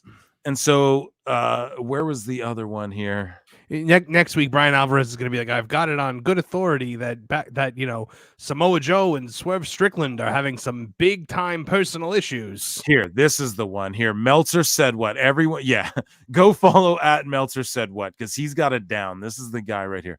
So the ghost of CM Punk still haunting Jungle Boy's dreams. So this is where Meltzer comes into it, I believe. Yes, Wrestling Observer, Figure 4. So regarding Jack Perry, who has now been gone for 7 months since the incident with CM Punk at Wembley Stadium and people thinking he's been fired, he's still under contract and obviously is working only for NJPW. While my belief is that he should have been punished for doing that line at the Wembley show, real glass, cry me a river. That's it's so cringy, which so led horrible. to the confrontation of CM Punk and resulted in Punk being fired. But 2 months should have been long enough. If he had actually physically started the fight, that would be a different story. Tony Khan has never answered any questions regarding Perry. That way we've heard it. He was sent home after Wembley and never heard back from Khan. So wait, okay. The way we heard it, he was sent home and never heard back from Khan. Okay. Apologize. It's just they're saying he has not spoken to Tony Khan since Wembley. It's hard to read. Like, it's literally hard to read. He did hear from the company through lawyers. Then they talked and he apologized to Khan, but he still hasn't been brought back. What they are doing now in Japan is storyline. What they are doing now in Japan is storyline to lead to an eventual. He can't write. A storyline. How is this guy a writer? I'm so sorry, guys. I'm trying to read it. It's like, oh, Phil's fucking drunk. Yeah, dude. Okay, I can read and write. This is so stupid. I struggle with it so much every time. It's not a bit that everyone does on every fucking podcast. You can't read Marble Mouth Dave. Anyways, what he's trying to say is, yeah, there was a fucking storyline they're doing leading to an eventual return. What are your thoughts on all this? Like, do you think this is true or just a storyline? The only question that I have about this is whether they are actively participating in the work or if they're getting worked.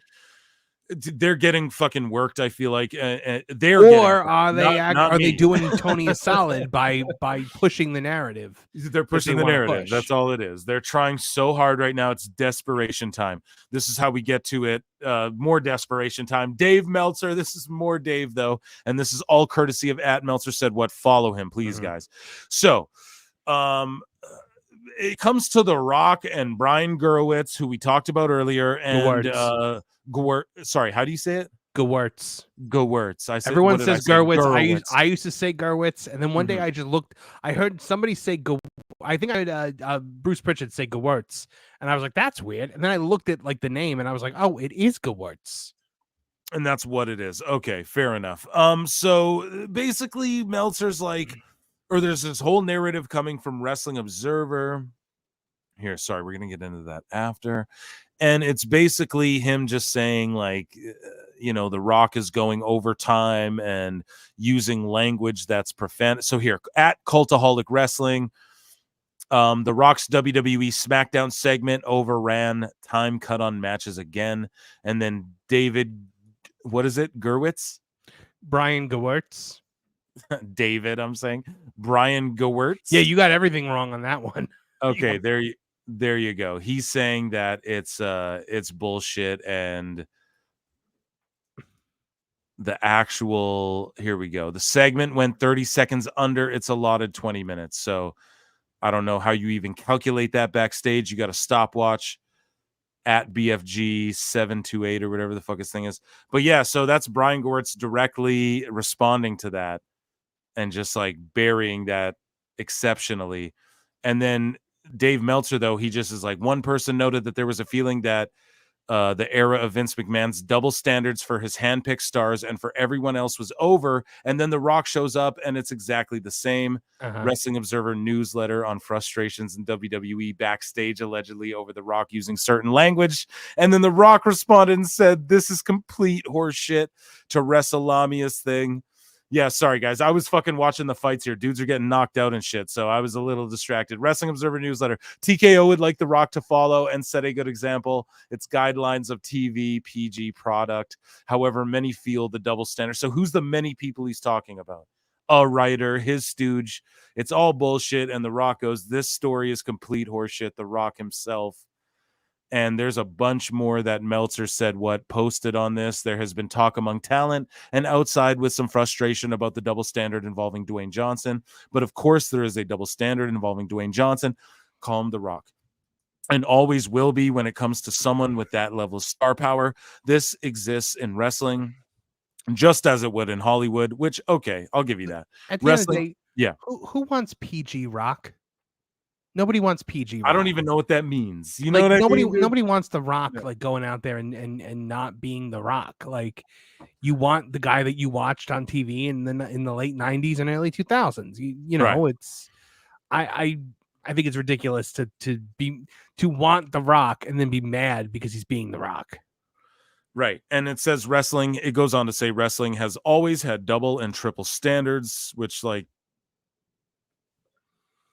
a fucking redundant statement, depending on one's position. And then I don't know. So The Rock just cooked them. There's more here. There was a memo sent. So this is what The Rock responded to. Like they're going, Wrestling Observer's going, there was a memo. Like they're going deep into it. You know what I mean? And so there was a memo sent just a few weeks ago to all talent from Nick Khan, Paul Levesque, and Don Ventrell, EVP of talent, which states that this is a PG company, no swearing, and said blah blah blah blah blah. So they're sending memos. We're sending a memo. TV 14. It's not yet. The talent was told that because the company was publicly traded and the wishes of TKO management was to be TV PG, the feeling was that if he was on the board, he should be the one to to lead by example. They're making shit up. The Rock goes, this is complete horseshit. That's all that matters. Yeah, Marv, your thoughts on that shit? Dave Meltzer just fucking epically failing. I mean, I think this is the biggest moment of Meltzer's life. The Rock has acknowledged his existence. Yeah, exactly. Like, you're even lucky that happened, pal. Yeah, I think he is getting cooked left and right lately. Right. He has never been on a worse like string that he's been on lately, because he's just taken bullet after bullet lately, from people just discrediting him completely. And he said, and he goes, one person noted. That's what I wanted to, like, one person noted there was a feeling that the era of Vince McMahon's. What the fuck are you talking about? You're trying to correlate this motherfucker to Vince McMahon? Of course, yeah, that's very strategic to bring up Vince. So fucking very strategic, crazy. Yeah, dude, people were getting knocked out on this UFC shit there for a second. Round of applause for Lana, Maurice, you mean? Hey, remember when I did that with and you were like, oh, you're there you go. I did it with a white girl. There you go. I fucked up. So there's Maurice. Sorry, I thought it was her finger surgery. This was the tumor surgery. A little bit more important than Lana's bit more important. Yeah. So her Maurice's cancer tumor surgery. Editing Phil, dude. We're editing tonight. No, we're not, dude. We're leaving it live. Fuck it, we'll do it live. So Maurice, her surgery is good. She's tumor free. That's great. So more Dave though. I just wanted to clear that one up. That's been in my bookmarks for a while. So here's a booking scenario. This is like Brian and Dave are just arguing and shit lately. So I think why weren't they booked for the tournament? Obviously they weren't booked. This is about the BCC not being booked for the tag team tournament, even though they've been winning tag team matches every fucking beat FTR. If you watch it, like my crazy ADD ass who watches every show, including Rampage, to where I can't even remember the shit half the time. Here we go. Because they weren't booked for the tournament. I think it's to keep why them. Weren't they booked for the tournament? Obviously they weren't booked. Why? Why did they win that match at the pay-per-view and not get booked for the tag team title tournament? Perhaps because whoever wins the tag team tournament, that's going to be the next program. That actually makes total sense. That actually makes total fucking sense. No, it doesn't. It doesn't. What did he say? That makes total booking sense. Hold on. He said total fucking sense. Oh, fucking! I heard booking for a second, and or maybe going, he said maybe no, he said it doesn't. Booking. I don't know. Yes, it does, bro. They beat I know what you're FTR. Hold on. No, it doesn't. Yes, it does. Oh. Brian is going off the reservation. That actually here makes by, total booking sense. Total fucking. Hold on. I'm trying to just hear the link because I'm like, he came off hostile. He's like hot at Brian. I agree with Brian. Brian never blocked me either. So you tell he's got thick skin, man. You do that. I roll jujitsu, bro. You get tapped out. You get thick skin, bro. You don't care about people say shit. Okay, who gives a fuck? That actually makes total booking sense. Booking sense. Booking. Oh, Dave, that makes total booking sense. What the fuck does that even mean? No, it doesn't. Yes, it does, bro. They beat I know what you're FTR. I know. They beat them clean in the middle of the ring, and FTR is in the tournament, and they're not. Okay, that's so that totally doesn't different. make sense. No. It doesn't make logical sense, but it makes. Well, yes, of course. It doesn't make logical sense, but it makes booking sense. What? Whoa! Fucking planet. Holy shit! Are I you need on? that on the time. I'm not eliminating this bookmark. I gotta keep that for. I gotta fucking put that on my soundboard. That's incredible. Hold on. Doesn't make logical sense, but it makes booking sense. That's the most incredible. About? Oh my god! Quote that. I want that on a shirt. Middle of the ring, and FTR is in the tournament, and they're not. Okay, that's so that totally doesn't different. make sense. No. It doesn't make logical sense, but it makes. Well, yes, of course. But it makes wrestling booking sense in the. Oh my god! Sense that you have this team. It's not real. Can we stop for a second and point out that like a week or two ago he was on his high horse about Gunther's hand. About Gunther, dude. Oh my god, dude. This is the funniest. It's done. He's done. And not for nothing, but this is a company that tried to market itself as everything's going to make logical sense. It's going to be sports based. It's statistics and wins and losses matter and ranking systems and. I know, dude. They had such an opportunity to do shit like just cool things, man. Like when Adam Copeland hits the spear, 90% of his opponents can't kick out, but in one, so he's gonna, if it gets reversed, he loses 83% of his matches. Right. And so he needs to make sure if he hits the move, he locks it in. Like they had in matches that go longer than 10 minutes, Moxley loses or whatever the fuck. Like, they had the opportunity to do some really cool shit. And they never did really cool shit. Anyways, though, I love when they fight. It's so cute. Tournament, so therefore you keep them out of the tournament, and then they can go in there. If you wanted to make booking. Oh yeah, so keep them out of the tournament so that when the tournament's done, they can just go in and fight whoever wins the tournament or has the belt. Stop it. So then, what's the point of the fucking tournament? Since they shouldn't have beaten FTR, who then got into the tournament. No, because it sets them up for the championship match later. Dave, that's all fine and good. I think this is ridiculous. Okay, I would agree with you the winning team on pay-per-view isn't in the tournament for the tag team title. Of course, but the losing team is. Of course, this makes no sense. Okay, of course, okay. It makes. Of course, it makes no sense, but I'm going to defend it anyway. Pro wrestling booking, which often makes no sense. Wrestling booking, which often makes no sense. So therefore, clearly he's been watching AEW for too long. What? Hey. What the fuck are you talking about? Jesus Christ. Haven't you made enough money yet? Dude, I don't know, man. I get fucking I get sauced and I make more sense than this fucking idiot, dude. It's crazy. It's hilarious. Many examples of that wrestling. No, what you do, Dave, is they would not have beaten FTR. Yes, they Somebody else could beat FTR. No, they would have beaten FTR because you're setting up a championship match later, and you don't want to beat them in the. How about why is there a fucking another tournament for these tag belts when someone should have at least pinned Sting one time in the whole time using AEW? And not for nothing, Darby Allin didn't lose that match. He should have still had the titles.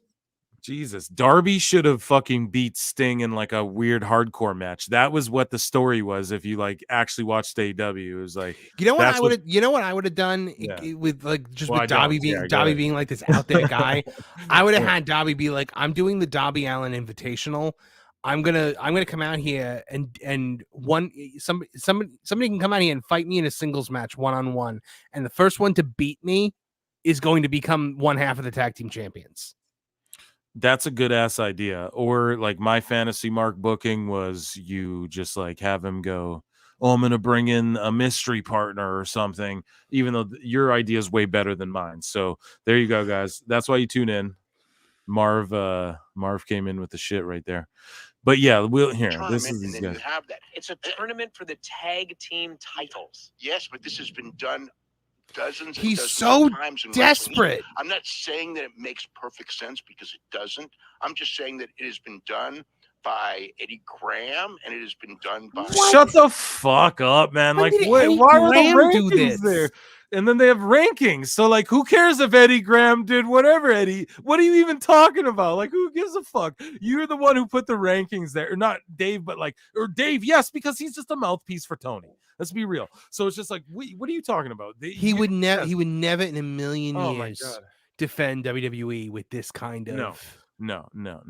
And I'm not even that triggered by the tournament, but it's just like the fact that it's just, no, say it doesn't make. This is what Brian's so perturbed with. Dave, say it doesn't make sense. Like, we're not going to bully you here, but it's, you know what this reminds me of? It reminds me of when in The Man of Steel, the Zack Snyder movie. I hate Zack Snyder. When Superman, that movie was okay. That movie was okay. That movie was okay. That movie was okay. Yeah. Zack Snyder's a hack, and the rest of the movies after that were awful. But when he snaps Zod's neck, that was the thing that kind of broke the movie for me. That and Jonathan Kent dying in a tornado.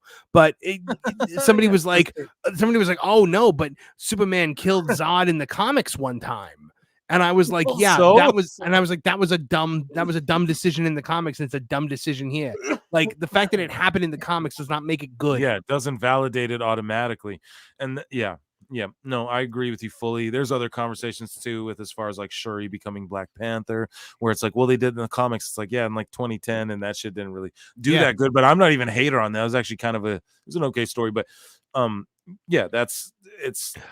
I dig exactly what you're saying. It's the same thing. But yeah, we'll close. These motherfuckers are arguing here. Promoters that are regarded as great bookers Many promoters who are regarded as great bookers. What the fuck does that mean? Did this had like ran a tournament with you put in the guys that lost a match that. It just doesn't even. It's just like, well, like say, like give an example. What does that even mean? I don't even understand what that means. These bookers make bad decisions. What if they made money with it? I'm sure they could make. It's about making money. It's not about anything. So okay. Do you hear what Dave's saying? It would be nice if they would stop making some money. This is the greatest Dave Meltzer moment of the week of all time. Yeah, exactly what Marv just said. Yeah, if you made some fucking money, maybe it would make some sense, dude. Jesus, what does he even talk? So now he can't even follow his own train of logic. That's why I'm just discombobulated. So now AEW compared to WWE ain't shit then. But no, he's gonna try and still measure it with, but look at Peacock and we covered it on the last live show, whatever it was. But look at Peacock, and Nick Khan would have a conversation with him about cage match and Peacock, talking about losing money. Now you're gonna say it's about making money. AEW's never made money a day in their life. Maybe the first show. Bookers make bad decisions. What if they made money with it? I'm sure they could make. It's about making money. It's not about anything else. Wrestling has always been about. So now it's about making money. That's it. Exactly. That's it. Once you start, you start doing this stuff where you start going like getting into the minutia of everything, and at the end of the day, that's what you do, Dave. That's what you do. That's what you're doing. All of these tag team, and now I'm doing that to you. Match on pay-per-view. No, I agree with you, but you're missing the point. What is wrestling about? Wrestling. It's about drawing money, Dave. Yeah, but you are vociferously defending a company that draws no money. My Toontown Wrestling has a higher profit margin right now than AEW does, and we make nothing. If you started a company today and you made $0, you would still be making more money than AEW. So I botched at the very start of this watching UFC while I was also crediting things to Dave that had to do with Brian Alvarez. But regardless, they're all lumped together in this segment that we call Meltzer Moment of the Week. and we're not changing the name, even though it's sort of Observer, I guess, and Figure 4 lumped into a moment of the week. But here's AIR Gold. Like, these guys are disagreeing. If you're familiar with this account, Marv, have you had interactions with AIR Gold? No, I do not believe I have. Okay, they probably blocked you. They blocked. I've become a blocking machine lately. Yeah. I've gotten to the point where I just can't deal with it anymore. So like, if you annoy me, you're done. Like, Dunzo. So, go ahead. Sorry. I just like once the channel hit a certain point, I was just kind of like, I'm done arguing with people now. Like anyone that is supporting the Westboro Baptist Church right now, which I'm sure we'll get to. I agree, but block. Here's one thing too. There's people who are like, oh, if someone retweeted the tweet about the story about the Westboro Baptist Church. Now, if you retweeted it or whatever, that's okay. Like, I get it if you're just like someone who's interested and you're like, this is an interesting thing, I'm going to retweet it. Maybe people read into it, whatever. But here's the thing. There's clearly people with agendas who are like out there just trying to use this to shift this weird kind of fucking narrative. Phil, there are people that have told me today that the Westboro Baptist Church is not as bad as the WWE. Right. And a guy literally said to me tonight, has the Westboro Baptist Church ever done anything more homophobic than the Chris Canyon Undertaker? I mean, the fact that their website is called God Hates. Yeah, I literally just responded. Yeah, I just responded, yes. Bro. Yes, yeah, absolutely. They sing songs about killing gay people. Like, exactly. They protest the funerals of American soldiers. I mean, we'll get to that. Rumble, what's up? Rumble, what's up? But 100% what Marv's saying. We have to be honest here, dude. Those people, if you see anyone going, this is the Westboro Baptist Church is in better. Has better morals than WWE, instantly you have to I'm just gonna block that motherfucker or mute you or whatever I gotta do. That's crazy talk. I can't. That's crazy. And they're bad people, but they're on the right side of this one. Like, no, but of what though? Like, I believe in God, but you don't fucking do. That's just weird. They're weirdos, dude. They're never on the right side. These people are a crazy hate group. I couldn't even believe. I tweeted out, I was like, they still exist, and I was not kidding. Like, they still exist. That's hilarious, because I saw a documentary about them like 10 years ago, and I went, that's crazy. And then I was legitimately shocked.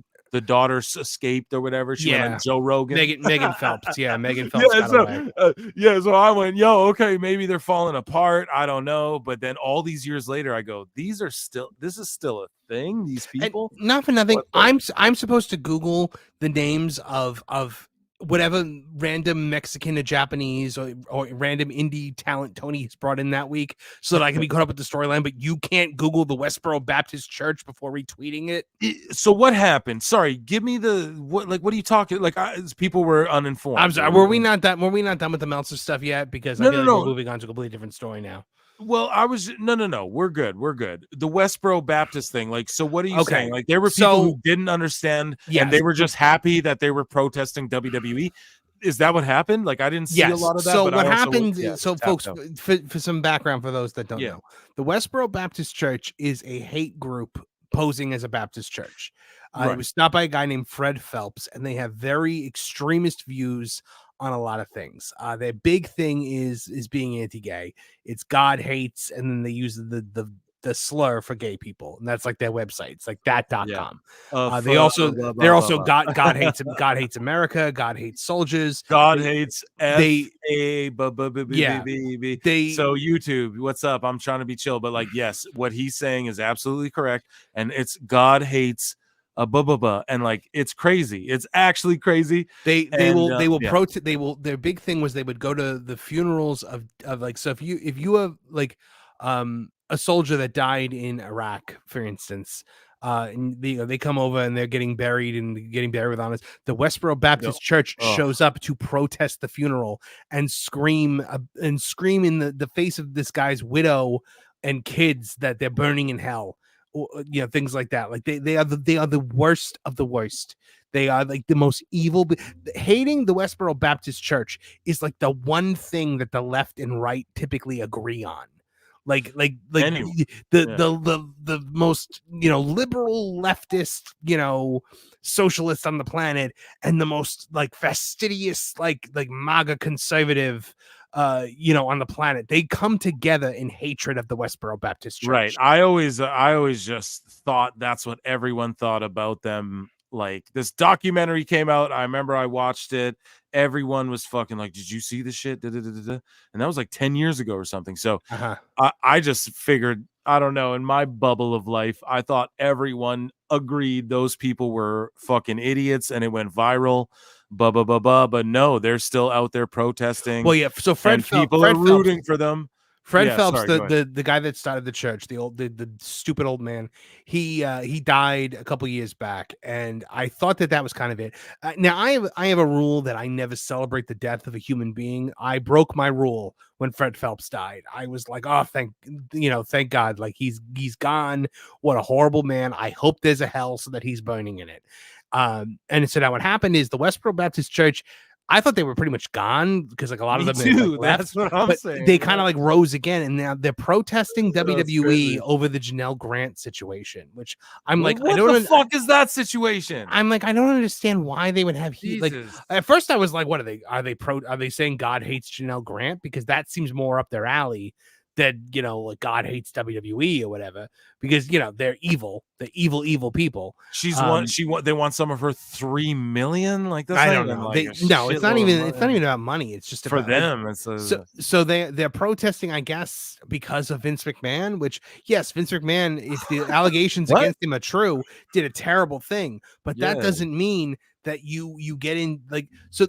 Now, people like, so people that have been known to virtue signal and like, cancel people for these, for the smallest offenses are now retweeting this story in solidarity. Well, and that's what people tagged of me the Westboro guys. Baptist Church. Right. And so on X, I didn't comment. I had a lot of people DM me and also tag me and shit that had to do with like people commenting or whatever, and I just fully was like, listen, I'm not even gonna say shit about this really till the podcast, because I thought the Westboro Baptist Church was so irrelevant, to the point where earlier in the show I'm here with Hairline and someone's like the WBC thing, and I'm sitting here watching UFC and I'm like, what, like the World Boxing? Like I was like, what the fuck? Like what are you talking about? They've been out of the public eye for a long time. Exactly, dude. But the thing is no, they are absolutely like, they brainwash people.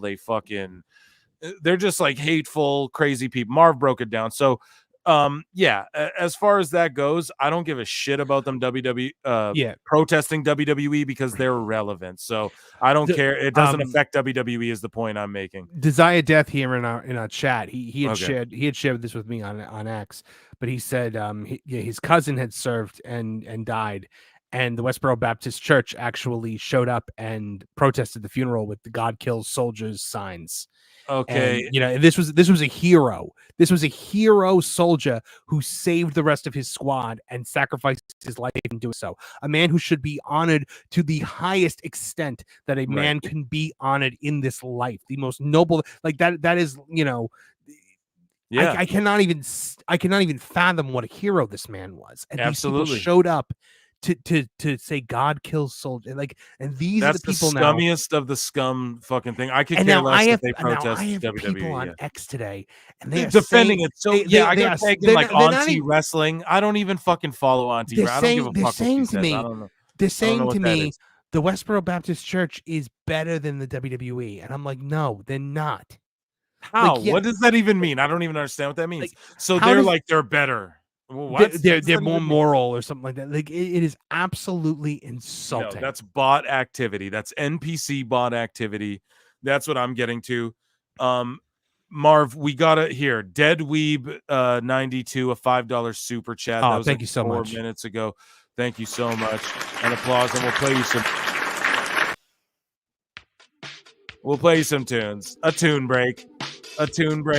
A 1 minute big up Marv and PWT huge pop. Yeah, thank you so much. A lot of you guys are crossover. You guys frequent both channels and whatnot, and we just appreciate that so much. And Tuesday at Toon Wrestling, tune into Marv's shit. I'm gonna be there. You guys should be there. He will be there. Everyone will be there. There's fantastic fights and finishes going on in the UFC tonight. I'm so sorry. I know it's pro wrestling, but I'm a shoot match guy. And Deadweeb92, thank you so much for the $5 super chat. I appreciate you so much. And we're playing you some beats for that. And if any other, I'm sure there's been members commenting as well that I didn't get to.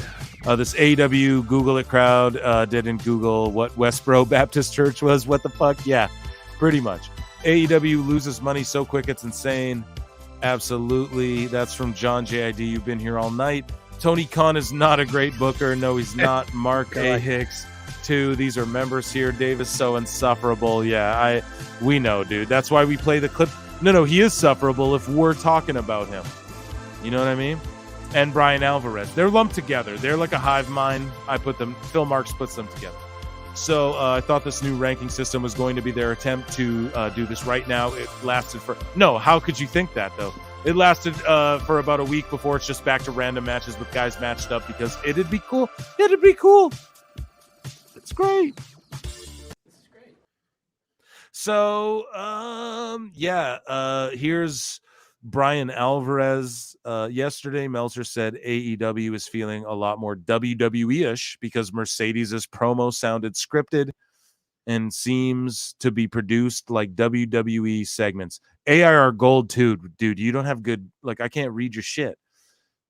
Today, Alvarez said that Copeland Christian match was WWE main event. It was worked like a WWE main event. The finish was a WWE finish. I have to agree. If you're one of those people that I hate WWE, I think it sucks, I can't watch the product, but you liked this main event, brother, I don't know what to tell you. This was a total WWE main event. It was worked like a WWE main event. The finish was a WWE finish. That's what it was. And there's going to be a lot more of this going forward. And it's going to be... Bro, I said that fucking 3 months ago when they had their first match. These guys, they're always so late to the party, dude. Mm-hmm.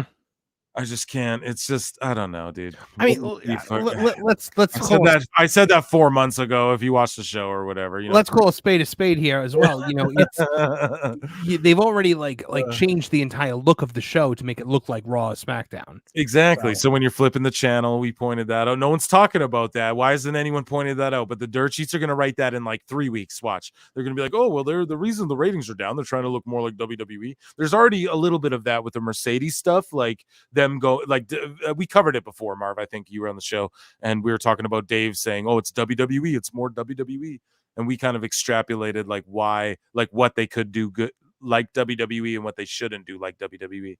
But yeah, Dave just here's Meltzer said, what? Hi Dave, since you do zero research before blurting out your daily anti-WWE propaganda, here's the video of Bailey, Trinity, and Tamina going to see Mercedes Vernado at AEW Big Business. Right, I heard about this. Wouldn't dare post on social media. Matt Hardy posted Rebby Hardy posted the thing of them at Raw, right, in the skybox, and he was like, "Well, the others would never dare post that on social media." And there's a video. I have it right here. So they go on to Wrestling Observer goes on to say Matt Hardy's contract is coming due shortly. Hardy, I was told by a dirt sheet, I won't say which one, a prominent one, told me flat out that him and Jeff are going to WWE. And wife Rebby went to Raw in 318 in Raleigh, not far from where they live. Rebby also taped them there and put it up on social media. Bailey, Tamina, and Naomi all went to AEW in Boston last week for Mercedes Moné, but they wouldn't dare have put that up on a video or on social media, rather. Sorry, I lost my mouse. And then here they are putting it on video. Nobody's gonna know. Where's the Price is Right music? God damn it. Nobody's gonna know. They're gonna know. Jesus, here we go. How would they know? I'm just joking about it because they don't care. Is the other one Tamina? Yes, it's Tamina. Oh my goodness. So it's just Dave is on. So Meltzer said what went off. I could have bookmarked his whole fucking past few days, man. He's going off dude, he's like Meltzer's on the worst streak, the coldest streak of all of just wrestling in general. So that Meltzer says what guy? Like he's got non-stop material to work with. He's the GOAT. I need to get him on the show. I haven't even reached out to him. I've been a pussy. Let's be for real, bruv. Oh, sorry, and I have this chat up here too. Sorry, guys. We'll get that. Have you talked about the? Speaking of bruv, have you talked about the Will Ospreay knowing how to take a joke thing yet? Yeah, we did play the flutes. Yeah, let's play this segment out here. We have some comments here. I'm gonna play this. That was Dave Meltzer's moment, and Brian Alvarez and everyone, whatever we lumped into that segment. Moment of the week. So, yeah, what were you like? Ospreay taking the joke. I didn't bookmark it. I mean, you guys already talked about it, so I'll be very brief on my thoughts on it. In endless respect for Will Ospreay for doing that. I mean, like the guy knows how to take a joke. He doesn't take himself too serious. And here's the thing. This is what happens when you are comfortable with the product that you represent, or his product not being AEW, his product being himself. He knows how good he is. He doesn't need to justify how good he is to people. So when somebody like takes the piss out of him, he can laugh at it because he's not sensitive to it.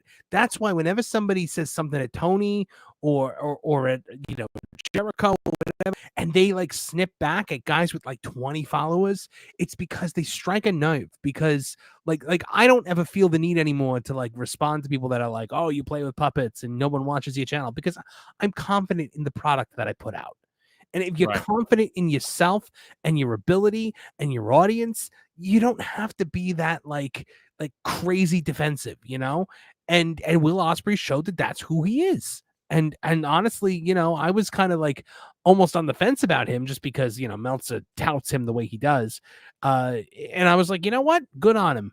Good on that guy. He knows how to take a joke. He has a sense of humor. And that's the thing that I started my channel even for, was because I wanted to be like, people need to learn how to have a sense of humor about these things.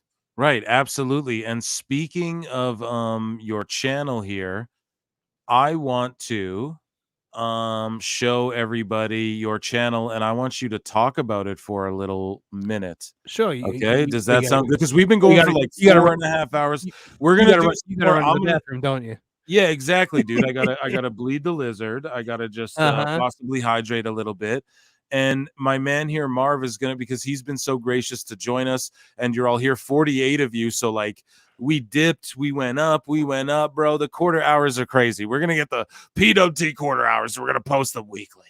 But no, what I'm gonna do here is I'm gonna show you guys Toon Wrestling, and Marv's gonna talk about it. And just plug where you're at, because I don't know, dude. We should do it every hour, but we do it once every like fucking 2 hours. You don't need to give me a plug every hour, man. It's okay. But no, dude, we have to. That's what the show's all about. We're all hanging out together. This ain't like the recorded show. Okay, that's wrapped up. We just kind of want to get a nugget of hits in there for everyone to enjoy. But when it comes to the live show, we're just hanging out, man. It's a vibe. Everyone knows. I'm even gonna give you some fucking background. We're gonna play this shit right here. You're gonna plug the channel. I was like, goodbye horses. I'm going to like start doing a little dance. Tuck it in. Oh, yes. Record it. All right. So Tooningtown Wrestling was kind of my brainchild when I decided that I wanted to present the wrestling, I guess gossip and news of the week. We're not a news source. We're not journalists. We don't break news, and we should not be taken seriously as a news source. Basically what we do is we just kind of like take what's going on in wrestling. We shine a humorous light on it, because in my opinion, it's kind of like, hey, you don't need to take everything about wrestling so seriously. You don't need to take yourself so seriously. You don't need to take your fandom so seriously. It's okay to laugh at it, because at the end of the day, we should be able to like poke fun at the things that we love. That's part of the joy of being a wrestling fan, is being able to do that. And so, you can see here, we got the Headlock headlines that comes out every week. We've got song parodies that we do. Right here on the screen now, you can see our latest Headlock headlines, second video up there, big names, small numbers. Mercedes Moné that can deliver for AEW. That's been our pretty much biggest like hit out the gate. I think it's like a 4.8K now. in just 3 days, which has just been incredible for me. And I thank everybody that's watched it, liked it, commented, and subscribed. It's been beyond my wildest dreams because in 9 weeks we managed to fully monetize the channel, and now I can kind of throw my full-time efforts behind it. You see what we did we did song parodies up here. We got the No Milliversary, which was to take on Seasons of Love from Rent about AEW not hitting 1 million views. Please Come Back is from Hamilton, which is a show that I don't even like, but it just kind of worked for the song. And it's Tony Khan singing about Cody Rhodes. We have My NDA, which is a take on YMCA. About all the NDA stuff in AEW. There will be my next one is probably going to be a Piano Man spoof. That should be pretty fun. And then I got one coming up also that's going to be, I got another Hamilton one coming up, which is really weird that I'm doing another one on a show that I don't even like. And then we've got another one coming up. It's going to be Springtime for Helmsley, which is going to be a take on Springtime for Hitler from the producers. There you go. And yeah, dude. And it's just one of the best fucking channels. Everyone agrees. Oh, Godless Scummer just said the thing that was like my elevator pitch. He said, Toontown Wrestling is wrestling's answer to the Muppet Show. That was exactly what I was going for. Good. Yeah. Because that's how I perceive it. It's just such an original thing. Fuck everything about that. The WBC. Yeah. Love how all the AEW marks were trashing NXT 2.0 color scheme and now Dynamite. Yeah, but Dynamite had that color scheme, I think, at the start. But no, you're right, I guess. I don't know. Whatever. No, Dynamite's color scheme was always like the white and the gold, wasn't it? Yeah, but they use when Dynamite was a thing, they use like the chalk exploding with all the multicolored 80s kind of colors and stuff. So it's not like it's not veering that far off from their own stuff. Wow, we're at like peak listeners. We were like only maybe like 10 or 20 above this before, and then we dipped, and then now we're just high. So this is awesome. We're gonna keep going here. I'm glad so AEW marks would be so mad if they went WWE style. AEW equals wrestling on Wish. Okay, this is a member here. I grew up in Moore County, North Carolina. The Hardys went to my high school. With how they look now, I want them to just take their money and go home. But they're my hometown guys. One more run in WWE. Let's go. Really don't in want NXT. In NXT, like the good. I really don't want them to have another run in WWE. I really don't want it. With how banged up they are, and yeah, I just don't. I don't think it. I want them to get the Hall of Fame induction. Yeah, but that's it. And so Jake at Toon Wrestling equals fire, bro. There you go. Thank you, Jake. Yeah, these are real ones, man, in here. Yeah, and I know a lot of you guys like Cornette too.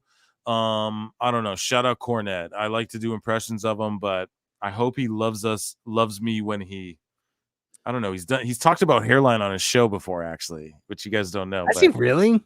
He did, yeah. So Hairline's other AKA is our friend from Wisconsin. So Cornette had a whole bit actually for like a few months there about Hairline, which was kind of funny. If you guys go back, their friend from Wisconsin, that's Hairline. Okay. So anyways, that Tony Khan theme song you made is such a banger.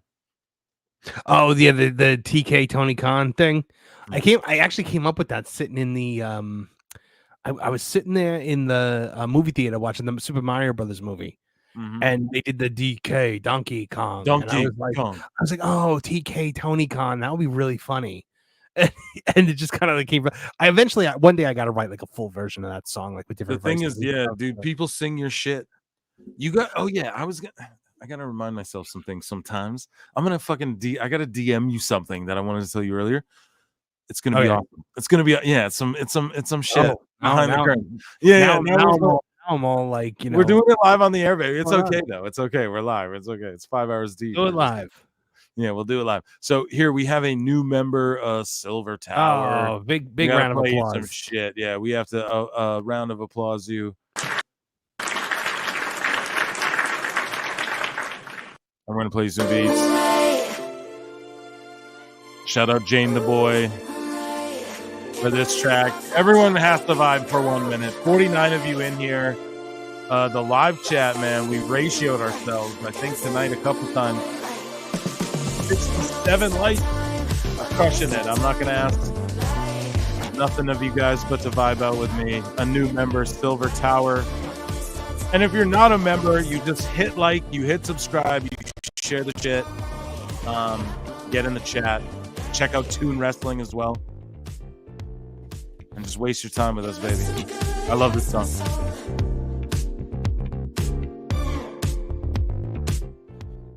Okay. That's our people right there. Jane the Boy. New YouTube member. I need like a new... You just need like a fanfare or something. Like I need like a membership. Thank you.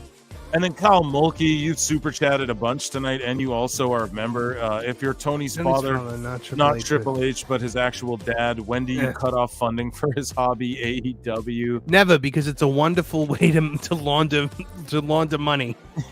Just buy all the empty seats, and then you have taxable income. I need some sort of something specific. I'm gonna get Paul Nolan to cook me up something specific for when people super chat. I didn't really think about that before, but no, that's a great question. But yeah, I just don't think it'll ever really end. Like if Dixie Carter was able to keep their shit going forever, I don't see Tony Khan ever ending for a while. This guy says I can't pro wrestle. LOL. AEW is trash. Shout out Marvin. Keep up the great work. Same to you, Phil. Thank you, buddy. I see you in the chat all the time, KOD. I see you all the time, man. So shout you out. Gotta go, Phil. Good show. Xavier liked and watched it for like 3 hours. I was just gonna say whole shebang later. Yeah, the replay will be uploaded on the other channel in the morning. You guys can enjoy it in the morning. And Xavier, you were with us like all night, dude. I really appreciate you being here with us. So I don't know, Marv. What are you trying to do? We got Mercedes Monet donated something. Goldberg, but she bought a $40 TV. Yeah. So I don't know. Like people, making $10 million a year. She's looking for flowers because she gave some dude a television that might be $50. Right, so 40-inch TV bookmarks you guys have seen. Cody Rhodes, meanwhile, is flying people across the country to go to WrestleMania because they tweeted at him. Yeah, showing up at their birthday parties. And Awful wrestling has just ended. Cheese and butt fuck nowhere. Like Awful Wrestling has just ended the chat. Oh boy! Shout out Awful Wrestling. Would you like if he'd like to join Awful Wrestling? Shout you out. Well. Business just picked up live. Great listen. If you want to ever join us, open door. I'd love to talk to you about your videos and stuff too. But if not, that's cool too, brother. You can chill. But dude, Mercedes Monet sees this tweet. People are shitting on her. She bought a TV. People are breaking down. Here's pro wrestling at WWF counselor. He breaks down what the TV is. She didn't even get him a 4K. Oh no! This shouldn't even be funny. Oh, she's not getting any younger. Maybe she doesn't want him to see her in 4K. Hold up, man, because it's still dope that she bought him a TV. But like, this is the funniest shit ever. Okay, so it's a $200 TV. I'm sorry. Yeah, he pulled up.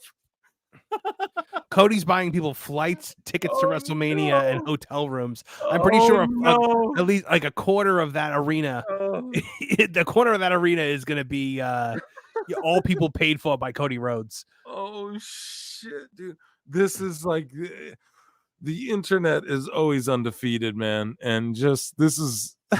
AEW found the TV. This is legend that he found the TV. I know.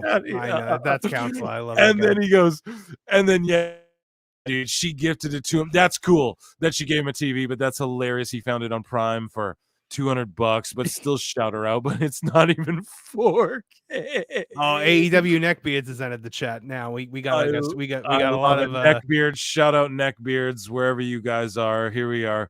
No money, no Millie. No, you know what, Neckbeards? No. Me and Neckbeards got to do a debate show where we just debate each other, but it's like I'm from the opinion of the fucking like AEW fan. You know what I mean? Like how people were baffled that I was wearing the Orange Cassidy shirt. It would be funny. Because like I get it, I actually watch it all. Were people baffled about the shirt, or were people? People were just laughing, like because like okay, 90% of the listenership, like when you break down the data, like the people who listen to like me and shit, they listen to Jim Cornette as well, like a lot, you know. So Jim, the thing is that like it doesn't even matter. Like Jim's put shit over in AEW that I didn't like either. You know, people can whatever, but I put over Orange Cassidy in the very beginning. You can probably go back to the beginning of the show of me going, dude, you know, I like it, but they're just dropping the ball. Like the show started at last WrestleMania. Our anniversary is this WrestleMania. So like, that's how I look at it, you know, because our first show is like reviewing last WrestleMania. So the anniversary will be reviewing this WrestleMania. So, yeah, it's just back. Even then, though, I was already falled off Orange Cassidy, but the bit was, oh, I have an Orange Cassidy shirt. I also have an NWO Wolfpack. I have a Hulk shirt. I got a fucking Macho. I got all kinds of shirts. How dare you? How dare you compare having an Orange Cassidy shirt? Right? No, I know, but I the bit is I always mention when I'm wearing the Orange Cassidy shirt, right? Like you could go back through every like 10 episodes of PWT and I'm wearing Orange Cassidy. You know? Why did you think did you think I was starting to respect you a little too much? And you had to it's just funny that like you get some of the Cornette guys that might like at first be like, oh fuck this, but then when you really listen to it, you know why. You all listen to the same channel, you know what I mean? But shout out AEW Neckbeards, he's here. Jess is popping. Sorry, we're showing chats. We should say we got to save it for members. So here's member Mark A. Hicks too. It's a party now, LOL. Yes, it is an absolute party. And we're fucking, the viewership blew up and we're in like the deep territory. So we're going to keep going. Cody Rhodes accepted to be someone's best man at a show. I know. I got to read all the members' chats too. I got to do it. Maybe Mercedes isn't getting paid as much as we thought, or she doesn't like her fans, not even 4K. Yeah, she doesn't like her She fans. definitely doesn't like her fans. And Awful Wrestling, and shout out to the chat. Shout you out, Awful Wrestling. I don't know if you got, you might be DMing me. I don't have my DMs open, but you guys fucking, you have it open. Whatever you want. Would the link that I sent you work if I sent it to them? Because I can send it to them.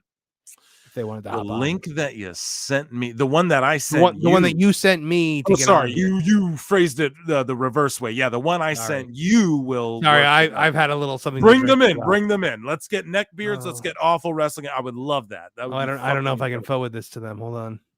It's okay. You just. I don't know if I can. I got it right here. Watch this. Okay. Invite. Copy. Oh, guys, are you guys live tapped in? 46 of you guys. Let's see. Yeah, we ratioed ourselves. There's like 70 likes on this shit. You guys killed it tonight. And we're going to kill it tonight for you too. Here, this is what I'm going to kill, though. The screen before I open my DMs. So how about that, Marv the Monster? That's a good idea. That's a good idea. Because I will drop this shit everywhere. Way too many. Hey, girl, you up? Yes, sir. So how'd you like to spend the night with a man with an Orange Cassidy shirt?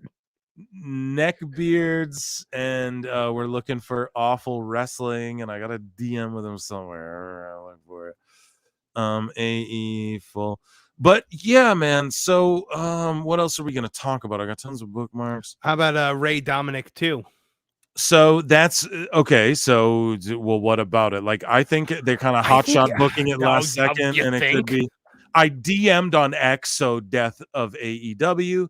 Off 8. It's such a weird thing to even say. At Awful Wrestling and Neckbeards, you both have links to join, and you're so welcome to come in here. It would be awesome. Yeah, so Dom and there's some school somewhere that has a wrestling club, and Cody made a video for them and bought them tickets. The video of all these kids are so happy to go to Mania's priceless. Yeah, that's the wrestling. But she bought him a $200 TV. You don't understand. Do you remember when Taya kind of tripped out about the glasses too? It's weird. You're making all that money. Definitely the CEO of cheap TVs. Okay, guys, we can't roast the TV she gave him. But it is funny to like. I know it is nice that she gave the guy. No, everything gets memed. Everything gets memed. We live in internet. It's 2024. Here's my thing. If the goal was Ray Dominic 2, then I feel like something should have happened. We have it right here by a member. Something should have happened to build it up. Before, like a week before WrestleMania. Just my opinion. And then so to these comments here, Ray Dominic 2 is going to go so hard. I'm here for it. Andrade joining Judgment Day and Dominic is joining LDF. What do you think about that? Is that Mark Fantasy booking X-Files, or is that? I think that I don't think that's going to happen. I don't think Dominic is going anywhere from Judgment Day. him and Rhea together is still too hot of an angle. But yeah, I don't know. I mean, why? I don't know. I loved the last Ray Dominic match. I'm sure I'll love this one too. I just feel like it should have been, maybe something a little more built up. So I luckily closed my DMs in time. Oh, good. Yeah. Trust me, I didn't want to see what was in there. No, they're all good. So yeah, the gift. She gifted a fan a TV. I don't know if this is the segment I was trying to get out of that actual particular thing, because I wanted to give her big ups, but at the same time, this is the funny. I didn't mean I just died laughing at this. This is the funniest thing ever. But you can't. It's the internet's undefeated, and it's the funniest thing ever. Okay, so at Wrestling News Co, the Slammy Awards are back. We talked about it earlier, way earlier in the show, like 2-3 hours earlier. And Edmund Shabazian just won for the UFC. Did you vote on all the Slammies? No, I didn't vote on the Slammies. I voted on all of them tonight. Okay, I'm gonna go do that right after this podcast is done, whenever it is, or tomorrow, whatever. I'm gonna vote on them. But the Slammies are back, and Big E Langston, if you're an NXT mark like myself, is hosting them alongside Kathy Kelly, which is cool. But Big E, bro, why are you just hosting stuff? And he executive produced some TV, some kids show. I don't think he needs WWE that much. Anymore. I mean, I think he's very injured. I mean, I think that his neck is. Oh yeah. That's part of it too. Yeah. I don't think it's a choice. I think he'd rather be wrestling right now. Yeah, and I love Big E. Like, I love that whole New Day collective. Like, I've always been a fan of it.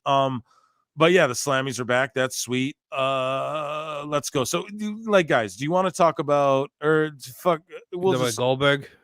We got Goldberg, and then we got like stats and AEW contracts and TKO filings.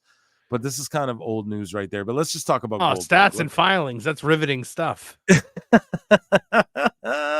So to summate it, TKO Group's stock went up let's talk about stock prices.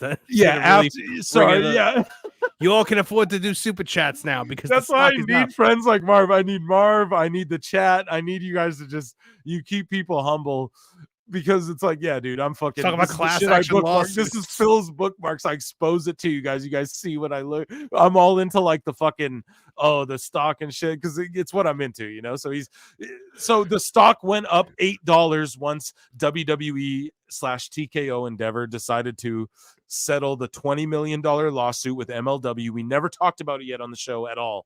And they settled Flavor Flav's at UFC, guys. Flavor Flav. Anyways, so they settled a lawsuit about $20 million.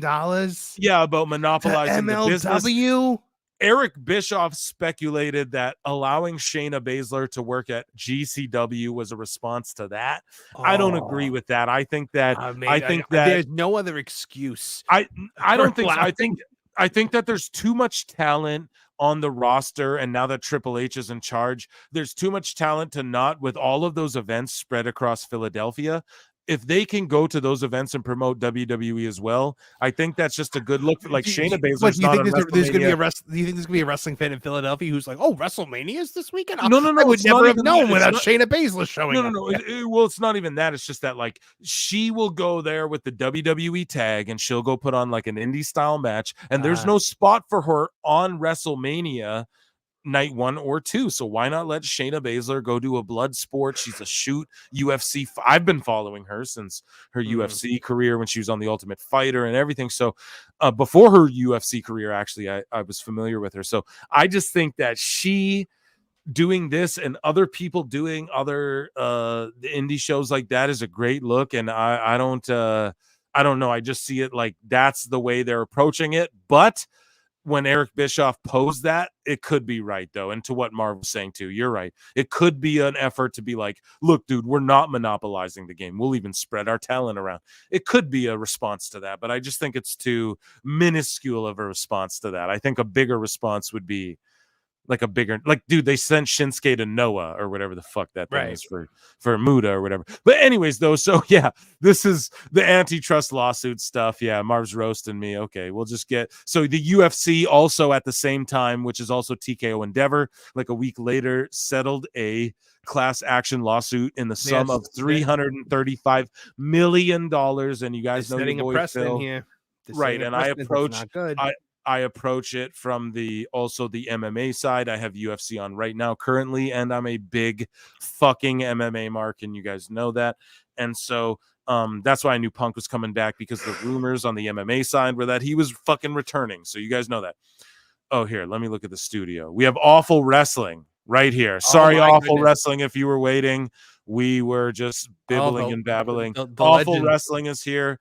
Ladies and gentlemen, a round of applause for Awful Wrestling. Oh, there's no need for that. How are you, good sir? I'm doing all right. How about you guys? We're getting those dulcet tones on the live stream now. Those super chats are going to go way up now. Yeah, well, let's hope. Either that or his dulcet tones are going to lull everyone to sleep, and then one of the two. Well, it's a pleasure to be on the show, you guys. Thanks for inviting me in. Yeah, dude. So what's up with why did you start memeing and video editing and just man, working the shit out of AEW fans and making AEW edits? Let us know. Well, I'll try to be brief, but it all started with a bet that me and my good cousin had. How long could this promotion last? How long could we watch this nonsense on television? And we just had, a ball laughing about it. And then one day I was just like, I wonder if Brian Alvarez is ever going, because he was like really into AEW. I don't know if so much now, but we wondered if he would be writing a book on the death of AEW. And we kind of laughed and joked about it, thinking about all the stuff that he would write. And then it was just like, wait a second. Maybe we should write this book.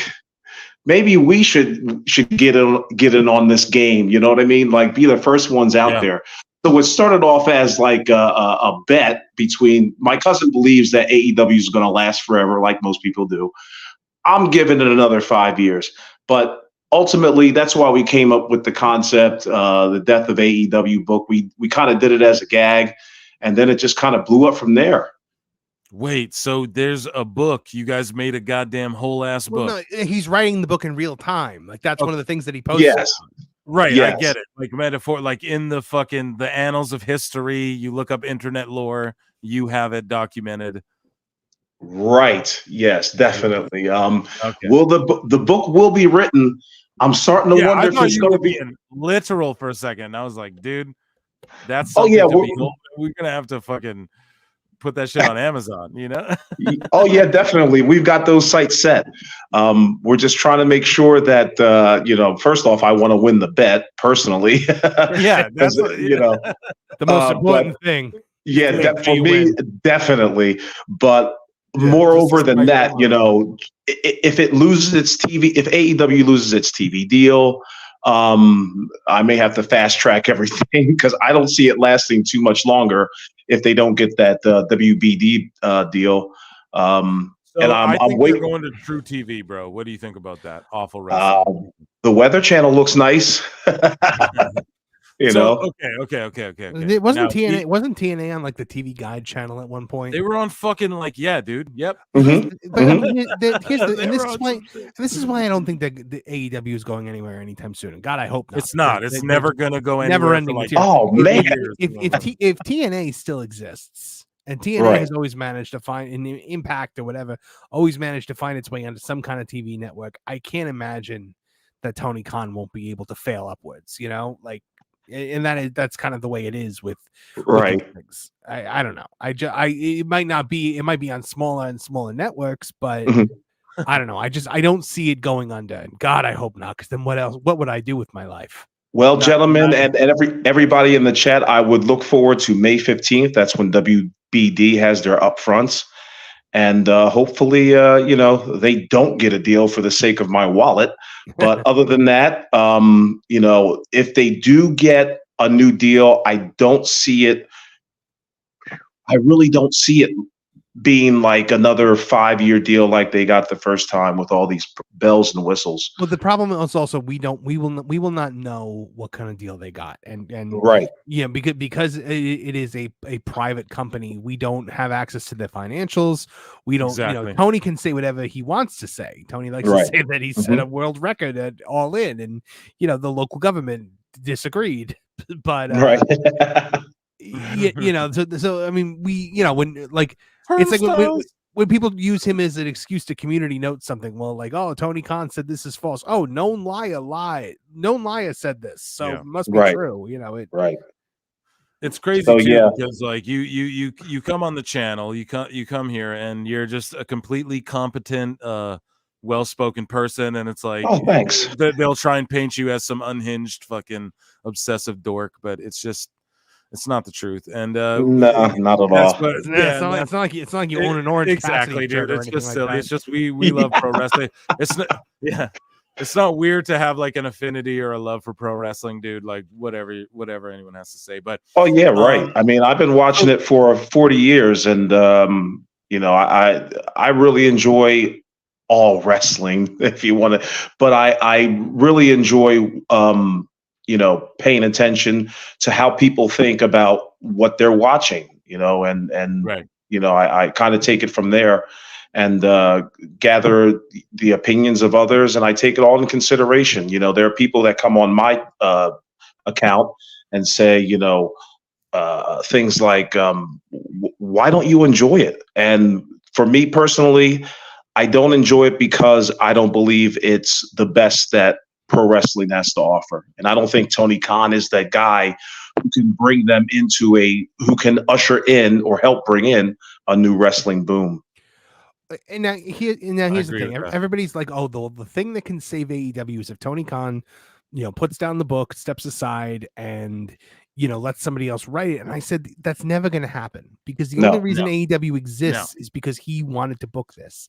If he's not booking it anymore, there's no reason for him to run this company anymore. He's not trying to make money. He wants to have fun, and he has fun doing it. He started a wrestling company with the same reason that I play video games. It's the thing that he wanted to do. Yeah. Just like passion projects are good, but ultimately this is a business. The end goal is to make money.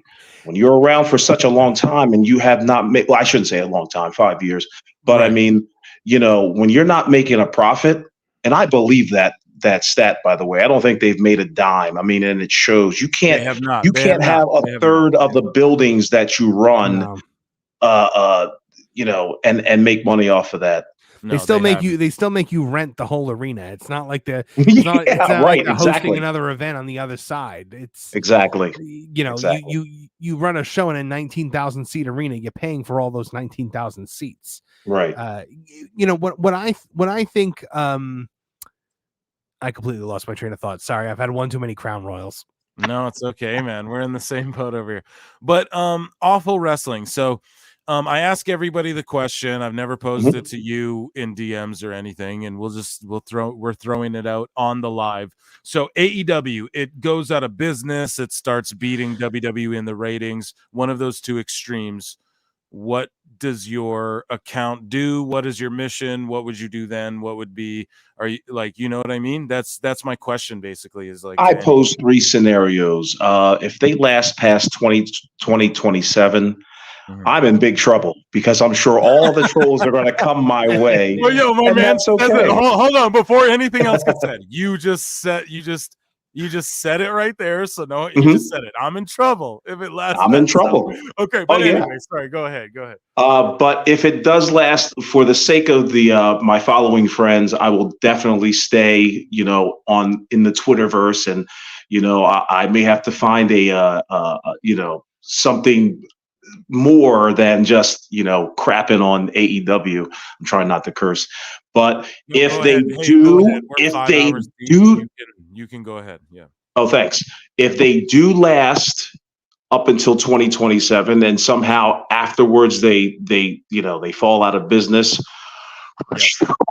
it'll be the greatest thing. for me, I'm almost sure that everybody's going to, pour into the account and try to find out, and that will be the day that I, compile the notes and write the book. And before you know it, it'll be, out there for people to read and enjoy. So when do you think so just like the deadline is like when it fails? Yes, that will actually be like we're compiling notes now. We've got a ton of notes. And, once. What is your. Oh, sorry. Sure. Go ahead. No, go ahead. I just wanted to ask you, like, so what is the interest in it failing? What's the end? What is it for you? Like, what do you gain from that? Are you just like a lifelong WWE fan? Are you just not a fan of like toxicity? I'm a gigantic wrestling fan. There were some people in AEW who I was really, rooting for to succeed. MJF being one of them. Jade Cargill, before she hightailed it out of there, was another one that I was real interested in. But I got to tell you, I mean, I saw WCW days. This is WCW days, without a doubt. This is exactly what happened with WCW, mismanagement, like egos, 2000 fucking easily. It's almost like they speed ran through 1998 and 1999 and went straight to damn near February of 2001. So I just think that if they continue going this way, it will not be long. I'll have some big money in my pocket, and hopefully, I'll have a nice book to sign and copy for all of you guys. Yeah, you're honest. I love that, and I hopefully you can make that book, and hopefully I get one to read. So you don't want it to. You don't want it to succeed either. No, that's the thing. I'm not I do want it to, because I grew up in the Attitude Era. Like, I was a bit right. Okay, my main shit was WWF, but like when WCW was on, and my dad was one of those guys who's like, the cruiserweights would come on, and he'd be like, "Oh, these fucking flippy fucking guys," and then he'd flip the channel, So I just want it to be in a day. Like, if another company came in and just started going global like WWE, I wouldn't be mad at all. I would love that shit, and I would talk about wrestling more. It would only help my fucking bottom line, because all I do is bitch about wrestling. But dude, I'm super glad to hear like your a lot of people would just chalk you up as like a fucking whatever account, but you're not. You're like clearly a rational thinking fucking human being. You know what I mean? So it's just like you're not with a life to live as well. You know what I mean? Like, doing your thing. Like, who cares? Right. Like, people are like, why would you do that? I don't know. People paint fucking toy trucks. People do shit all the time. Right. Like, as long as like you're just a chill dude. So it's funny, but I got to read some of these member chats are like, there's some school somewhere that has a wrestling club. Cody made a video for them and bought them tickets. Yeah. The video of all these kids are so happy to go to Mania is priceless. Sorry, I think we read that before. Sorry, I think I scrolled a little too far back. So Goldberg is so butthurt he couldn't get Asuka's name right. So I want to react to this awful wrestling. Are you here to chill and react to some Goldberg? Sure, I've got about 10, 15 minutes before I get back at it. Okay, well, let's do one more here. Let's do one of these ones right here. While we have you here, because I like to do just like people reacting to shit, you know what I mean? Cool. So we have Goldberg. Here's him talking about Asuka beating his streak, and he says some Japanese girl, they touted her as having the longest winning streak. Did she beat his streak? Did she? And then at Julian Week says, "Nah, man, Goldberg disrespecting Asuka like this will not be tolerated." And in the replies, yes, there are Asuka and Goldberg in fact going back and forth on X, like humping each other, you know what I mean, over her streak and what it means. So here we go. Julian Weeks, shout out Julian Weeks too. I like him. I don't know if I like that. I'm not a big. I'm bad. I'm real bad at social media. So we're gonna play Julian Weeks. Follow back, goddamn you. Here we go. I think he follows me. I'm not sure. I think at least I'm not. Oh, Phil's bragging. He's throwing his clout around now. Yeah, right. I am. Well, I'm just saying, like, spread the love, Julian Weeks. Like, we got love for you guys over here. So, here. So, can you guys hear this or? What's that? A girl? What? beat my undefeated. Everyone can hear that, right? Yeah, yes, I certainly can. Excellent. Yes, okay. Here we go. We're live. Fuck it. We'll do it live. Defeated streak. Oh, I didn't know that. What's the story there? Yeah, I can't even remember. Asuka is her name. Some Japanese girl. Asuka. I don't. Oh, Goldberg. Is that bad? Is that bad to not know it's like Asuka Bill. or Shinsuke? Because I know it is. No, I mean I mispronounced and I things personally before, too, do but- it. I personally understand that that's how you do it, but like I have friends who like live in, let's say, I don't know, I have a friend like let's say Hairline who fucking might botch the same name the same type of way. What do you think about that? Who's from the same area as Goldberg, actually? So what do you think about that?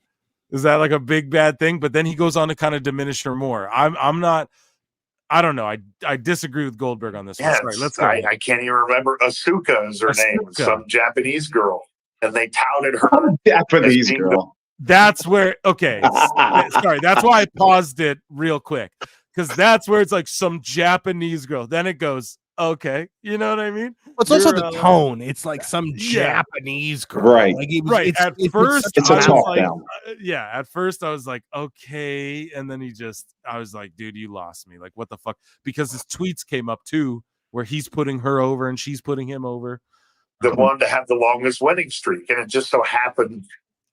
And his winning streak was in WCW, a defunct company, not even WWE. So what the fuck are you talking about? That culminated when I got there, right? And then it just so happened that every single wrestler uses the spear in their moves, right? I bitch about that. I bitch about that. I had to listen to this clip a couple times because I was like, I agree with him on some shit. Yeah, everyone does a spear and a super kick. It drives me fucking the super kick thing drives me insane because a kick to the face should knock you out. And well, my goodness, does everybody remember Rhino? Rhino had the greatest spear of all time with the Gore. Gore. Watch TNA. He'll show up in Gore motherfucker every other week. Yeah. Yeah, that's for sure. Pretty ironic that happened when I got there, right?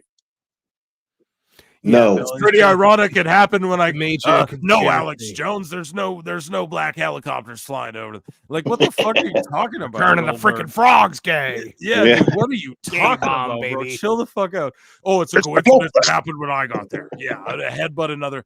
Yeah, I know. I'll headbutt another locker. It's a coincidence. I know what I'm gonna do. Let me smash a car.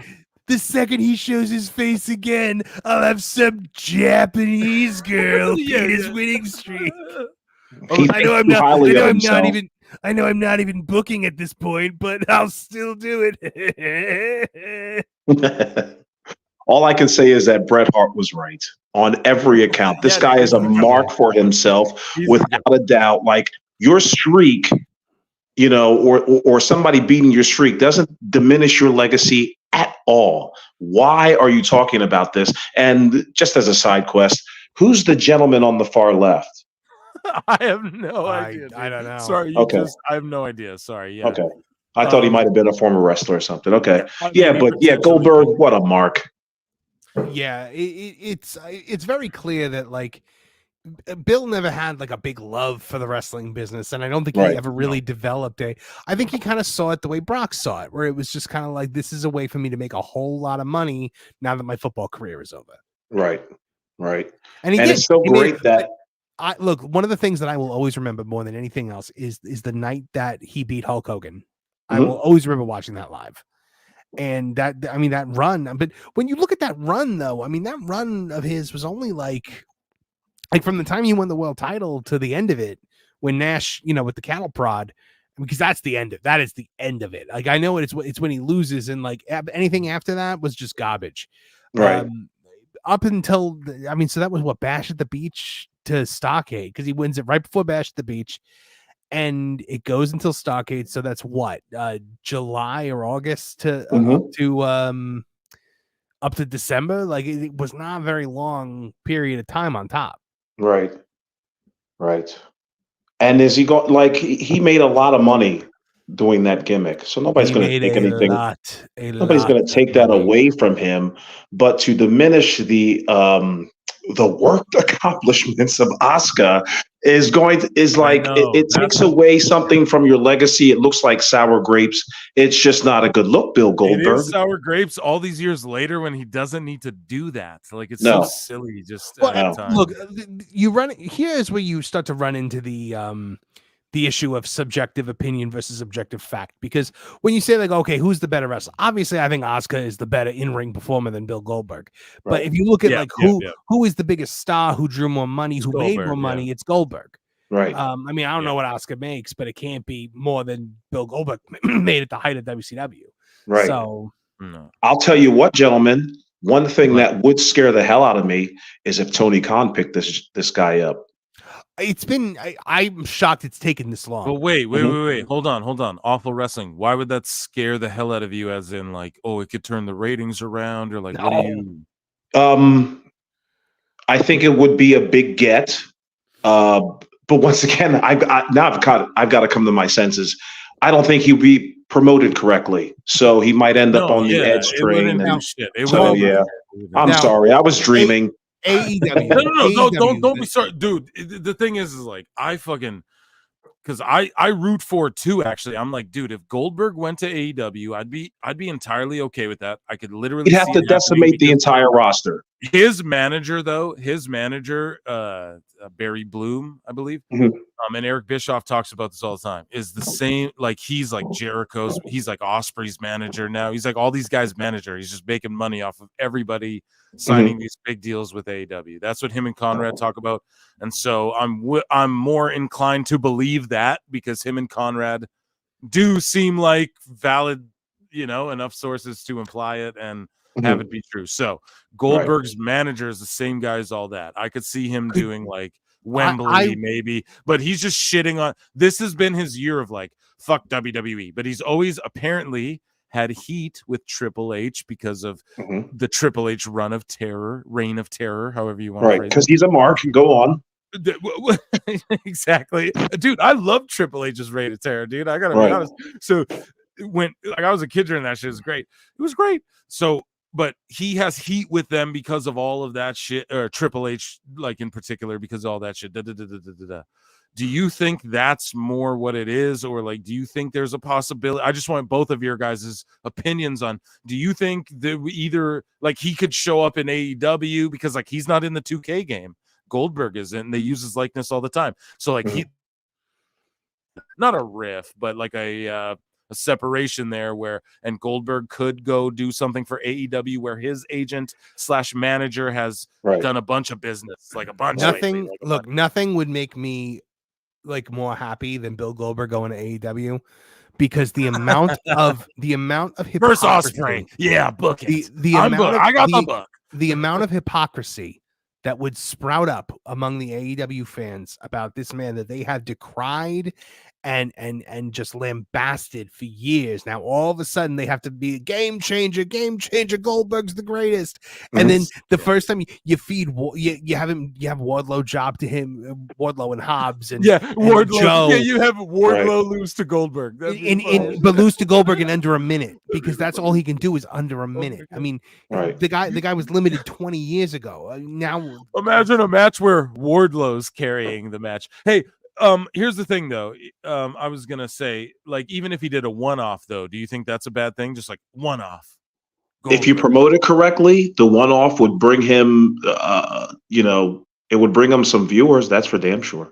Yeah, that's what I'm. He's got to promote it though. He's got to promote it. But why? If he doesn't promote it, he's going to run into the whole issue like he did with Mercedes Moné, where it's just like it didn't work. And now it's conclusive. That formula doesn't work. It happened. It was lightning in a bottle with CM Punk. It worked then. It's not going to work with almost anyone else. And back to your point about him going or having hesitation going to WWE, CM Punk is in WWE. Whoever thought that could happen?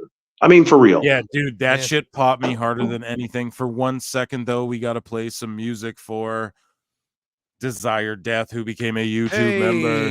Hey, all right. Thank you for becoming a member. We're gonna play some tunes, some hot tunes, while we read some hot news. Hey. Okay. All right. Here we go. Thank you, Desire Death, and we'll try and read all of the member chats. Absolutely. So a nice 80s synth wave. I love it. Yeah, dude. Thank you. That's all we do here. It's just all about a vibe. You know, if you look at the aesthetic, I'm an aesthetic mark. We talk about it all the time. Goldberg would just have to come on in and smash everyone in AEW. Exactly. He'd have to kill the entire roster. And is Tony Khan up for doing that? Is he up for business? We just saw that Tony Khan is up for doing that. When Sting smashed the entire roster. That's true. If he marked out for you as a kid, you can come in and kill his whole Whoa, who the fuck? Hold on, guys. Desire Death just became a member. That's who we're playing the music for. They just laid out a bunch of... It goes Goldberg 461, Crimson 470. What is this? I don't understand what these numbers are. The longest winning streak. Okay. Member Desire Death, you just became a member. I appreciate and love you so much. Could you just clarify a little bit? Look, you came in with another one. Hold on. You got a bunch of numbers. Just clarify what you're talking about. And then member I think he's talking about the winning streak. Keep Hook away from Goldberg at all costs. Yeah, absolutely. Goldberg comes and beats Hook. That'd be funny. Sorry, Marv.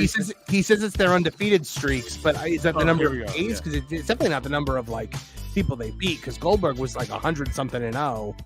It might be. Well, apparently they kayfabed that though. Apparently it was they would. Every week there was suddenly 8. It went up 10. It went up 10 wins. Right. That's what Kevin Nash and them would say. And guys, we're at 59 watching, 72 likes. You guys ratioed yourselves, dude. So round of applause for everybody listening to PWT right now. We have Awful Wrestling here. Of course, Marvin the Movie Monster. Marvin the Graps Monster. What the fuck is the movie shit about if we're talking Graps all the time? I know, right? Well, gentlemen, you know what I call you, Marv? Just Marvin the Monster. Boom. Yeah, I know. Yeah, that's all. I think Awful's got to head out. Yes, definitely. But thank you guys for having me on. I look forward to Tuesday. I'm going to listen in and shout out to the chat. You guys have a great weekend. God bless. Round of applause for Awful Wrestling, guys. Follow him at Awful Wrestling, but it's AEW Full Wrestling. And thank you so much for being here, dude. I really appreciate you so much. I gotta wrap this up soon too, Phil. Absolutely, dude. We will wrap this up. I'm running out of steam. Marv's he's running out of steam. Okay, here's Goldberg hating on Asuka for I guess 20 more seconds. So that's how they do. Did something happen when you got there that you think caused the rub where they wanted to change the story? Was there one thing, or do you think it was just kind of the fact that I didn't get along with Paul Levesque, which is Vince's son-in-law? There you go. I think that had everything to do with it when I got there. That's why I posed the question, because I knew what it was going to, because I watched the clip before, folks. It's called The Sizzle to the Steak. I was bringing it up before Awful Wrestling dipped out. You know, do you think it has to do with more of the Triple H thing? And he brings up Paul Levesque. So don't flatter yourself, douchebag. Yeah. So you, Marv, I don't know, just your underlying thoughts on that.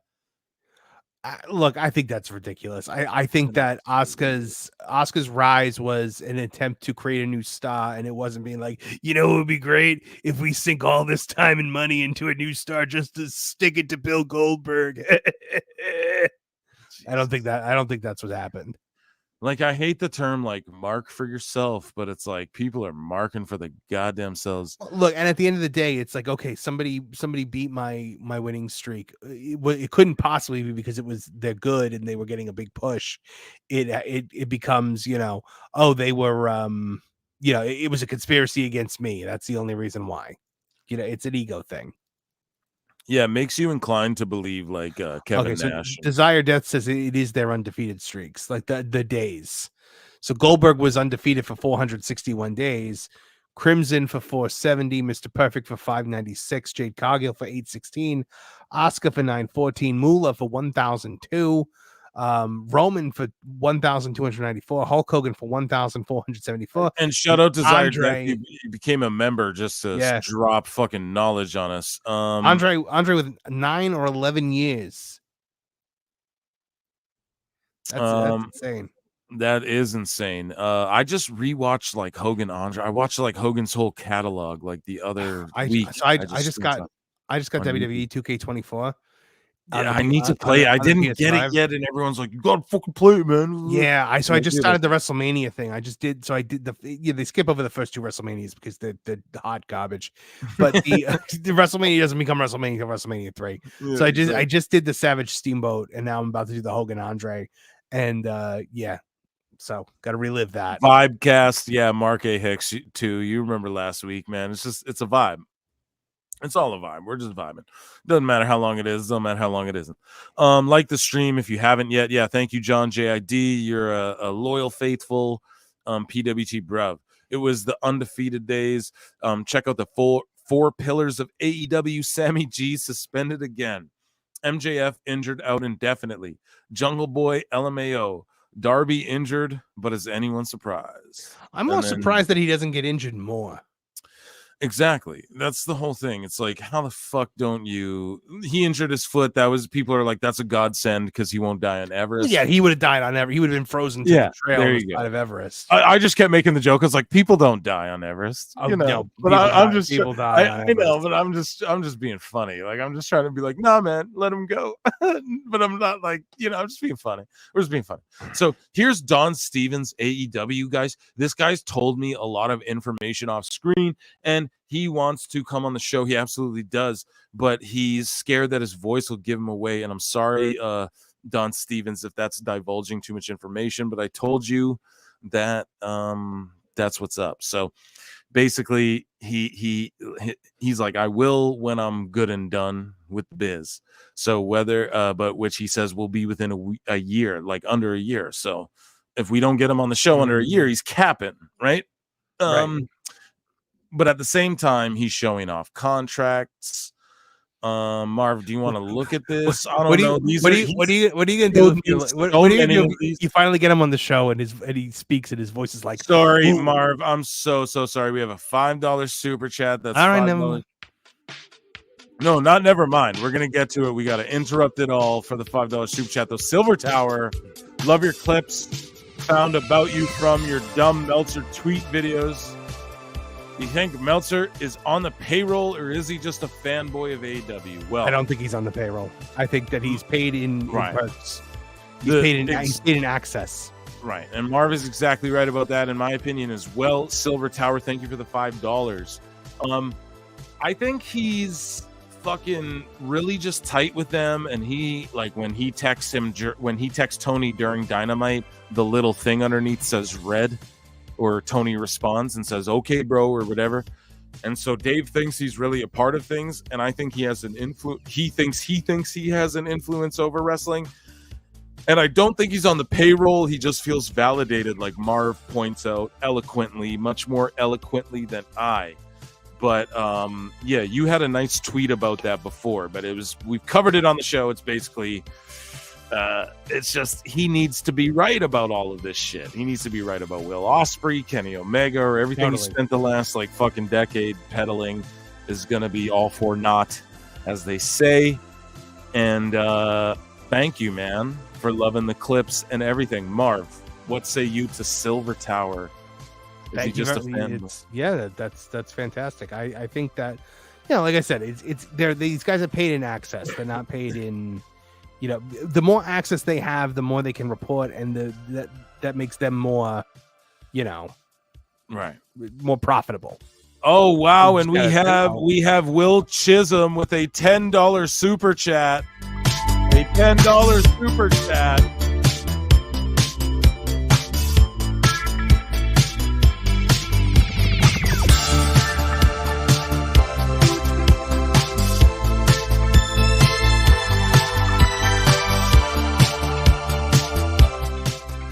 Got some tunes for you, bud. Will Chisholm. How do you want us to say that, bro?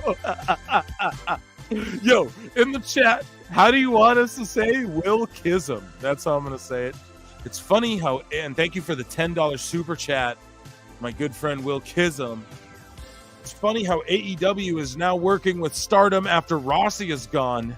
How much you bet WWE is going to work with Rossi's new company? I assume you mean Rossi's new company, and Julia will be the middle woman. Well, here's the thing, right? So we've talked about it on the show before, Will. Chisholm, thank you for the $10 super chat. I appreciate you so much. So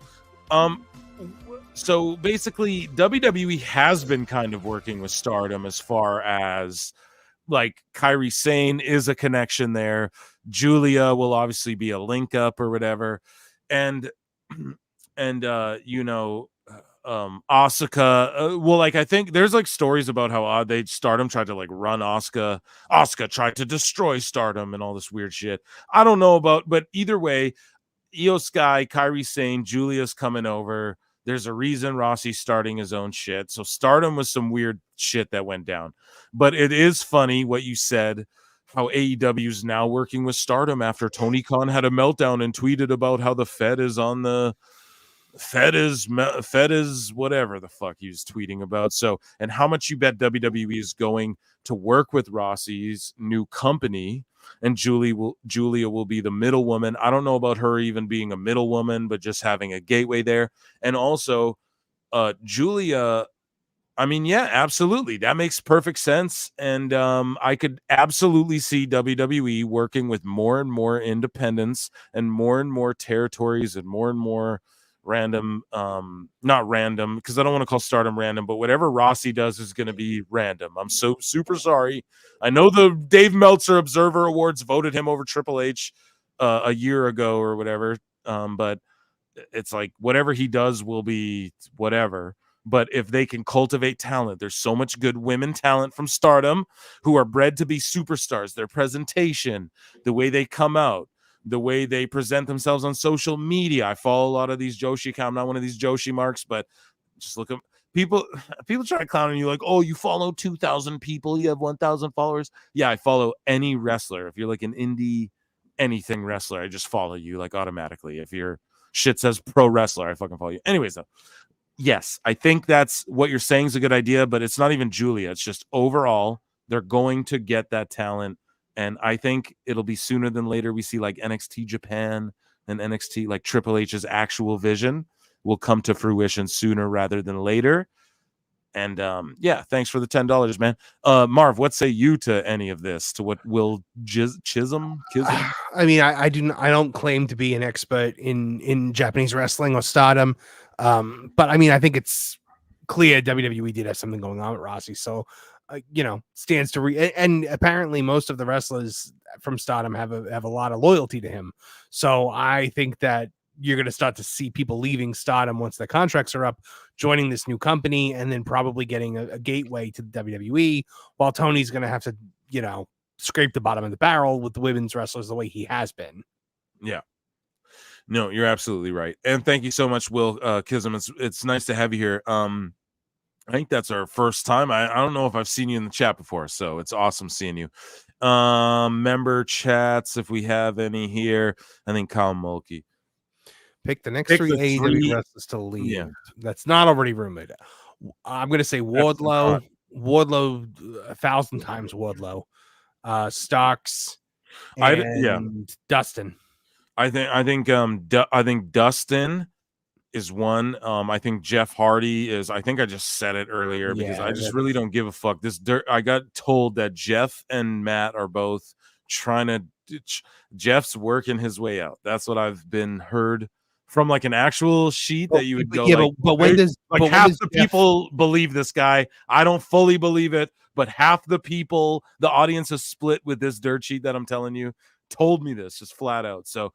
Yeah, I'm just gonna say that and fuck it. We're the news now. I'm the news. What's up? Sorry for obsessing. No, everyone's obsessed with you now. Yeah, everyone's obsessed with me now. So what are you gonna do? I'm over here now.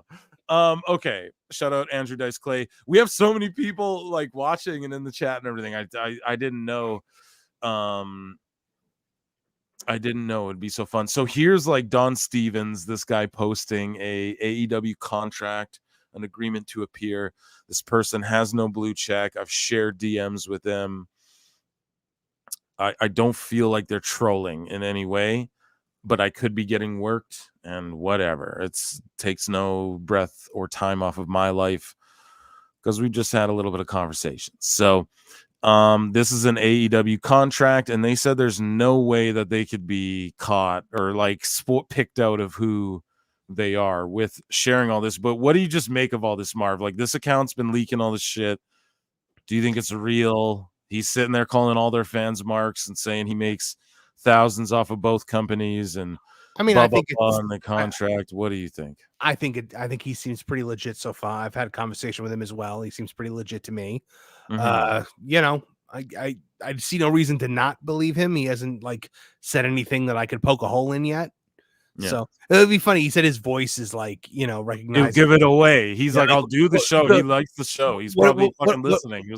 What if like you like have him on the show and he comes on and it's just like, hey, and then I do like the hey, so I was in the cartel, and what I saw was, you know, we give him the dark. Not the joke I was gonna make, but never mind. The moment's passed. Okay, yeah. So, Ayo, cool to see you guys are still streaming. Yeah. What do y'all think about Tony Khan bringing over the CMLL guys to decrease viewership on AEW TV and not use the luchadors they already have? Yeah, I mean, it's okay.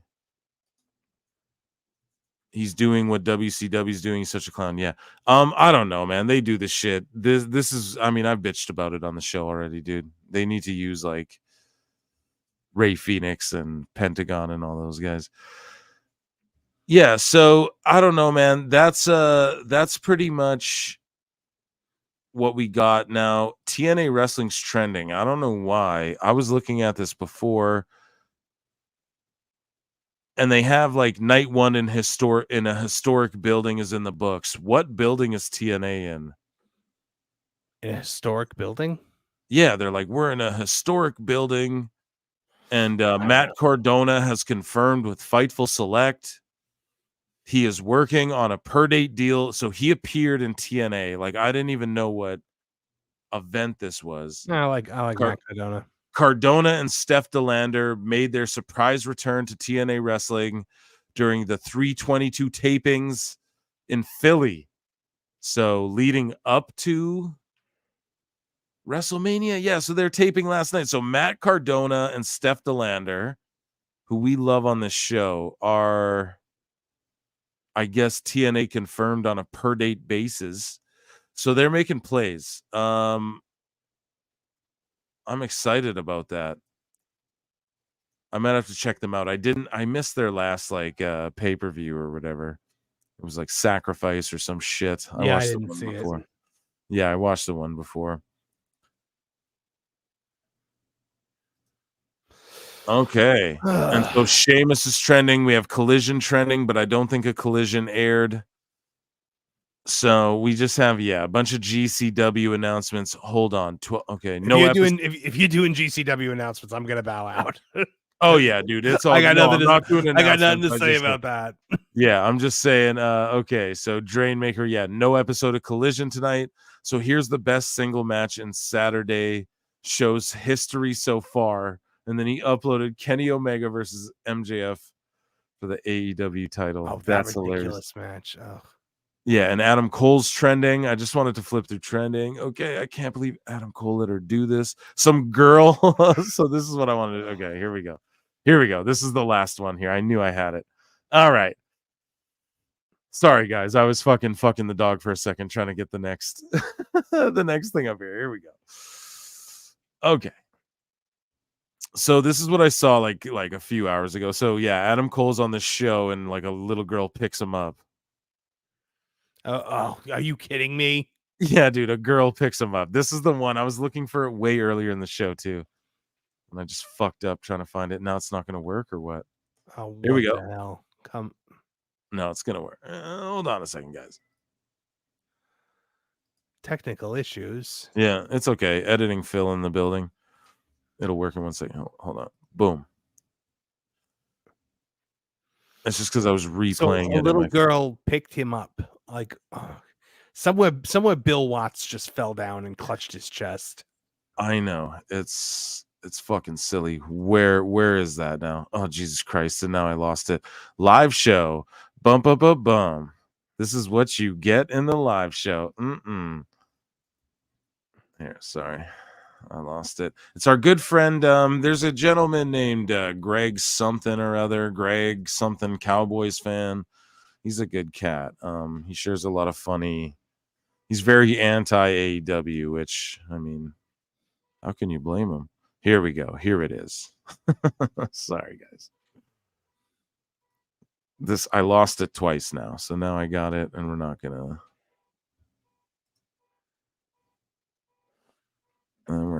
lose it. And for the record, too, Rose Namajunas, for my MMA fight marks who are in the chat and listen all over the globe. Rose Namajunas is about to fight Amanda Ribas in a flyweight belt, number one contender, more likely type belt, if you guys are into that sort of shit, which I have been watching off screen. So, you sent me the album earlier. I'll check it out, bro. I'll check those albums out. Okay. I'm going to check them out. All right. Okay. So here is our friend Greg, the not a Cowboys fan, with this clip that I lost like 3 times tonight. Here we go. Yeah, sure. Come here. Okay. Like, sure, we'll fight each other. Whoa! What about this one? Oh, God. Bianca. This is exactly why. So that's when he was in WWE, but I just thought that was funny. NXT Women's Championship. You know what? That's even worse. I can't believe they let him do that in WWE. He was actually built then. He was actually like had muscle mass and yeah, like he's like infinitely smaller now.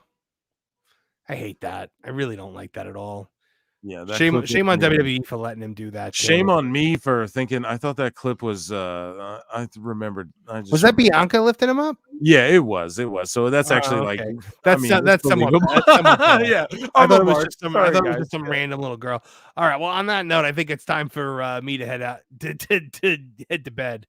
Okay, absolutely, my friend. So everybody, round of applause for Marv Movie Monster. Thank you, guys.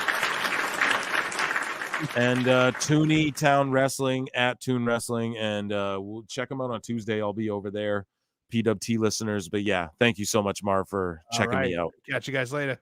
See you, brother. All right, guys. So we are chilling.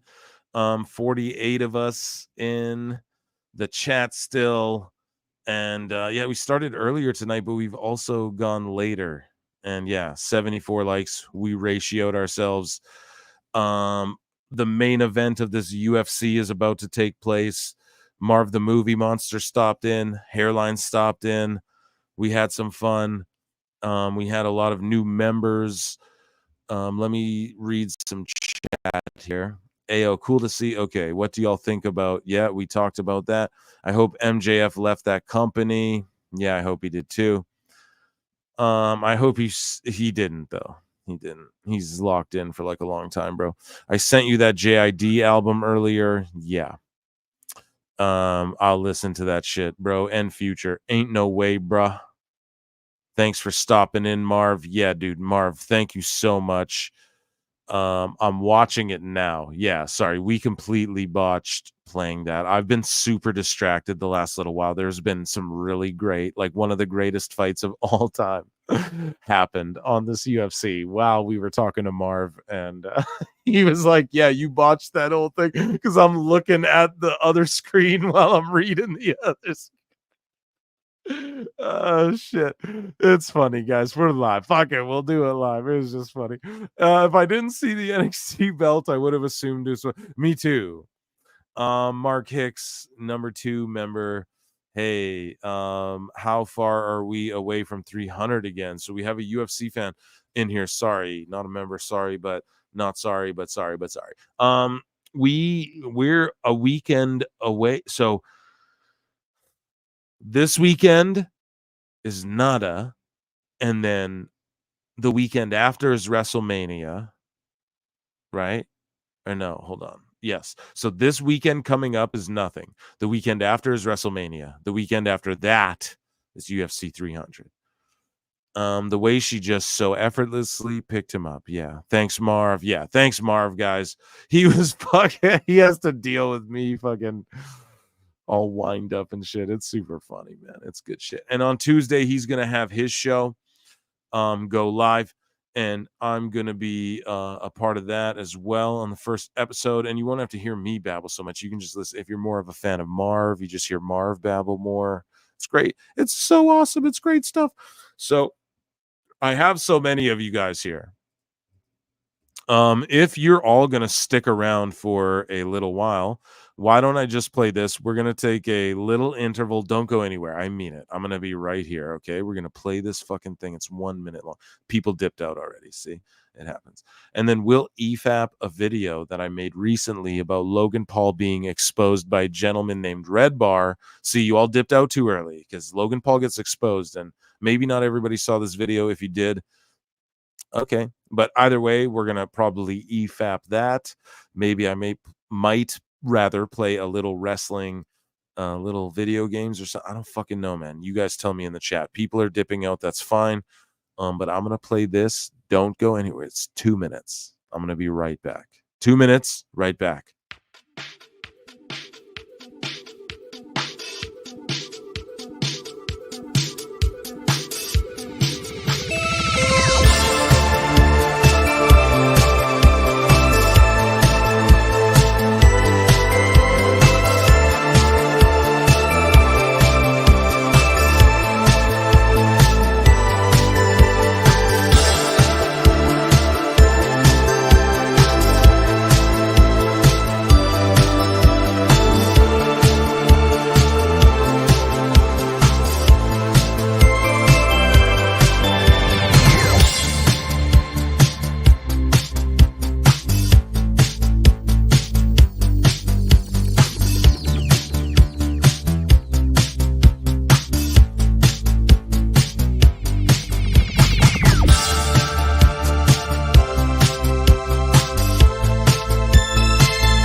3080, you motherfuckers still sticking around. You guys are crazy. We're almost at 6 hours. Who else can do a 6-hour live show? Who else even does that? That's what's ridiculous. So we're going to keep going.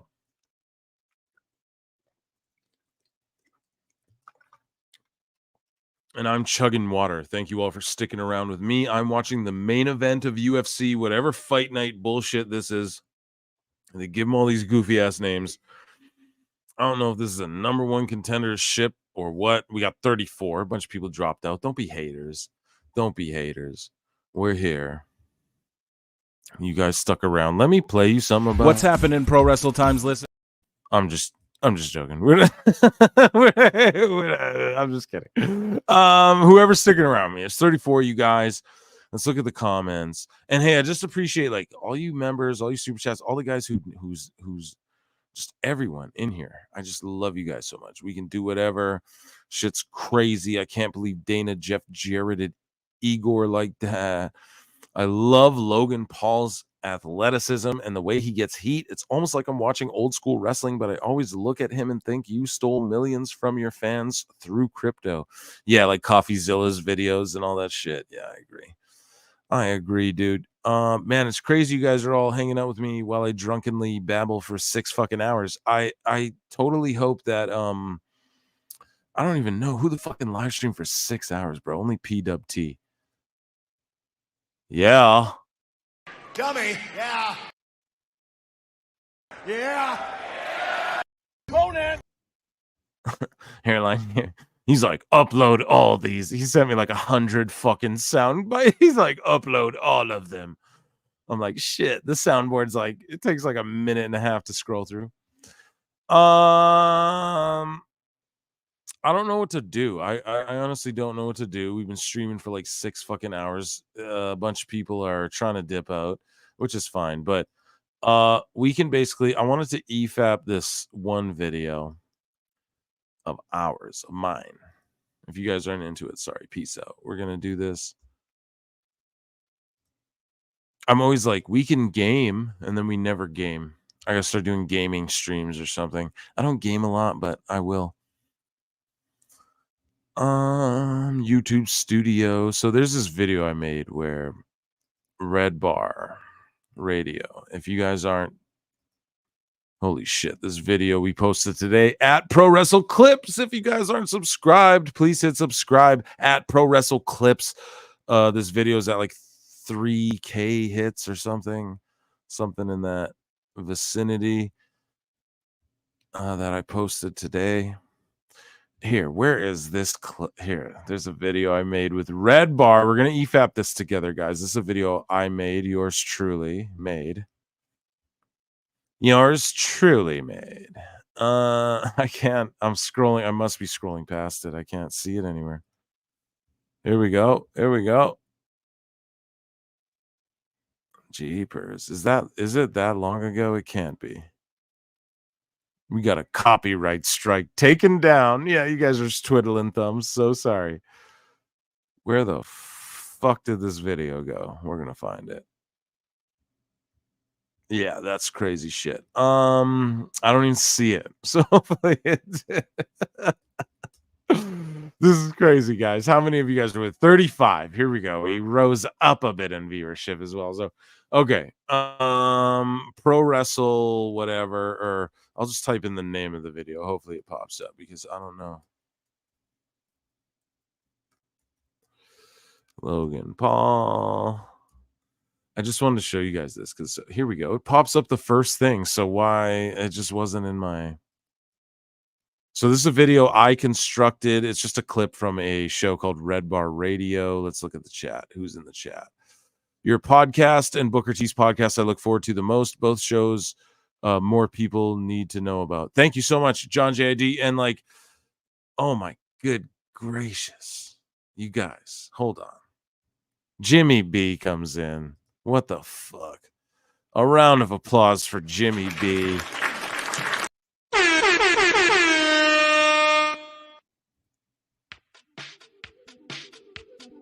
You get the music, bro. No, you guys already listened to that. We'll bump it.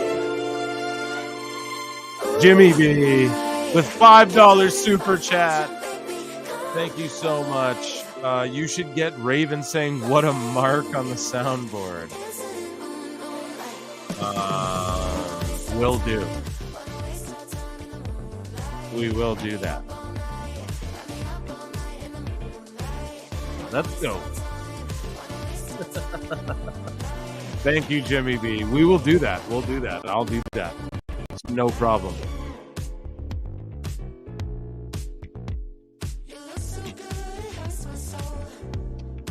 Thank you, Jimmy B, for the $5 super chat, guys. Consider becoming a member below. There's some shit in the link below, whatever. You guys know what the drill is. And while I have your attention, let me chat you up about some car insurance. I got some insurance for my house if you save car Conrad. Conrad.com. I love you guys. Thank you so much, man. And then we have a members chat. Reality of Wrestling is a solid promotion with family-friendly wrestling that is just focused on building talent. Zilla Fatu started there, and so many people have come from there. Yeah, you're absolutely right. Yeah, I mean, you couldn't fucking Booker T is like, he assembles a team and then he just stops in and says what's up, and then kind of trains you and then works with you and puts on like a little show. You couldn't ask for more. So yes, and there's a reason why Rikishi, I'm sure, and that family trained these young Fatu, like the Bloodline, man. More Bloodline people are coming. I've always fantasy Mark booked it, but I've never been like, it's happening. Spoke so confidently, like the way I talk about the Sami Zayn shit or whatever.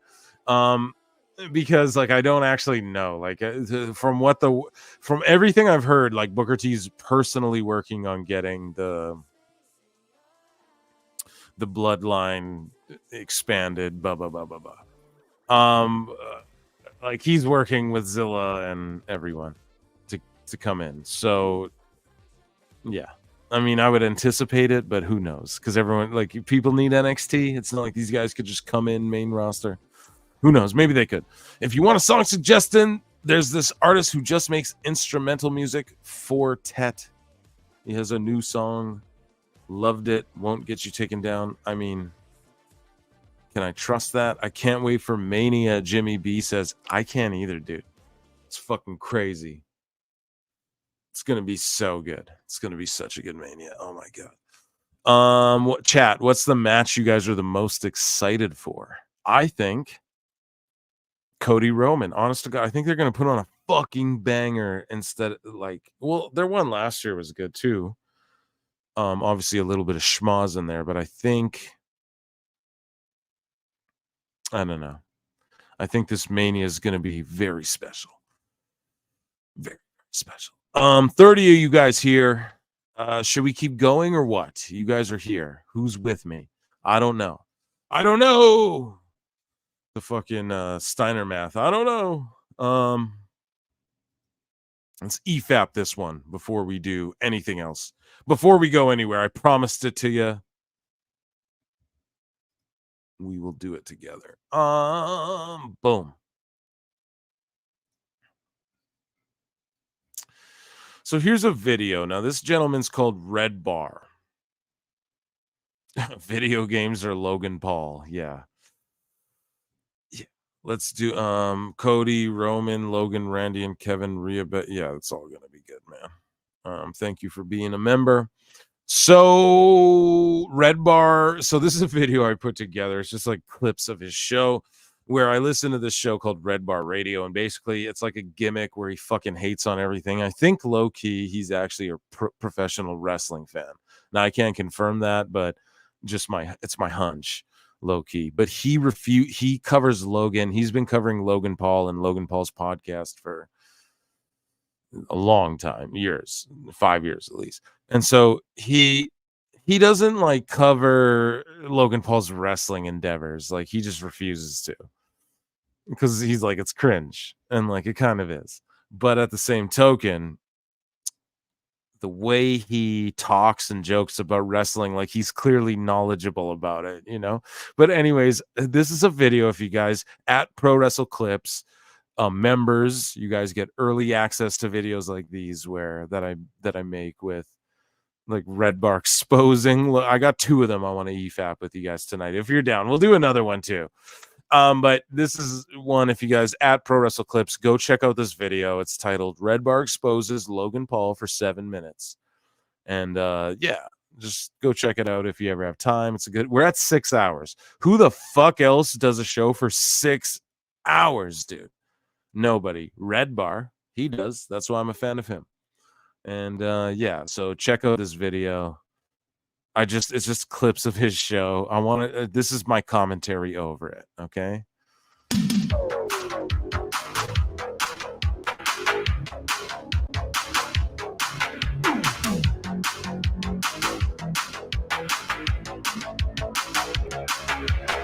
Dwarf Mamba, that's his name, Evan Dwarf Mamba, was really mad at people using the word midget.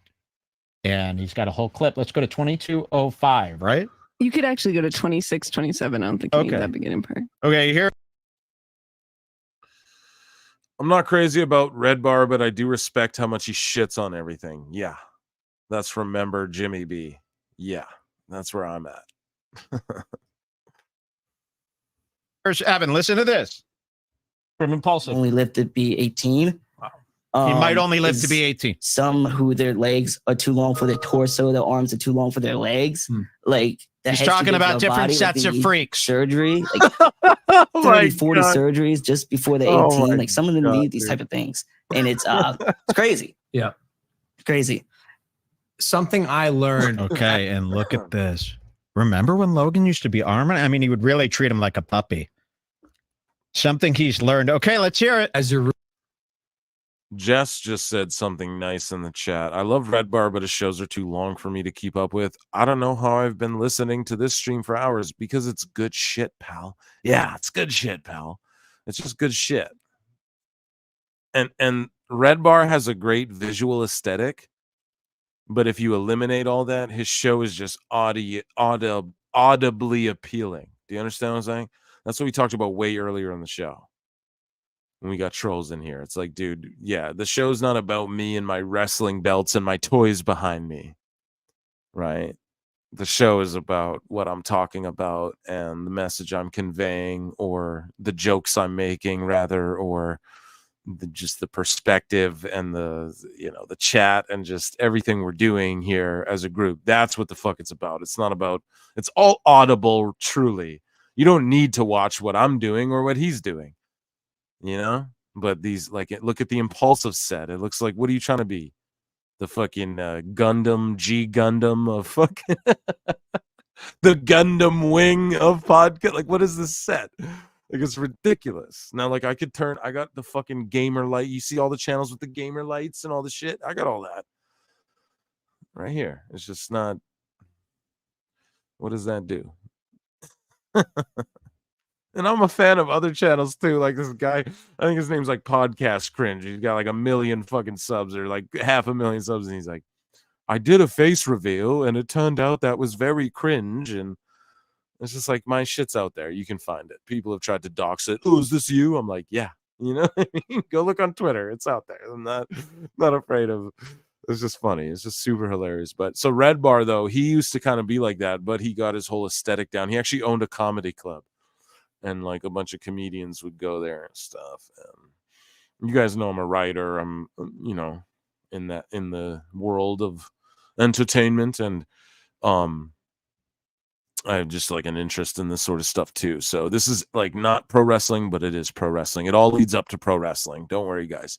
That's what Pro Wrestle Times and Pro Wrestle Clips is all about. And I appreciate you all for rocking with me this long. There's so many of you. You guys are so great. You're great. It's so great.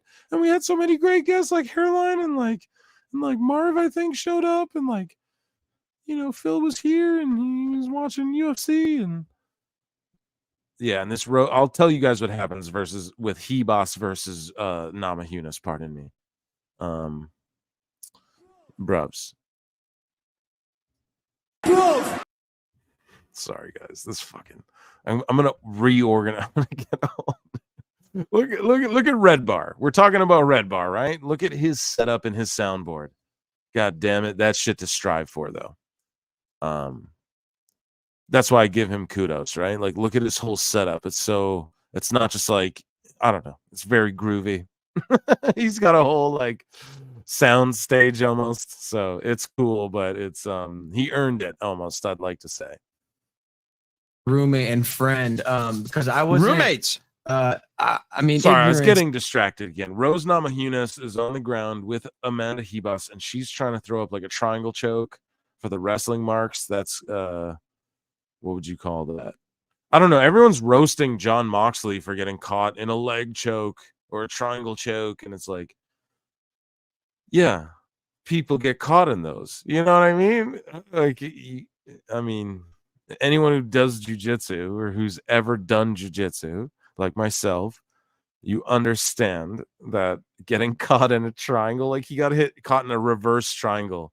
That's like a crazy move to even do to someone. So I don't blame Mox doesn't make him a schlub jobber or anything like that. Like, but yeah, Hebos is working one of those on Namajunas, but Namajunas is defending greatly in the guard position. Sorry, I got very distracted. When you guys hear me just mumbling, jumbling dumb shit, I'm just distracted by whatever the fuck's on my screen. So we're gonna continue along here. And look, Logan Paul, it's funny because I'm EFAPing a guy EFAPing a video. This is where we're at in society, folks. Don't ever forget, right?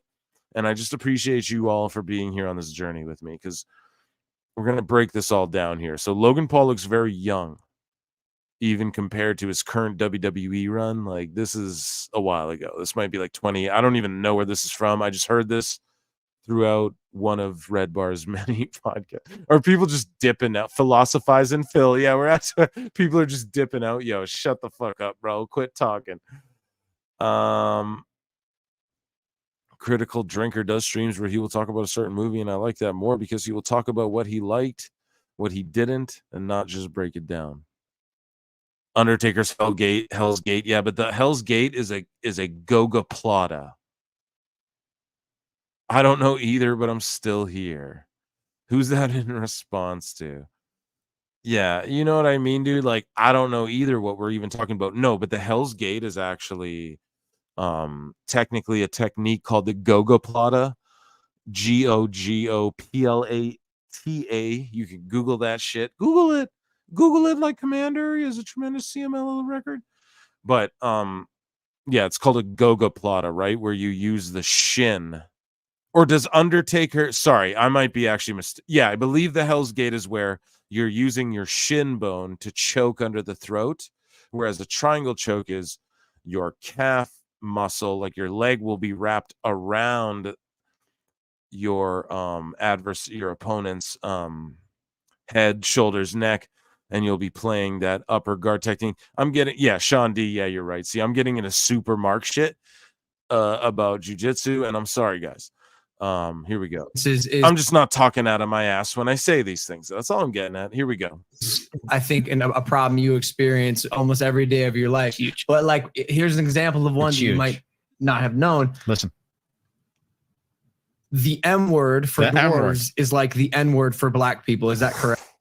The M word for dwarves is like the N word for black. This is from Yo. Right. I'm Logan Paul. This is a serious take from Logan Paul. And now this guy Red Bar's playing a character the whole time. You could say I'm playing a character the whole time too. It's just we're broadcasting. You're just obviously we all understand what we're doing here. Huge. But like, here's an example of one that you might not have known. But look at how Logan's like looking in the camera and like, here, you guys at home viewing, here, you in the camera. Wearing my Impulsive jersey, the M word's like the N word, and look at this. Like, what do you guys make of this in the chat? I love shit like this. I just think it's so funny how he compiled him doing this shit, and then I compiled this. You know? So, oh man, 2024. Here we go. The M word for dwarves is like the N word for black people. Is that correct? Like, can you say it? I don't want to say it. Oh my God. I've stopped saying it. Wait. The M word. So Logan the word actually he's referring. said that it was like the N word. That's Yeah. his idea. Yeah, it sounds like Evan's like, wait, no, that's extreme. we're no, don't say that. That's we're gonna lose help. All right, well, let's hear him out. I've stopped saying it. Wait, did you hear that? I've stopped saying it. He refers to it as the M word. He stopped saying it. Can you say it? I don't want to say it. I've stopped saying it. Wait. The M word. So the word he's referring to is midget, which is weird that actually back in the 1960s, us dwarfs would prefer that to be called midgets, and then it switched. I want to say the 80s to where now it's little people with dwarfs. So yes, they prefer to be called midge. Like, you guys know what I mean. I had to clip this when I heard this, and you guys will see how this relates to wrestling in a moment. It's not like we're doing like, oh, gotcha, Logan Paul. That's not what this is. It's just like it's hilarious that this guy did. When I heard this on the show, I couldn't believe it because he doesn't really talk about wrestling, and he makes fun of people who watch wrestling and shit. But his knowledge on pro wrestling's too great from just like an objective, like me looking in standpoint. It's like, no, you understand too much about it to not be. He's like a fan or keeps up on it to some degree. So Red Bar plays this whole character. It's hilarious, but this will all connect to wrestling. If you haven't seen this in a minute, at Pro Wrestle Clips, the channel you're on, go check this out. This is in somewhere down the line, but yeah, this is here we go. Ja. He makes a end joke, whatever. the term midget is a derogatory word against dwarves, which the N word is also a derogatory word against black people. So to an extent, yes, it's the same. I feel you. There's a negative connotation to both words, is what I'm saying. But most people don't know that you shouldn't say the N word. Wait, why shouldn't? Most people don't know that you shouldn't say the N word. In quotes, he puts his fingers up. Okay, so there's an okay. out. So there is an out for him here. Negative connotation to both words is what I'm saying. But most people don't know that you shouldn't say the N word. I mean, people come up to me like, what should I call you? First off, call me by my fucking name. Like, no, my name's Evan. That's a good start. Call me my fucking name. No. But they'd be like midget? Like, is that offending? I'll be like, yes, like that's not the correct terminology. It would be like little person. You're living. Is this true? I don't know. Yeah, here. In Logan Paul's house, the life of luxury. You don't have to go to work. You sit in your room once a week playing video games, and you get to live in Logan Paul's house, and you make hundreds of thousands of dollars, and you're gonna cry. He's got a point. Cry about being called the N-word. They're like, oh, like I didn't know that. And like that's the people who I envy the most because they're so open. Yeah. They want to learn. I ain't open. The people who just see that word and just. Well, you notice midgets are mean. They're all mean. Guys, so we're joking now, right? So people get triggered by Red Bar because they're like, oh, he's a little bit like he hates. Well, you got come on, right? He's just making jokes. Here we go. That's one thing about them. It's not about the height. It's about the attitude. Because Evan, like I'm just like, oh, you're short. Who cares? Like, just the word. It's like say the same thing to a black person. Well, most you hear people this? Bro, come on, man. Come on. That's crazy that he's even saying that. But they're like kids. I want to like look at little Logan Paul's little cute face here. He's a kid. Don't know. That's what I'm saying. Same thing. And we ran into this problem at Coachella. Do you remember? Okay. So very clear. And Logan is bringing this as a public service announcement to the world. Dwarf Mamba, he cries though in this over this about the M word. This is very serious for Dwarf Mamba. I mean, Dwarf Mamba is not a fun guy. He sends me this video and he goes, Logan calls Rey Mysterio a nano, which means midget in Spanish. Let's see the clip.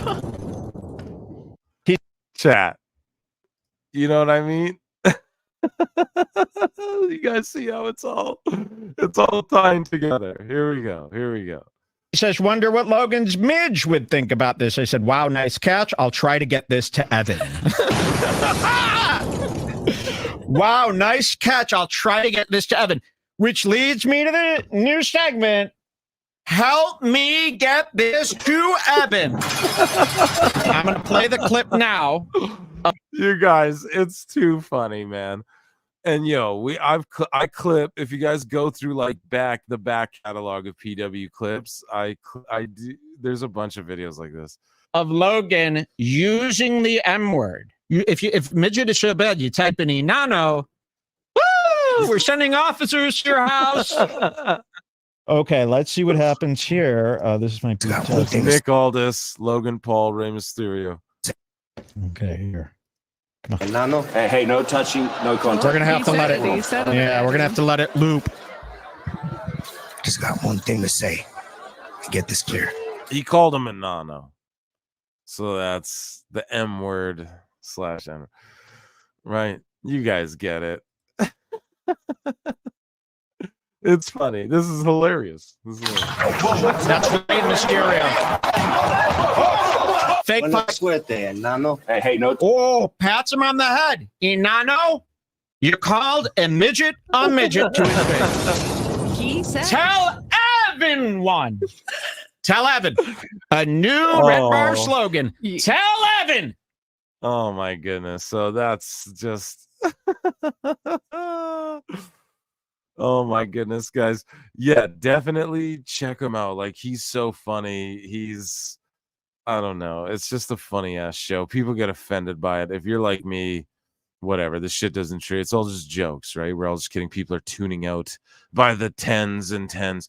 Guys, thank you so much for tuning in. This was another eclectic episode of Pro Wrestle Times podcast.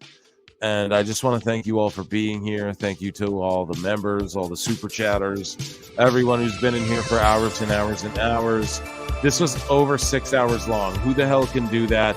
Just for the record, Rose Namajunas and Amanda Hebos went to a decision. I believe Rose Namajunas won. Whatever, guys. Yeah, there's only a few of you in here. I thank you so much for joining us, everybody who just locked in, hung out. We'll do this again next Saturday, I guess. And I'll just botch bringing you a bunch of news and just have a jolly old time. Make sure at Toon Wrestling for Marv the Monster for on Tuesday, his live show. I'll be there. I'll be on that show. And make sure you check us out on the Pro Wrestle Times. Sorry, there's a post-fight interview going on, guys. What the hell? I can't just dip out in the middle of the interview. So at Pro Wrestle Times, at Pro Wrestle Clip on YouTube, at Pro Wrestle Times on Twitter, at Pro Wrestle Times everywhere else. PWT Podcast on TikTok. And I don't know, man. Thanks for hanging out with me. We're just letting it air out. It's a vibe. Tonight's been a vibe. I hope you all vibed it. I hope you all enjoy it. And we'll see you next time. Next week at Pro Wrestle Times podcast will be the next time we get to do this. Probably a recorded episode, live show next Saturday. Thank you so much for tuning in.